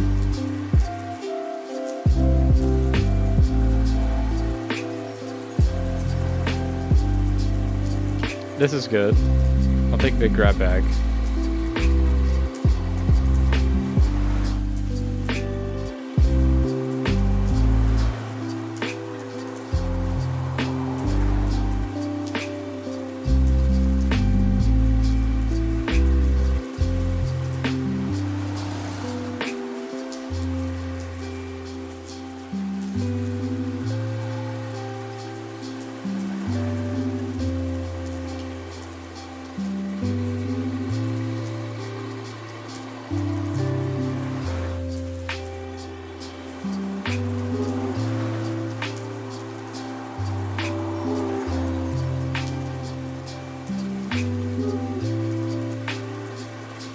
Okay, so we want to level... We have our Callista items done. We need to level to 7 now. We want to hit 7 on 3-5, and we want to have the best econ possible to get there.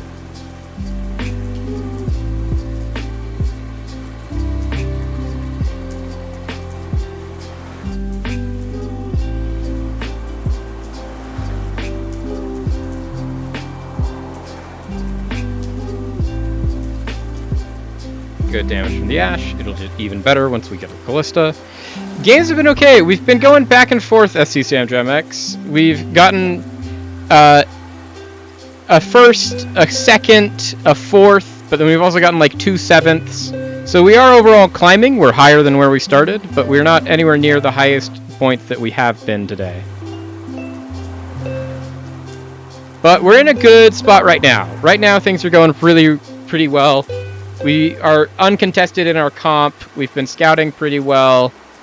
We feel pretty advantaged. We have all of our best in slot items for our damage carry. We've got 2 pretty good tank items for our tank when we inevitably find our tank. Like, things are really going well. We started, to be fair, we started barely in Plat 4. We were in Plat 4 with 2 LP. Right now I think we're at 34. This lucky item chest is going to be nice. We're going to hold on to it though until we get our thresh, because right now we have like 0 thresh items other than this recurve bow. And having thresh items is going to be very important for us.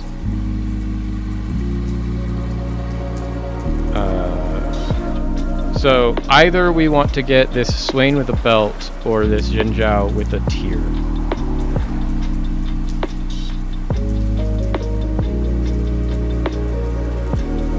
Okay, so there goes our belt. Hopefully we can get this tier. There we go. That gives us our Swain, our first thresh item, so then we can hopefully get one of the other 2 thresh items out of our lucky chest. Most importantly, how much gold... Right now we are playing Callista Shadow Isles, so our whole goal is we're going to replace this with an item, with a unit called Callista.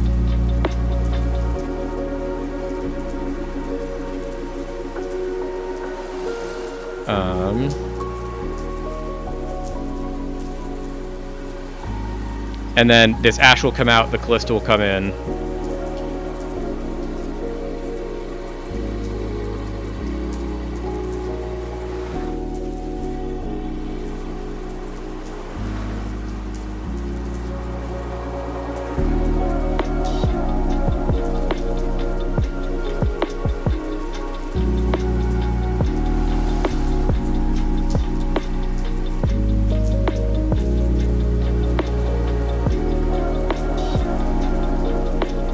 Exactly, we're trying to eat all of the souls.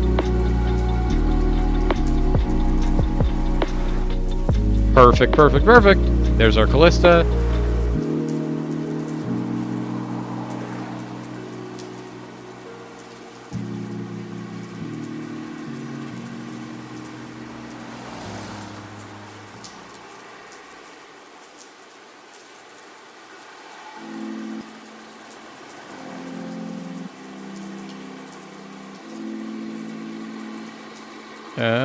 We'll do this because it powers up the U, because we have Vanquisher now.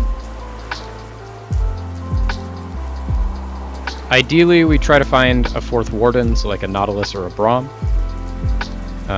While we work to level up, we're trying to hit 7. We already hit 7, we're trying to hit 8 again by 4-2.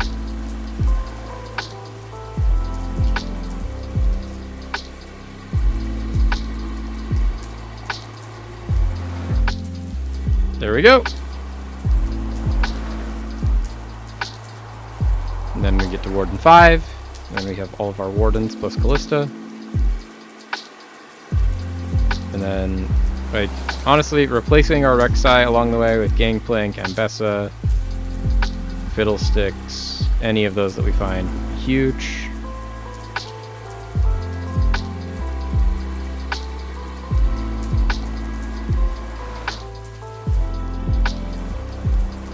Because we're doing pretty good right now. We're doing pretty good. We're not the best in the lobby, but we're not the worst in the lobby. We've managed to hold on to a lot of health. We have really good econ.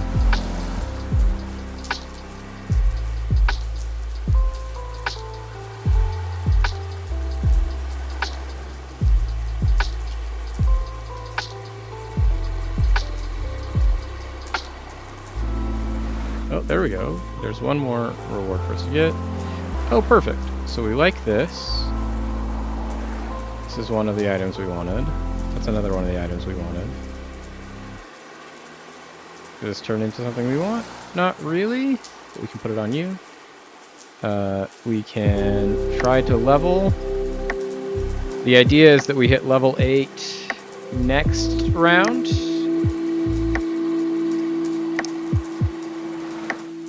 And then if we can get another like random grab bag of items, that would be huge.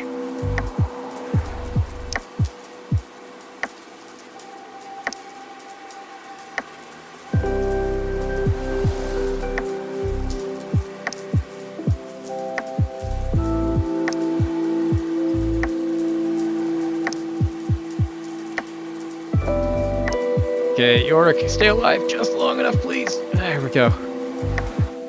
Whew, that was a little bit of a squeaky bump time. We needed our front line to stay alive just barely long enough to not die there. Ooh. Okay, I don't think we need that. Don't need that. Exclusive customization, I think, is going to be pretty good. We'll grab that. We'll level to 8.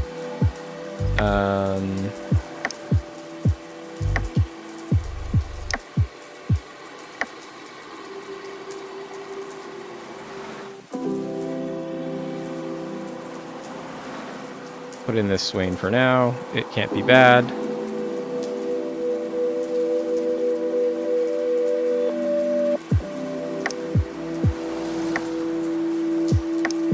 Mainly we're just doing this because we want to hold on so that we can, after this combat, unlock our Thresh. And then we can put our Thresh in instead of this Swain.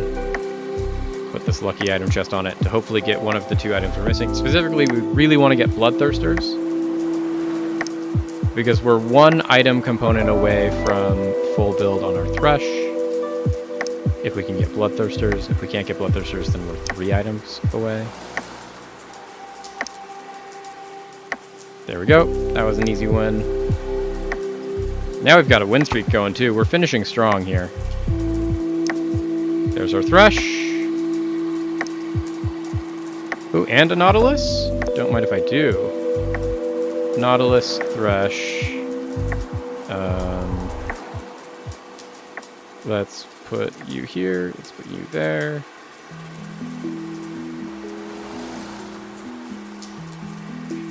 None of those are the item we wanted, but this is an item we want. It's just not on you. We'll put it here.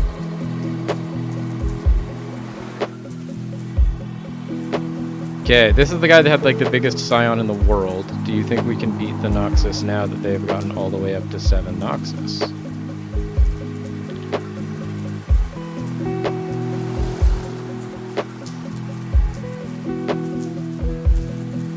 There we go. Callista still pumping up pretty good damage. If we can find a second Callista, that would also be huge. Second Callista would be massive. But 5 Shadow Owls, 5 Warden is not a bad place to be right now. So we'd like this bow or this cape are our 2 highest priority items. Bow's gone and the cape's gone. So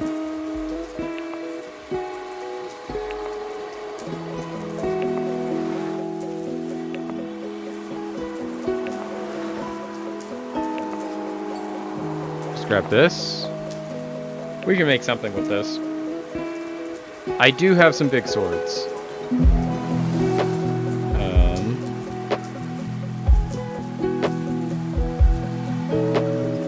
Stone plate's probably not bad. We just want generic tank items, and these are pretty good generic tank items.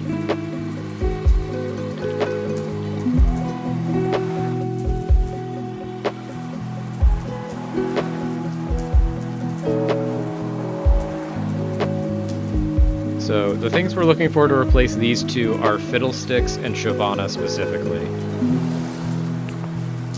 And until we get those, we don't really have a replacement here. Or a Seraphine. Seraphine would also be huge.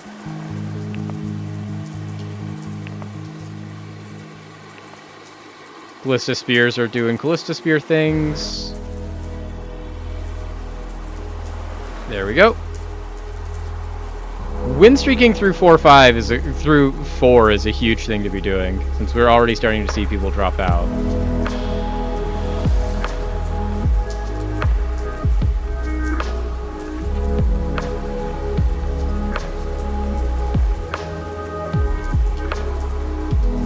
There's that. We want a bow to get our other burn item on our Thresh. And then really we'd love some way to get Thresh to have Omnivamp.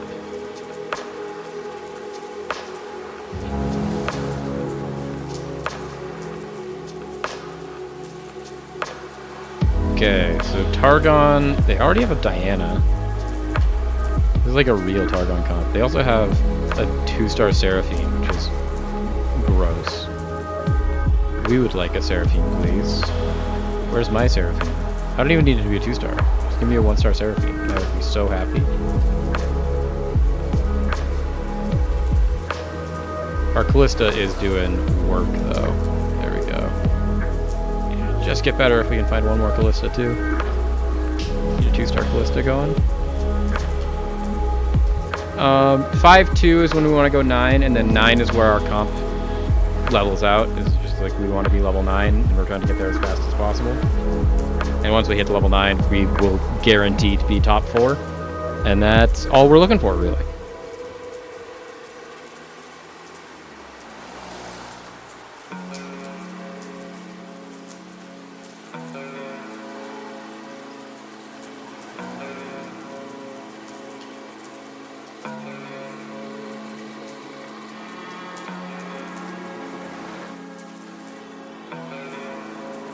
Ooh, another Callista.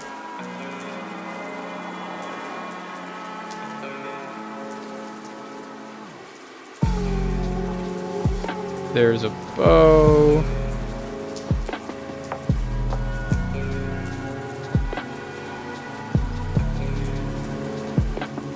Take that. We will hit level 9 on 5.2 now, and then all of our money can go towards units and rolling and trying to find the 5 costs that we want. Okay, this is a full build Ionia comp, though. I don't know. Callista 2, finding it when we did is going to actually very much matter for this.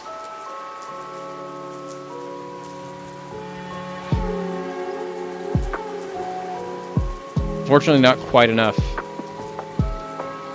Our front line didn't survive that, which, how we get a better front line is by doing things like this. So, put you in there. Horn, we'll just do a straight swap there. Braum can come in here instead of you. Callista. Another Callista. There's a Seraphine. Seraphine can come in instead of the...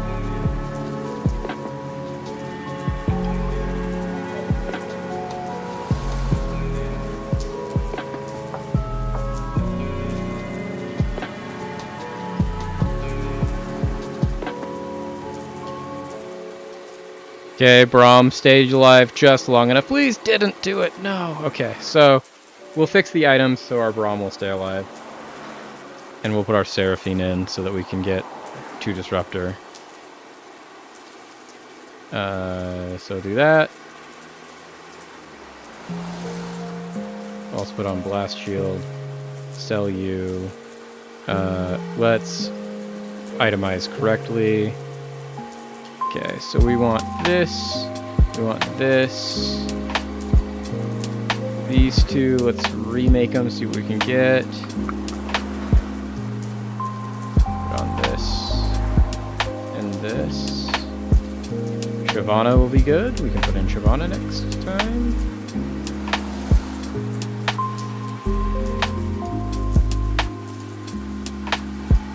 This is the full build Noxus comp.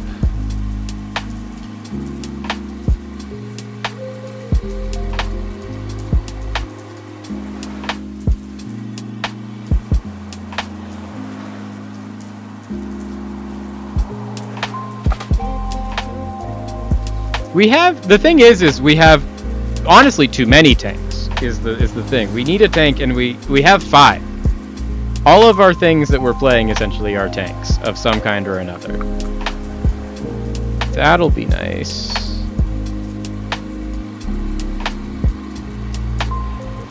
We have top forward though at this point, so that's really all that matters. What we would like is we'd just like a better tank. And we'd like Omnivamp. We do need to power up, and this is going to be a big way towards powering up. We can get rid of this Viego finally, put this on, have you wear that. There's Seraphine 2, that's also a big power up. There's Braum 2, that's another huge power up.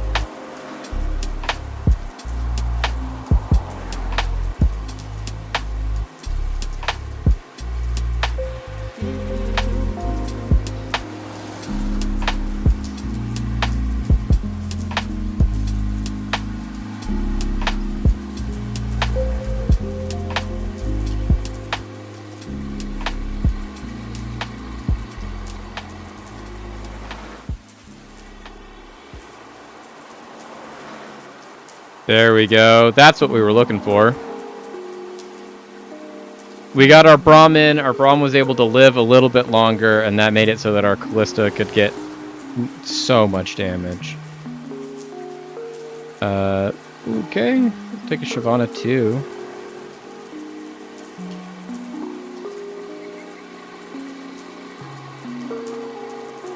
We will also want that Thresh. We find a single copy of any of these 5 costs, we get a 2-star 5 cost. Callista 3 would be insane. If we could get to Callista 3, we win this for sure.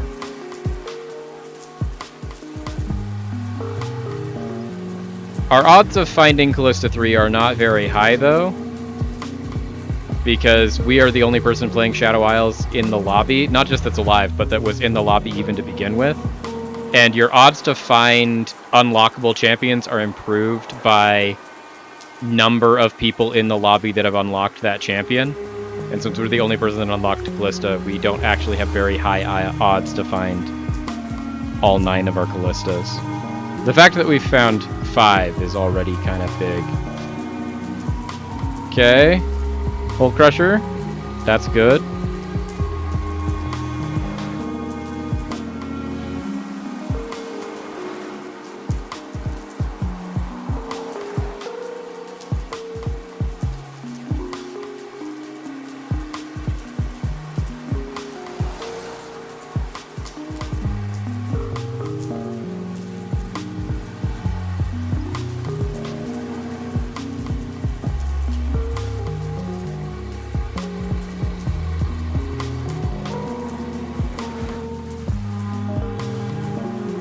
Don't like any of those. Let's try doing something with these, shall we?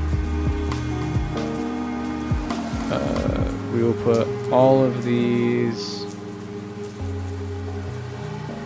on you.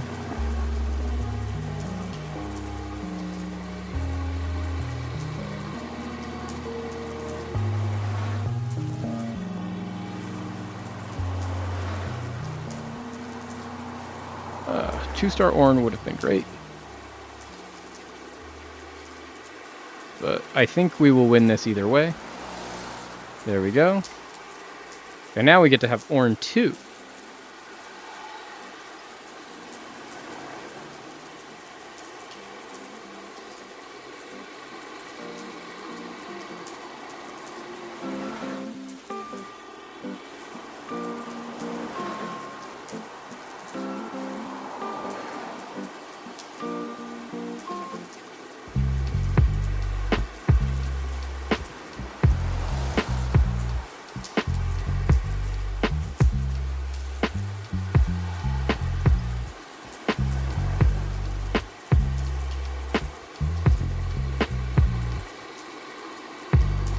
Okay, we're against the Yordles player.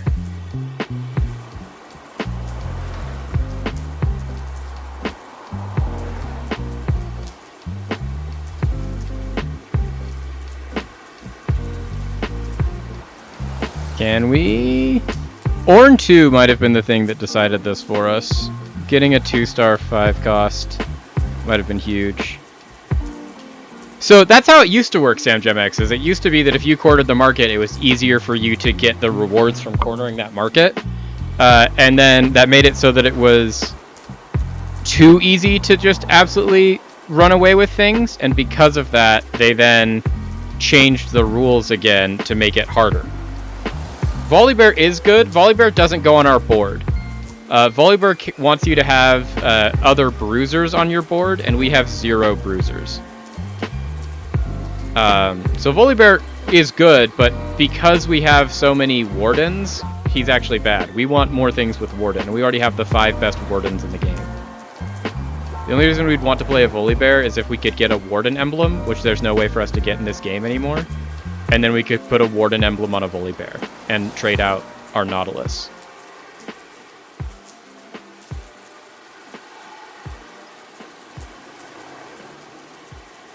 Oh! That was so close. We barely beat them.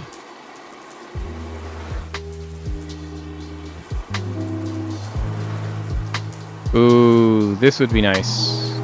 Let's try and get this.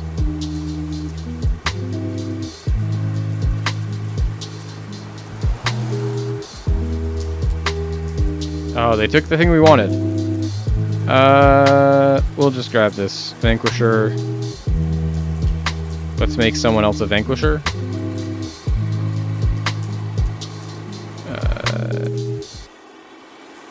Make Shyvana a Vanquisher. Why not?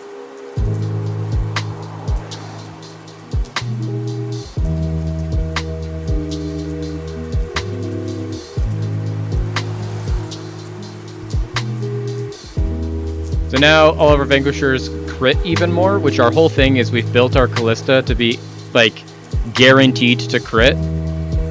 And so she does extra damage whenever she crits, and she will crit on every single attack. So we're just, every time we get more Vanquishers, we make it so that our crits are even better.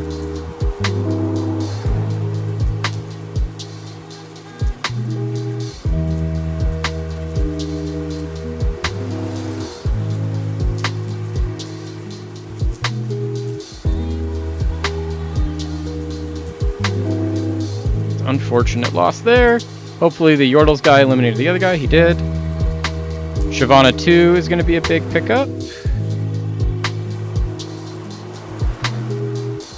Flicker Blades. Flicker Blades, is that good on our Callista? We don't know. But we can put it on you. Shyvana 2 with Flicker Blades. Can't. At the very least, it can't be bad. It can only be good.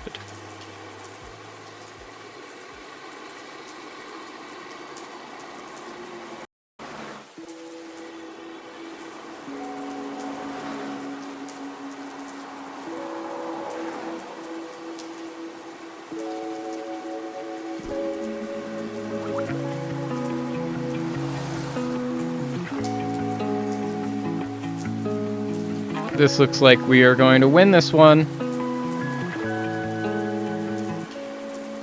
Yep, there we go. And that's a top finish. Last round, we're all in. We got there first place.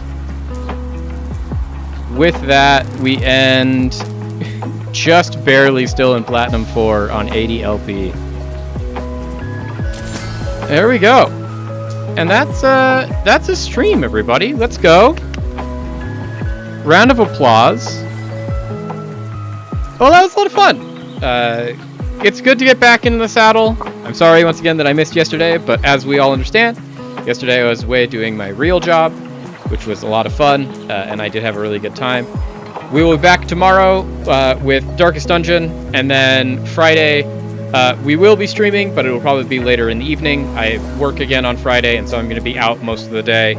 And then Friday evening, when I get back, we'll probably be doing just Monster Hunter, and we'll be trying to do that. And I might have a guest join me. I have a couple of other friends that have just started playing, and because we're all learning how to play, it might be fun to play all together. But thank you all for your support. It means a whole bunch that you are willing to just even hang out and watch. I hope you all have a great day. As always, I've been Sam. This has been the Jank Drawer. Take care of yourselves, take care of each other, and I will see you all next time.